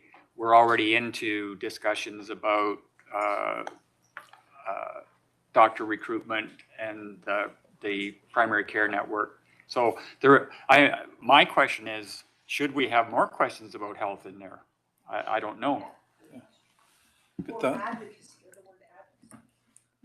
Good. Or the word advocacy, and you could even put advocacy for certain types of healthcare that you specifically, or you could put advocacy for roads and highways, because I know that you are a huge advocate, Director Monteith and others, for the changes in the road in Cleedon, that even though that wasn't our responsibility.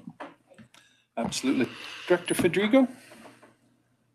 Wonderful. Thank you to the chair. I have a couple of things. Just under Area E, can we add Indian Rock and Falcon Ridge? I'm not really sure what Popular Grove is. So that would be wonderful there. And then I have a question about question number 32. Have you contacted the RDOS within the last 12 months? Would it be beneficial to break that out into whether you've talked to staff or a director? Just because if it doesn't quite identify in there, so I don't know if it'd be beneficial there. And at the end, when we talk about parks, how satisfied are you with the maintenance of parks? It seems a bit broad. Like I know for us in Area E, we have a parks contractor, and then some people may not understand quite what that maintenance entails. And then with that, can we get them to maybe pick a couple of the items out of their rec trails and parks master plan that they have specific questions on that they want to ask the public? That's all for me. Okay. Thank you. Some thoughts? Do you have a question, Director Roberts, and then Director Monteith? Thank you. It was just a minor point. In the first part that you have in regards to which area you live in, Area G has Kermias, Rural, and Headley, and should have Olalla in there. And then when we go down to the specifics, it's got Olalla, please specify, do you live near Headley or Olalla? So then there it needs to have Rural Kermias. Okay. Director Monteith? And through the chair, there was also a question about water quality, and not all water purveyors are RDOS. So I have an irrigation district, I have Apex has its own, and then Twin Lakes has just water licenses. So to ask that question is sort of almost irrelevant, I guess, for some areas. So I guess I'm wondering, if that's even just a question, do we have an RDOS water system, and are you happy with that service? I'd have to echo that as well, 'cause we have no water services in Area A that the RDOS manages. It's either the town or individual. Go ahead, Director Johansson. Thanks, Chair. I'm just wondering if we should have maybe more questions around emergency management or satisfaction with emergency management. I know you have a couple questions in there, 13 and 14, which sort of broach that subject, but with the recent events that we've been having over the last couple of years and more people being involved with wildfires and flooding and different things like that, heat dome, those type of things, I think it might be an opportunity for us to maybe build on those questions and maybe even have almost a separate section in there around emergency management, especially something we're spending a lot of time on these days. Okay. You have a response? Good feedback. As you know, we do have the survey that just wrapped up on the emergency program. There may be some overlap there. There may also be some data that can come out of that, but certainly adding a couple of additional questions because it is such an important and it's a changing topic. Heat domes we weren't talking about necessarily a few years ago. So noted. Thank you. Yeah, nor atmospheric rivers. Never heard of them before. Director Monteith and California. Sorry to pick on the questions. Question number 46 asks about protective services. I don't know if all residents would understand what protective services means. Is that police, fire, ambulance? So that might be need to break that out if we're looking for specific information about fire, police, ambulance, like that's looking for, clarity. Don't think I'm seeing any other hands. So that gives him quite a bit of feedback. Maybe more questions than we want to ask in a survey in the end, but we'll see what it does. Any other last chance at anything? Okay, looks like it for now. Thank you very much for Thank you. The update.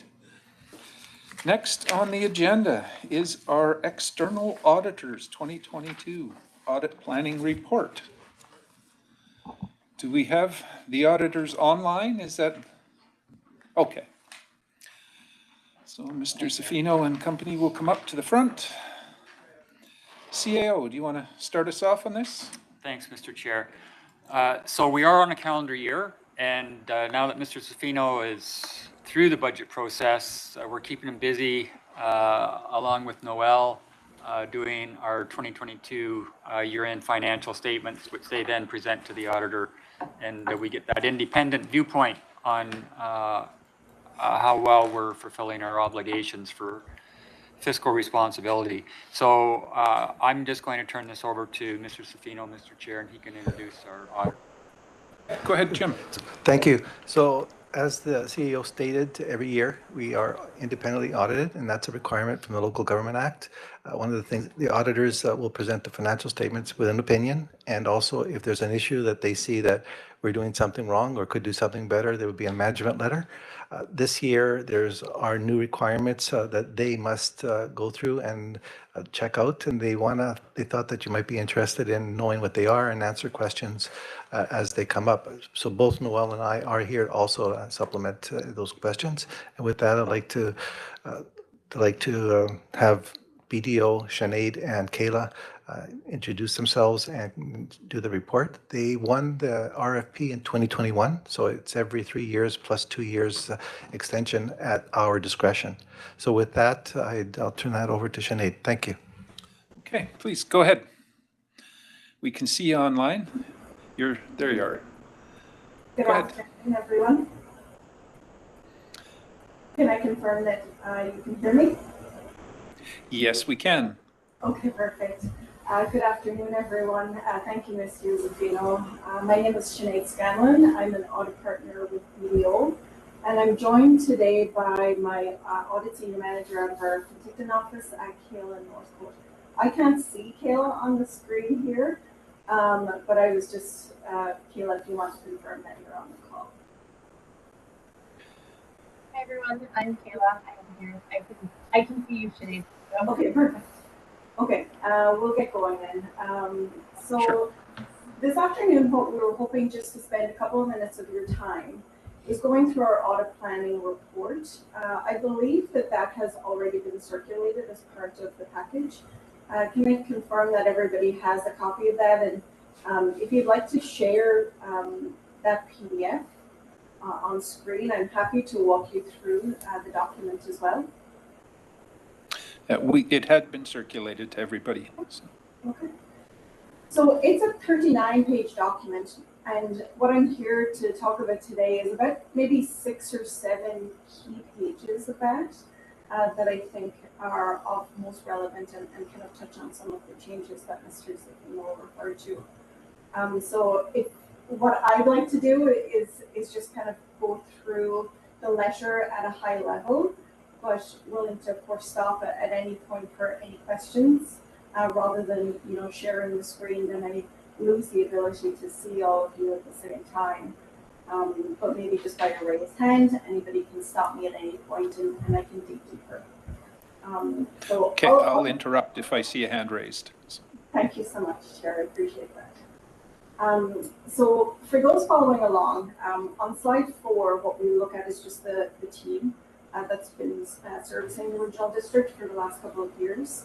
I took over as engagement partner. This is my 2nd year, and we had Jonathan McGraw, who was the initial partner, and then Marcus Schrock from our Vernon office was also engagement partner 2 years ago. So I've been really pleased and honored to work with the regional district and in particular the finance team. Kayla has also been involved in the audit for the 6 years that we've been involved as well. A couple of key staff members that were involved last year continue to be involved again this year, which always really helps for that continuity of information that we have. Over the last couple of months, we've been doing our audit planning process, which culminates in this report that I've shared. We take the draft or preliminary results of the regional district to help us set what we think our audit materiality is going to be. We review minutes, the results of the preliminary information for your December year end, and we assess where we think additional risks might be present for the current year. So our next opportunity to present to you will be at your meeting in May. That will be a little bit of a longer meeting because at that juncture we'll actually have the financial statements. And so we'll be sharing those with you, go through some of the key high-level results that you should be aware of. And then as Mr. Henry mentioned, at that juncture, we would also provide you with a copy of our management letter that would include any recommendations on internal controls that we would implement for you. So the next couple of pages of the letter talk about our audit responsibilities. And so at a high level, our responsibilities are for the current year preparing the financial statements for the regional district along with the finance team. We are also obliged to prepare and provide that management letter to you with any significant or any deficiencies that we note as part of the audit process.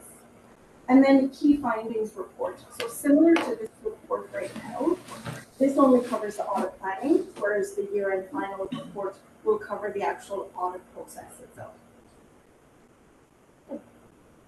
One of the pages in the letter also talks about where we think some of the significant risks are, but also some of the planned responses that we have. For a regional district of your size, we look at areas of where there might be some potential management override in your controls. We review revenue fraud risk for recognition, making sure that any significant components of revenue are recorded in the right period. We look at finance teams that are usually fairly small and look for any potential weaknesses in the segregation of duties. And then some additional procedures that we add, such as maybe fictional employees. So we'll look at your register for listing and then confirm to make sure that employees that are on there are actually employees of the regional district. And we also like to implement a degree of change in our procedures from year to year. Some are mandatory that we'll have every year. And we also like to bring in a degree of change in our procedures every year as well. I referenced earlier about materiality for the regional district. last year, your materiality based on your total revenues, we assessed that at about $1.15 million. We've assessed the planning materiality for your upcoming year end at close to $1.5 million. And so that is based on 3% of revenues. Now, it's a little bit higher than last year. What I suspect will happen is once all of the year-end journal entries have been posted, then that number will probably come down a little bit more comparable to last year. And so that's a big number. So I just wanted to explain that a little bit. I know I spoke about this at the year-end meeting last year, but just for the benefit of those that weren't present. Obviously, it's a significant amount of revenue that the regional district has in its financial statements every year. And so we base our materiality on a percentage of either your revenues or your expenses. We've selected revenues. And so 3% of your total revenues as of right now is approximately $1.5 million. Now that's not to say that if we don't find an error of say, 600,000, that we wouldn't bring that to your attention. That would be an immediate conversation that we would have with Mr. Zafino. But it's used as a sampling test for how many items that we select for testing. So with materiality, for example, of 1.5, if we're looking at, say, your purchases or your payroll for the year, that might mean we look at 40 purchase items. If your materiality was higher, we would look at less. If your materiality was lower, we would test additional items. So that's our materiality for the year. I suspect, based, as I mentioned, once we get the final numbers, that materiality will be a bit lower. But that is an item that we'll discuss as part of our year-end close report as well. So there's a couple of things that are key for the December 31st year-end for 2022, and that's an audit standard called Audit Standard CAS 315. And so what that looks like for the current year is additional requirements on your auditors, so our team, in order for enhanced documentation in our audit files. Now, what that looks like for the finance team at RDOS is not significant, but it does require additional documentation in order to meet not just BDO standards, but actually, and not even Canadian standards, these are new international audit standards that we have to comply with. So luckily for the RDOS finance team, it doesn't actually mean significant additional work on their part, unlike an accounting change that will be applicable for next year, and that's PS 3280 on asset retirement obligation. So I'll speak a little bit more about that in our final close meeting, but I just wanted to bring it up to the board that is, I'm sure that you will have heard it at your other board tables or council tables, but that is an accounting standard, one of the biggest that's impacted public sector entities in quite a few years. And so that will be something that we discuss with the finance team after the audit is over in preparation for next year.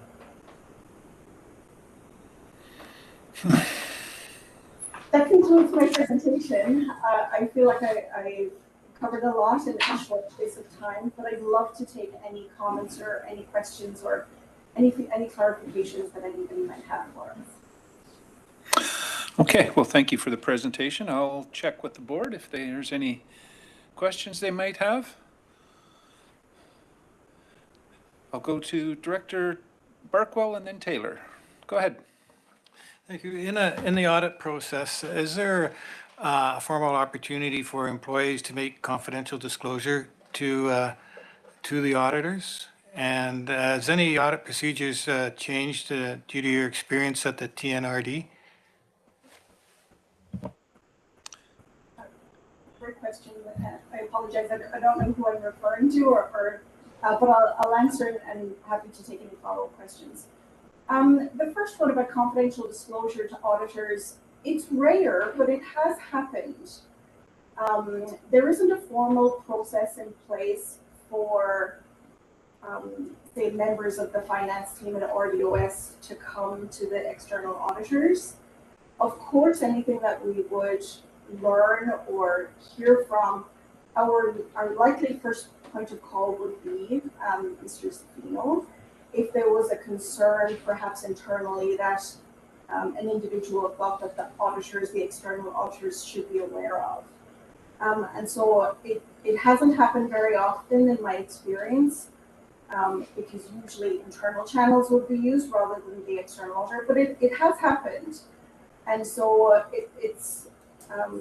it's typically something that if it happened in the case of the regional district, then I would have a call immediately with Mr. Sakino. It's not something that we publicize as an avenue to go to if there were any confidential disclosures, but we would handle those with the same level of integrity and care as any other issue if we encounter that internally. If that's satisfactory, I'll address the second question. So additional procedures related to the report that was issued last year. This question came up at our year-end meeting as well, actually, last year in May, and so happy to address that. And maybe go into just a little bit of detail as to what our responsibilities are as external auditors when it comes to the detection of fraud. Because I think that was obviously a key item, but that's not generated as a result of the report. These are procedures that we would look at for any audit, every audit that we do. And so we identify who the super users are within the processes and the financial modules that you have at the regional district. And so Mrs. Evans McEwen, Mr. Zafino, Mr. Cote are identified as super users that have access to all financial modules that filter through into the audited financial statements through your trial balance, through your GM. And so I appreciate that the individuals are in the room, but they're also aware that these procedures are happening. We would look at any expenses that are paid to them outside normal salary payments, reviewing that the salaries agree to the contracts that are in place, and then we would perform audit procedures on anything outside of that scope to identify if there's any unusual payments that are being made. A fairly simple example is conference fees that are paid or travel related to conference fees. Those wouldn't flag to us as unusual if it was maybe once or twice a year. If it was once a month, that would probably be something that we would look into to make sure that there was a substantial reason that we would be able to account for that. So to address your question more specifically, what we did last year, in addition to the standard audit procedures that we have in play, is we looked at some additional key users and additional super users within the organization. A key payroll person, as well as payments being made to the CAO. And so we wanted just to cover additional individuals outside our key finance people. And so some additional procedures that we did for those two key individuals, as well as your three super users. We looked at some payments that were being made. We looked at some expense report reimbursements, and again, just a sample of those throughout the year. As part of changing our audit processes from year to year, we set out our plan for what those procedures are. That's what we've been doing over the last couple of months. But I'd be happy to also take suggestions if there were any at the board table for specific areas that you'd like us to look at. As I mentioned, there are audit procedures that we have to do as part of our work, but we're also open for any suggestions from the board table if there are additional areas that you would like us to look into as part of our audit procedures. Okay, thank you. Director Taylor? Yeah. Thanks very much for your presentation. Just wondering, I have two questions. One, what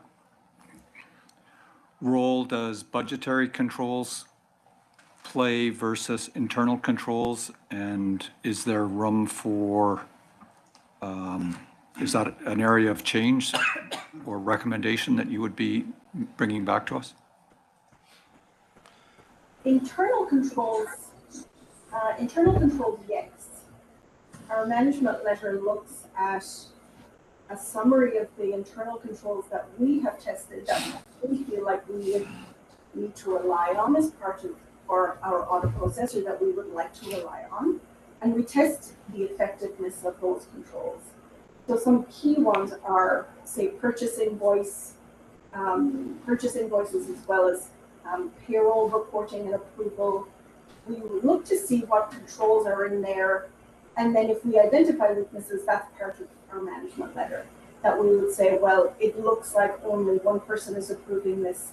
We think it should be department manager, and then it should be finance team. So suggestions like that on the control environment that you have.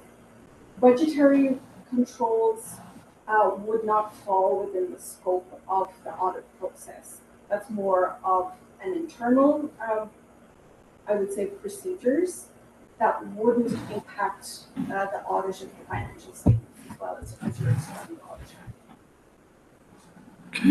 Okay, thank you. You're welcome. Any other questions? Can I ask? You got a follow-up? Second one? Go. Yeah, I just wondered if we would also learn the degree of our finance team's ability to make entries, change entries, release payment. We have a small team, so would we hear that from you or would we hear that from staff? Yeah, that would certainly be included if we identify that there were weaknesses in that control.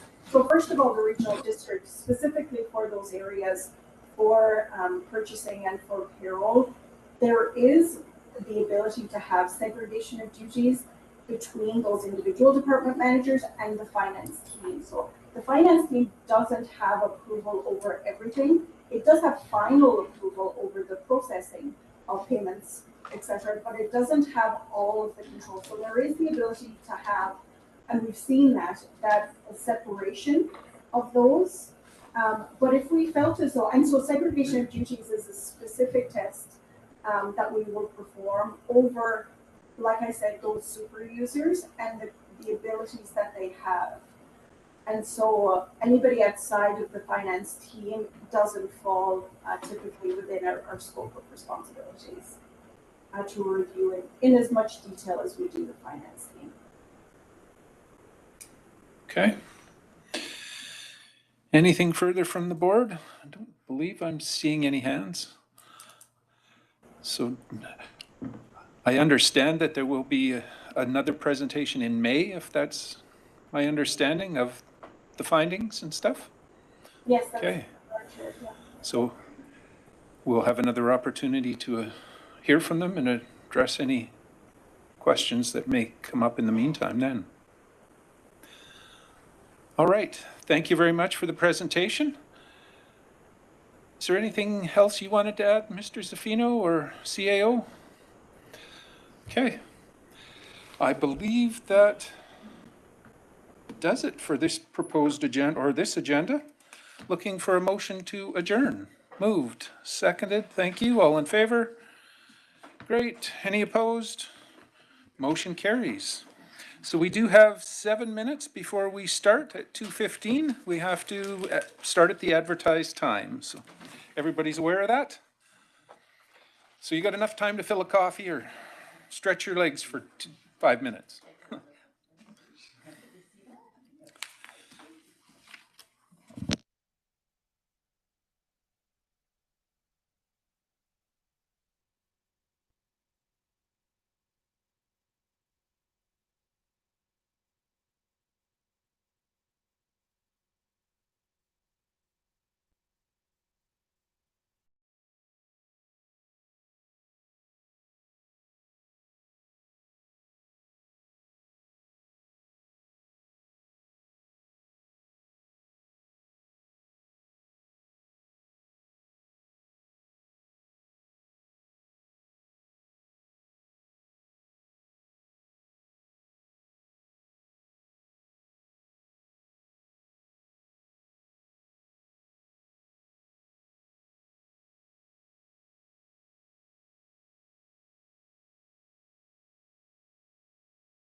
Danny, if we could have you get us back on schedule or back online?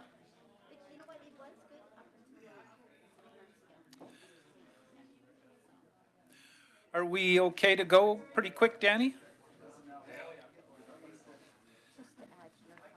I have a director's motion at the very end.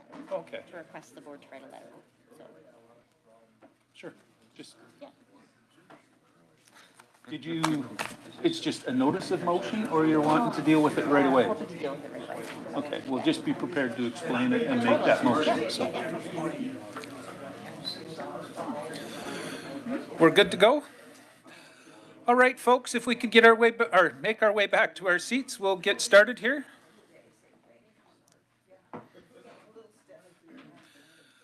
I will call the Regional District Okanagan-Smilkameen regular board meeting to order. We do have a proposed agenda here. This is an opportunity to remove anything off the consent agenda. Is there anything to be removed? Let's just deal with the consent agenda first, and then we'll, seeing nothing to move off the consent agenda. We do have two additions to the agenda. There is the fire services contract that was moved out of the Protective Services Committee, and there should be the Fire Smart grant. I think it was in our e-scribe, but make sure that everybody's aware it is on today's agenda too for the Fire Smarting program. And I believe there's a request from Director Broomfield to adjust the agenda, so go ahead.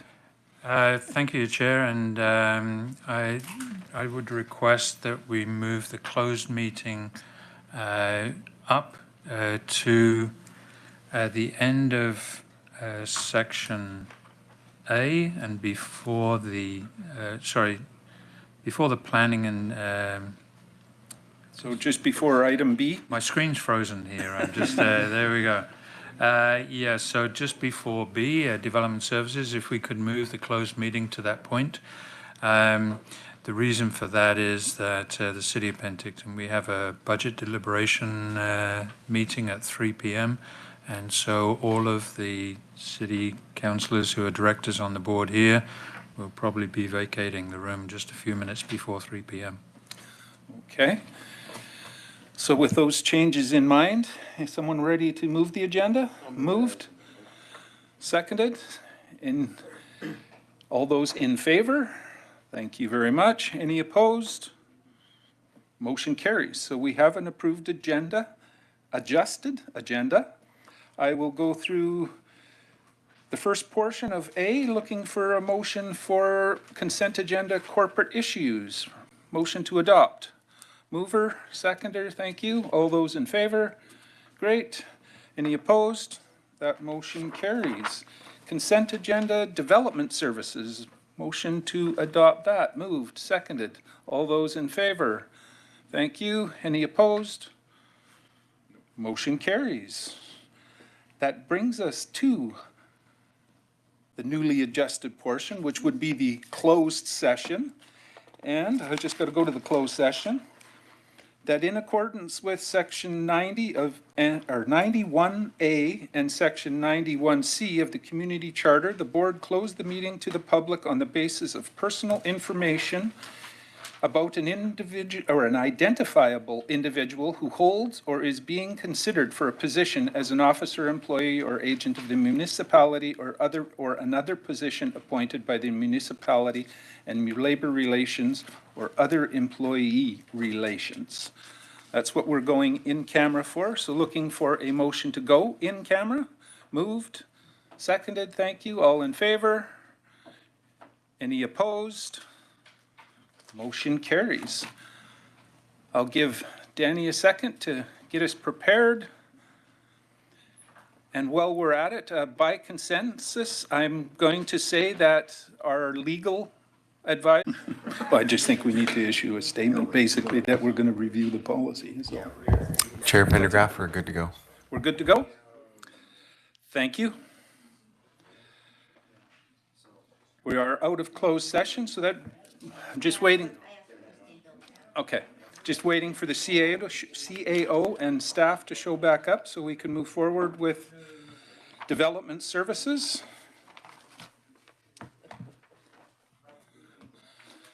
They're filtering in. And we need, Christy is coming, I think. Okay. Well, that brings us to the development services part of the meeting. Item B1 is a temporary use permit in electoral area E. And I will go to the CAO for a briefing on that. It can stay open.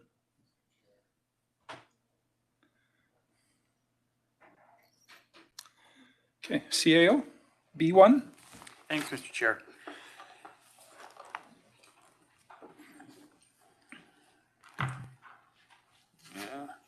So this is a reapplication for a vacation rental in Naramata.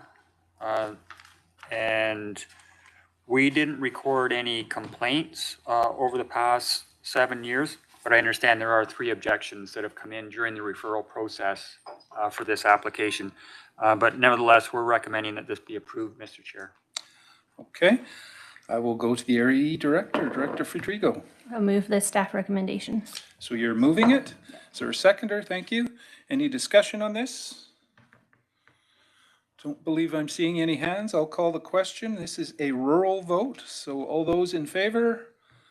Thank you. Any opposed? Motion carries.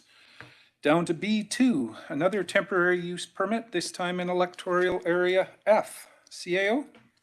We have an application for the storage of a mobile vendor, a food trailer on a residential lot, small holdings in West Bench. And always an issue when it's sort of a transition between residential and either commercial or light industrial, Mr. Chair. West Bench is one of those that are larger lots, but in a transition.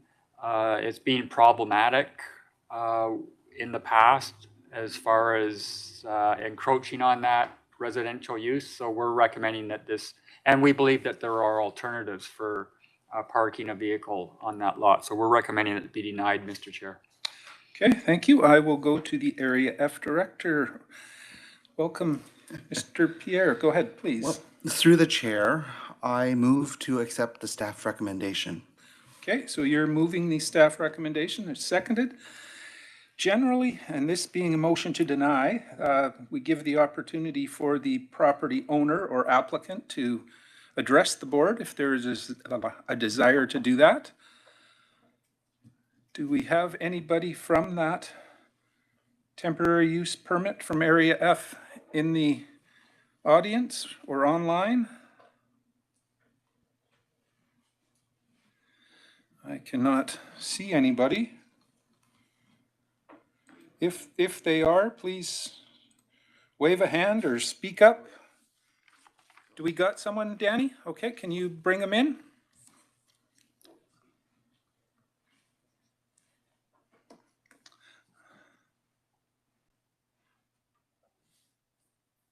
Hi there, I don't hear me. Yes, we can. Is this, go ahead. Yes, my name I'll is. give you a moment to address the board if you would, please, on your proposal. Yeah, I'm just trying to support my case. I know the recommendations have been sort of concluded because of our past history, but our history has not been known. So I think people don't understand where we're coming from. I don't want to go into the story, and it's not a sob story, but I would like to do whatever I can to support my case. This is really important to us. It is my primary source of employment. And over the past 6 years, our home project has been met with 2 deaths, which has been very difficult to deal with because they were 2 of the income earners to follow through with our project. And also 2.5, 3 years of COVID kept me out of employment. So again, we're very low on funds to be able to finish our project. So as far as the state of the property, this is our year to hopefully finish everything, complete the house. I know we have one neighbor that isn't very happy with our situation, but if they just knew our story, maybe they would be a little more compassionate and understanding. And as I say, this is the year that you'll see big changes. I'm back in business, and this business is, as I say, my sole employment, and it would just make it very helpful and convenient for me to be able to use park my work vehicle in between hours of operation. I know there are lots of others who also park their work vehicles when not in business, like Eckhart Electric has their van parked in their driveway. We've got two Johnny's commercial plumbing vans, ladders and logos included, a Valiant. I don't know where you're where you make a distinction between a work vehicle and mine, whatever you would consider. Okay. Well, thank you for the presentation. I will go to the board and see if anybody has any questions on this. Any questions for the applicant? Did I see a hand? No? Double check. Any questions for the applicant on this? Seeing none, thank you for your presentation to the board. We'll go back to the board. We do have the motion on the floor for discussion. Director Bush, go ahead. Yeah, I agree with the owner. I don't see a problem with this at all. Like, I mean, she's totally right. There's other work vehicles parked at home, and that just, to me, I can't understand it, why a person can't bring their work vehicle home and park it, like, but then I'm from Costin, so. I'm going to go to Director from the area first, and then over to Director Coyne. Go ahead, Director Pierre. The Greater West Bench area has an OCP that sets out, and they've developed it through consultation process that they've done in length to design their region, their area, and they have designed it in a way that it is about being more of your typical home area and not so much as an industrial zone. I don't have an answer to the reason why other vehicles are there being parked, but I also have a question to staff. This permit is set for until the year 2026. That seems quite a long time for a temporary permit, and it would be a long time that this would be operating within West Bench region against what all the residents of West Bench have come forward in the discussion of the OCP for West Bench. Okay, so I think the question is I believe it would be 3 years from now. Is that that's the normal time frame for a temporary use permit, Mr. Garish? That's correct. My understanding is that's what the applicants asked for, and it's the maximum that we can issue the permit for, so they're asking for the maximum. Okay, so Director Coyne, you have a question? Or? Yeah, I guess I have kind of two questions. I'm confused now. Is it just being parked there, or is it operational there? And then, because she said the way she made it sound was just sitting there, right?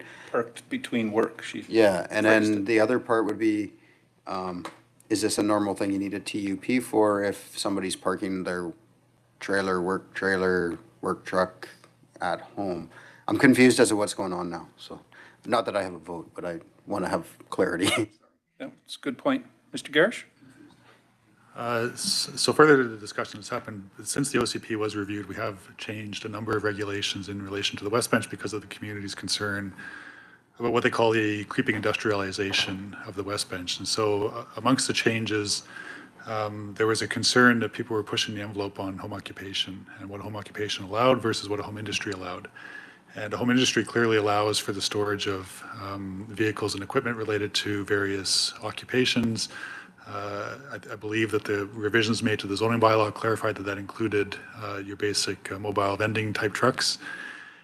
And my understanding of the proposal is that the applicant, it's not just simply storing it there, but they're also running power to it, storing foods within it, cleaning it, maintaining it on the site, not just simply parking it. So, and I also believe this is complaint driven, and because of the clarification versus home industry versus home occupation, it's a use issue. And the only way we can deal with the use issue is either through a rezoning or a temporary use permit. Okay, follow up, go ahead. So cleaning out your trailer and having it plugged in so the fridge still works wouldn't necessarily be operating on that spot, right? I mean, if I have a, say, construction company and I want to clean out the tools in the back of my truck and put them out in the yard and clean it up and whatnot, that would kind of be the similar thing as cleaning out my trailer, would it not? Like, I'm confused by it. And then, I guess, is there not a way we could try to work with the applicant to see what, I just feel like there's something missing here. I hope I'm not the only one. Mr. Garish? It's the challenges of the zoning regs, right? So when we were asked to address the concerns around the storage of equipment, food trucks, everything related to these kind of occupations, we drafted the bylaws in a way that addressed that, and we made it clear that they weren't allowed, right? So then when we encounter situations where somebody's trying to put them on the property, it presents a challenge for us in terms of how we can deal with it. And so, like I was saying in the previous response, it's either A, through a rezoning, or B, through a TUP. And in order to provide flexibility, we would probably then require amending the bylaw to provide that flexibility. But the way it's now, it's quite clearly this is considered a home industry use. The West Bench doesn't allow for home industry, so therefore it can't occur. Okay. I thought I seen another hand. Director Knodel, go ahead. Yeah, normally in my area, like Director Bush, I would consider that normal, but my area is not the West Bench either. And in a discussion with Director Gettens, I gather there was a number of non-compliance issues. So I'm a little troubled by this one. It goes against my heart, but I will be supporting the recommendation. Okay, Director Monteith. Through the chair, the OCP was quite heavily engaged with residents, and the residents made it very clear that they didn't want to have this sort of operation in their community. So because the residents were involved in creating the OCP, administrative are recommending that we deny this application. I will support the denial to follow the community wishes. So just sharing. Okay, Director Bush, last chance here. Well, it's just, they don't seem to be operating here. They're just storing it. There's quite a difference. Okay, that's a valid point. CAO, and then we'll call a question on this, I believe. Well, it's cumulative, Mr. Chair. So over the last 4 to 6 years, there have been a number of untidy, unsightly complaints. It's not just the trailer. There's a history with the lot. In 2022, they moved the trailer off the lot. They had some remote storage. Many people that operate small businesses like that, they rent a spot on an off-site area that's zoned specifically for that. So then that was fine. Now they want to move it back in, hence the application. And we're saying we don't believe that's a good idea for the community to do it that way. Okay, that's the general intent on this. This is a rural vote. I'm going to call the question. All those in favor, and this is for denial, remember. All those in favor? Thank you. Opposed? Director Bush, Roberts, and Coyne opposed. Motion carries. Over to B3, an official community plan and zoning bylaw amendment in electoral area F. CAO. So this is Falder, and we know that there's an interest in development in the Falder area, and we've gone through the Meadow Valley Aquifer study, and we're currently in a Falder zone review, and there's a number of issues pending for the Falder area. We had one at the last meeting, a different one, and we had indicated at that time that there were 5 or 6 in process. So this is a rezoning for the purpose of a subdivision. This is a 2-lot subdivision. We're saying we'd prefer to wait for the Falder zone review to come back to the board before we make individual decisions on subdivisions. So we're prepared to recommend that this be postponed, Mr. Chair. Okay, thank you. Again, I'll go to Director Pierre. You're a busy person. So far, I am a busy person today. So through the chair, I'd like to move the recommendation that we do postpone this to a later date. Okay, so you're moving the staff recommendation to postpone. Is there a seconder for that? It's on the floor. I believe in this situation, we do usually ask the applicants if they're available to speak to it. So I'm going to go to them first before we get into a board discussion. If they're available and want to speak to it, you're allowed to give us your proposal of what you're trying to do and why you think it should happen in the near future rather than be delayed till the zoning review is completed. Thank you. Sure, just come up and take this chair there at the front desk.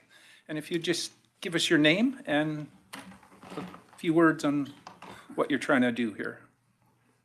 My name is Doug Penny, and my wife Kathy and I have applied for our subdivision on our existing 38-acre parcel that is naturally subdivided by the Fish Lake Road. And if I can make one correction with the CAO, we are not in Falder officially. We are 12 kilometers north of Falder. There's a distinction between Falder, Meadow Valley, Fish Lake Road, which includes generally Dark Lake Provincial Park. So physically, we're not. West Bench isn't Penticton. So I just make that correction. Sure.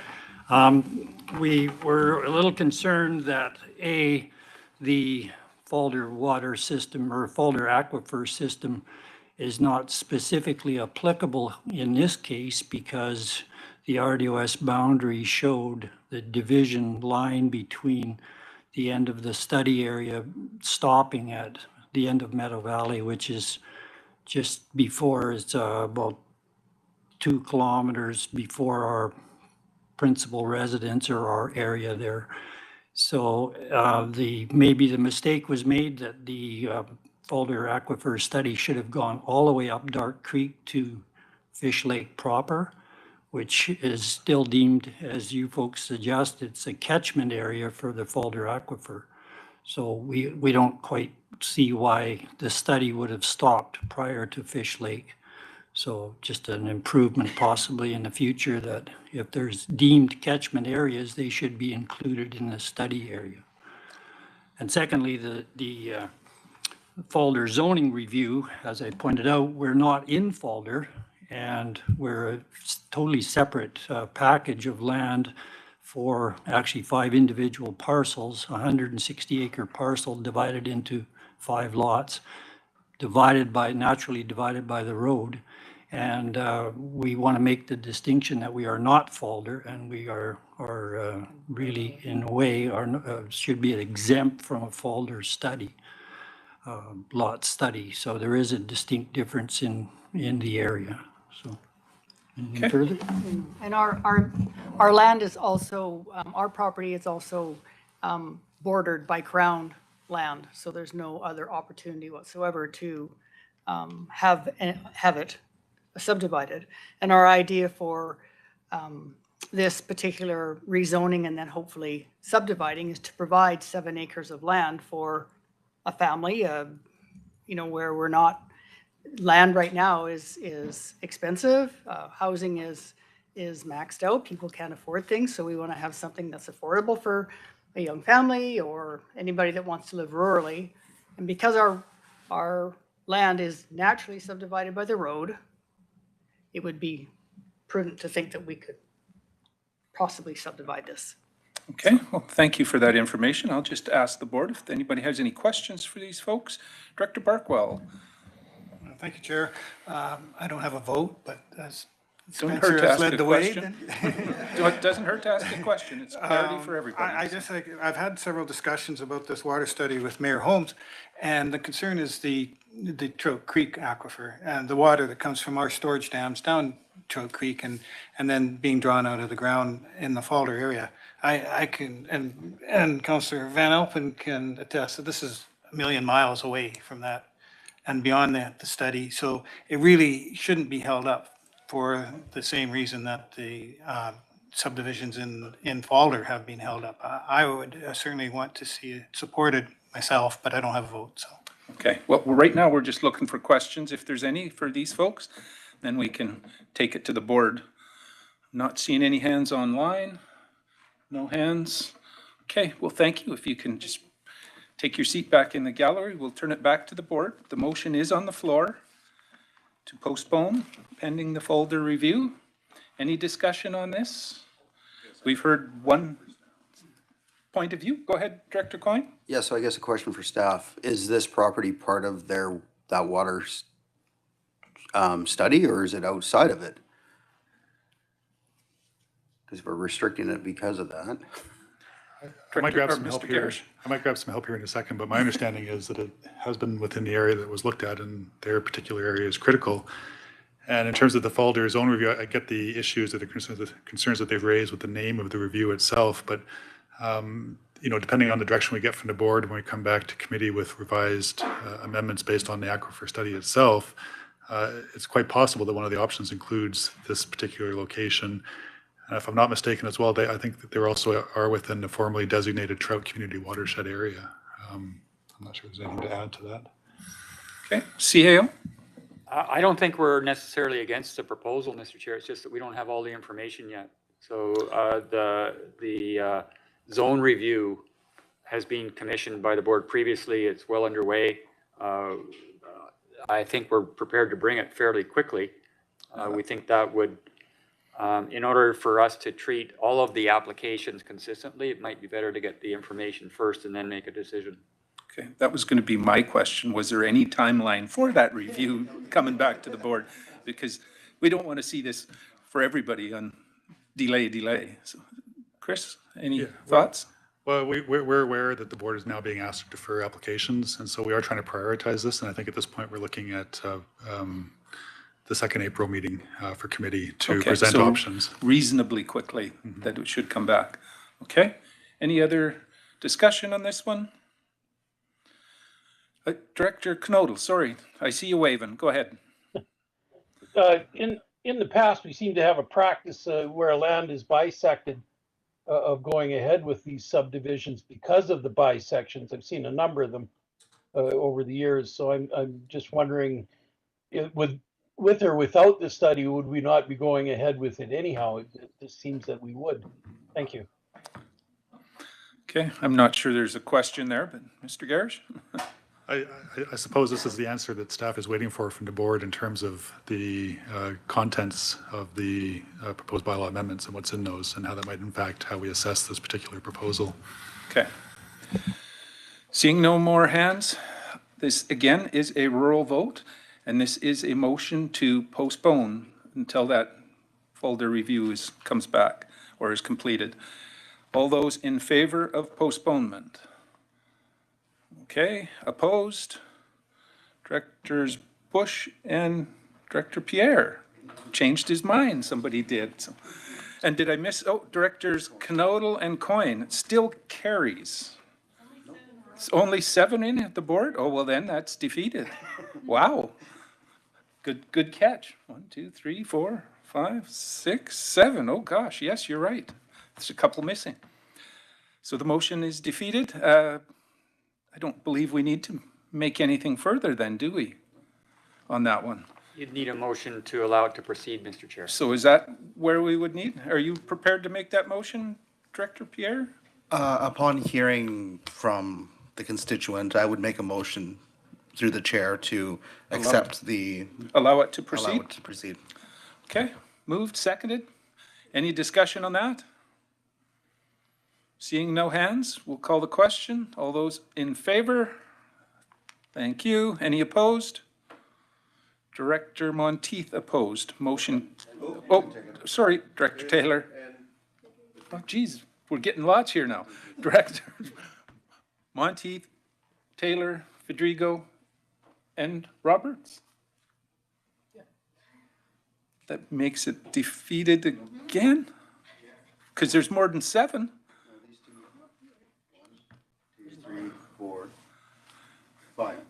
we got to count how many electoral area directors we have here then, because there's more than 7. Okay, all in favor, put your hand up. Yes, So Bush was in favor. Are you in favor? I was. Okay, Bush, you, that's 2, 4. Can we get, we need to count how many directors? 3, 4, 5, 6, 7, 8, 9. There's 9 directors No, here. there's only rural. That's a rural vote. Of 9 rural directors in the room, though. need 5 votes to pass. On 2 online. So there's 9 rural directors. Okay. So everybody who's opposed, put your hand up. Everybody So, Everybody opposed, put your hand up. so this was a motion to allow it to go forward. Not waiting for the folder review. All those in favor of allowing it to go forward, I need to see your hands. Thank you. Those opposed, that's what I need to record, is Directors Monteith, Director Fedrigo, Director Roberts, and Director Taylor. So the motion is carried. Okay, sorry for the confusion, but sometimes we get, with this remote meetings and stuff, the numbers are not so easy to determine. Anyway, we're done with that one. Moves us to B4, a petition to enter the service area in electoral area H. CAO. This is 16 properties along Old Headley Road, Mr. Chair, and they have petitioned to enter the Area H Fire Prevention and Suppression Service area, and we're recommending that this be given first, second, and third reading. Okay. Director Coyne, I'm going to go to you. You're moving this, I'm assuming? Yes, I'd like to make administrative recommendation, please. Okay, moved and seconded. It's on the floor. Any discussion needed on this one? Fairly straightforward. I'm assuming Princeton is okay with that? Yep, Princeton's 100% behind it. Okay. We'll call the question for this. This is a corporate vote. All those in favor? Thank you. Any opposed? Motion carries. Down to B5, official community plan and zoning bylaw amendment in electoral area A, CAO. Yeah, this is the old sales office in Regal Ridge for adoption, Mr. Chair. Okay, if I could get someone to move that. Moved, seconded, great. Any discussion needed? Hearing none, call the question. Again, a rural vote. All in favor? Thank you. Any opposed? Motion carries. Over to Public Works. Oliver Landfill Loader Purchase, CAO. Yeah, this is for the Oliver landfill. We're taking over the operations contract at the end of June this year, and we are requiring a loader, and we're recommending that it be awarded to Brandt Tractor Limited for $330,493. That's a basic. Yeah, well, it sounds like it's needed. A direction on this from the Oliver folks? It's a moved. Is there a seconder for that? I'm seeing Director Knodel nod, so it's on the floor. Any discussion needed?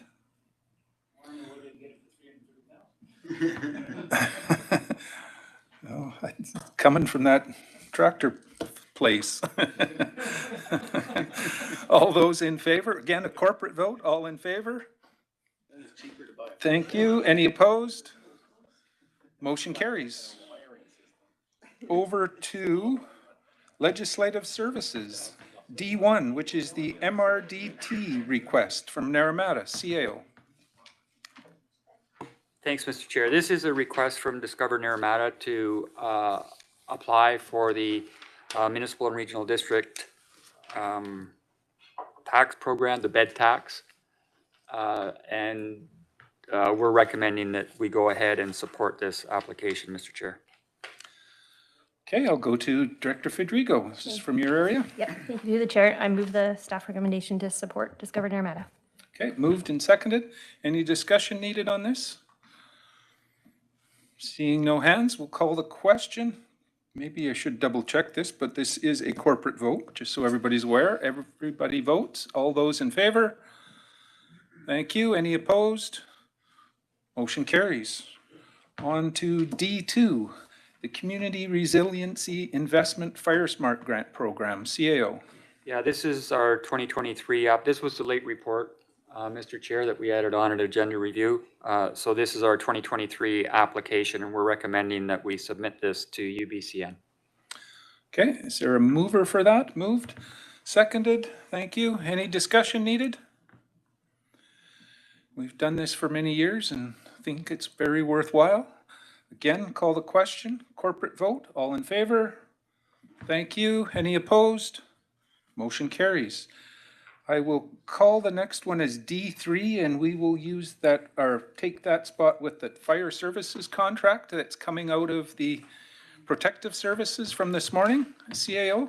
This is the agreement between the Kermias Volunteer Fire Department and the Loris Milkmean Indian Band to provide services to the reserve, Mr. Chair. Okay, Director Bush moving it. Seconded. Any discussion needed? I think everybody agrees these are good things. The more partnerships and helping each other out we do, the better we are. Again, a corporate vote. All those in favor? Thank you. Any opposed?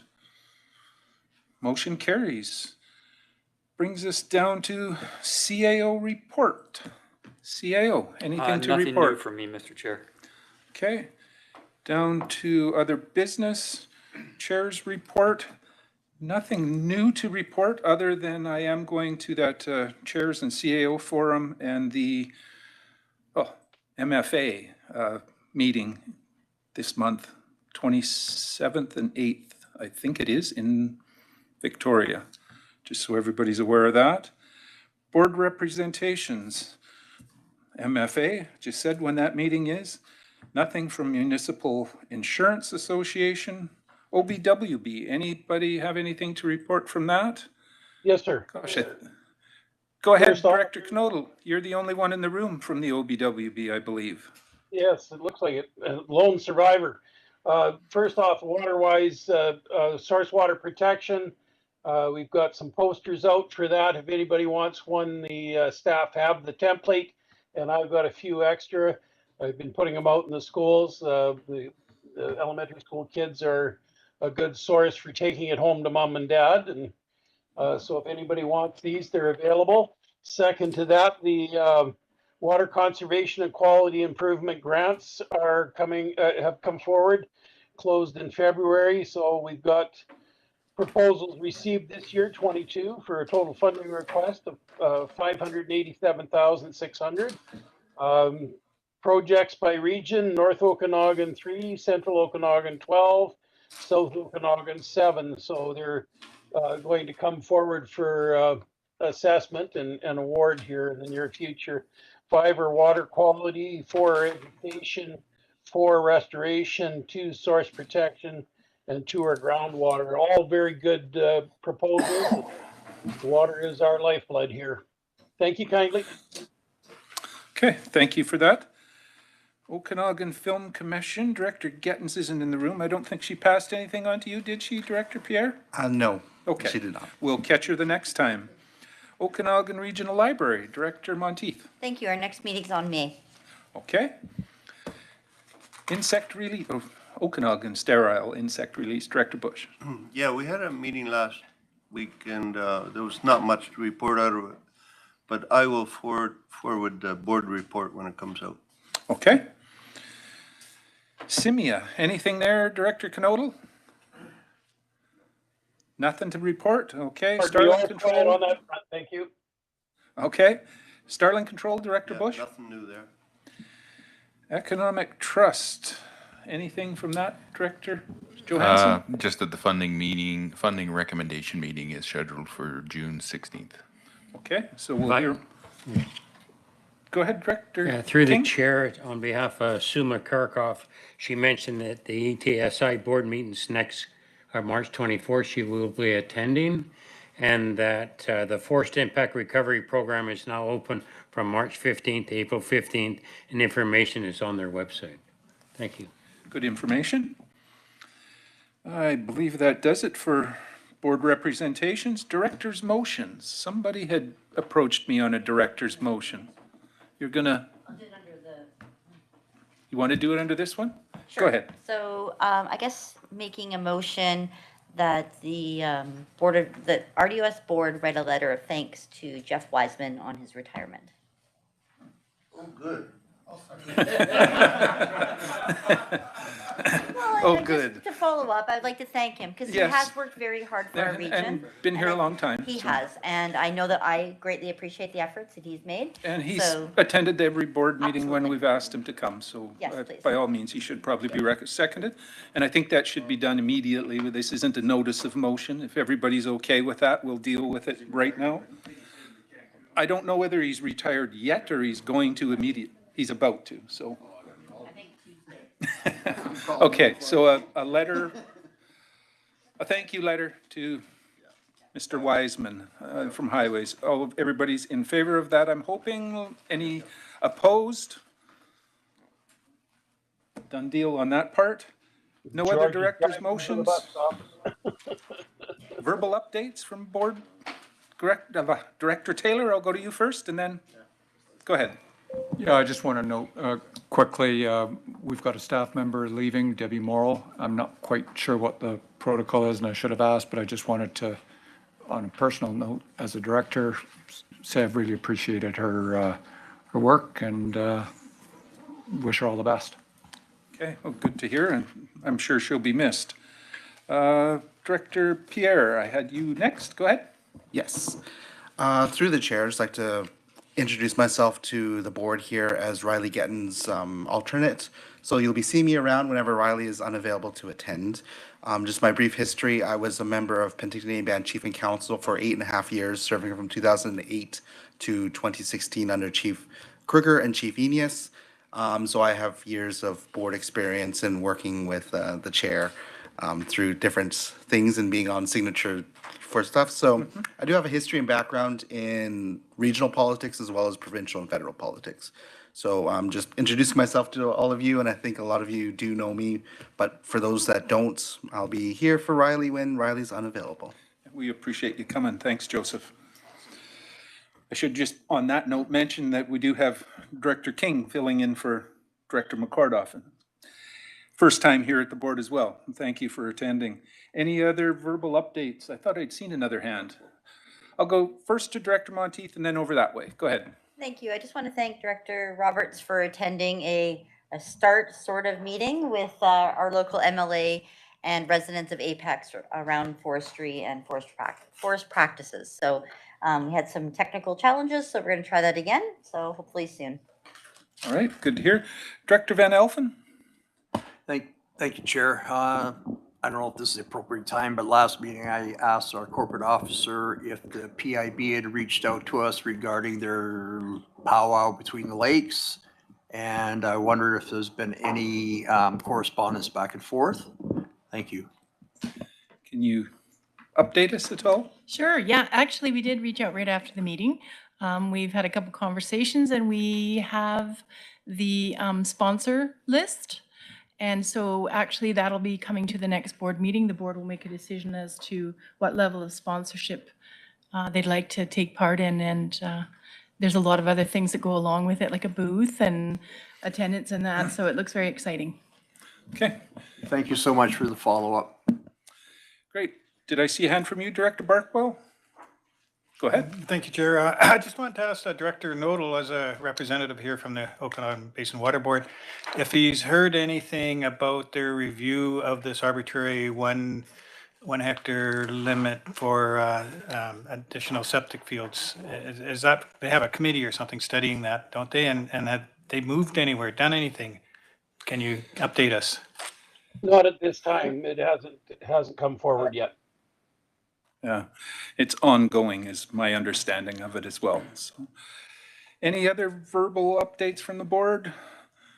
I'm seeing anybody online? Nothing? We, I believe, are at the portion of looking for adjournment. That's always quick. All those in favor? Thank you. Any opposed? Seeing none, we are adjourned. And thank you, everybody, for your patience. Turns into a long day.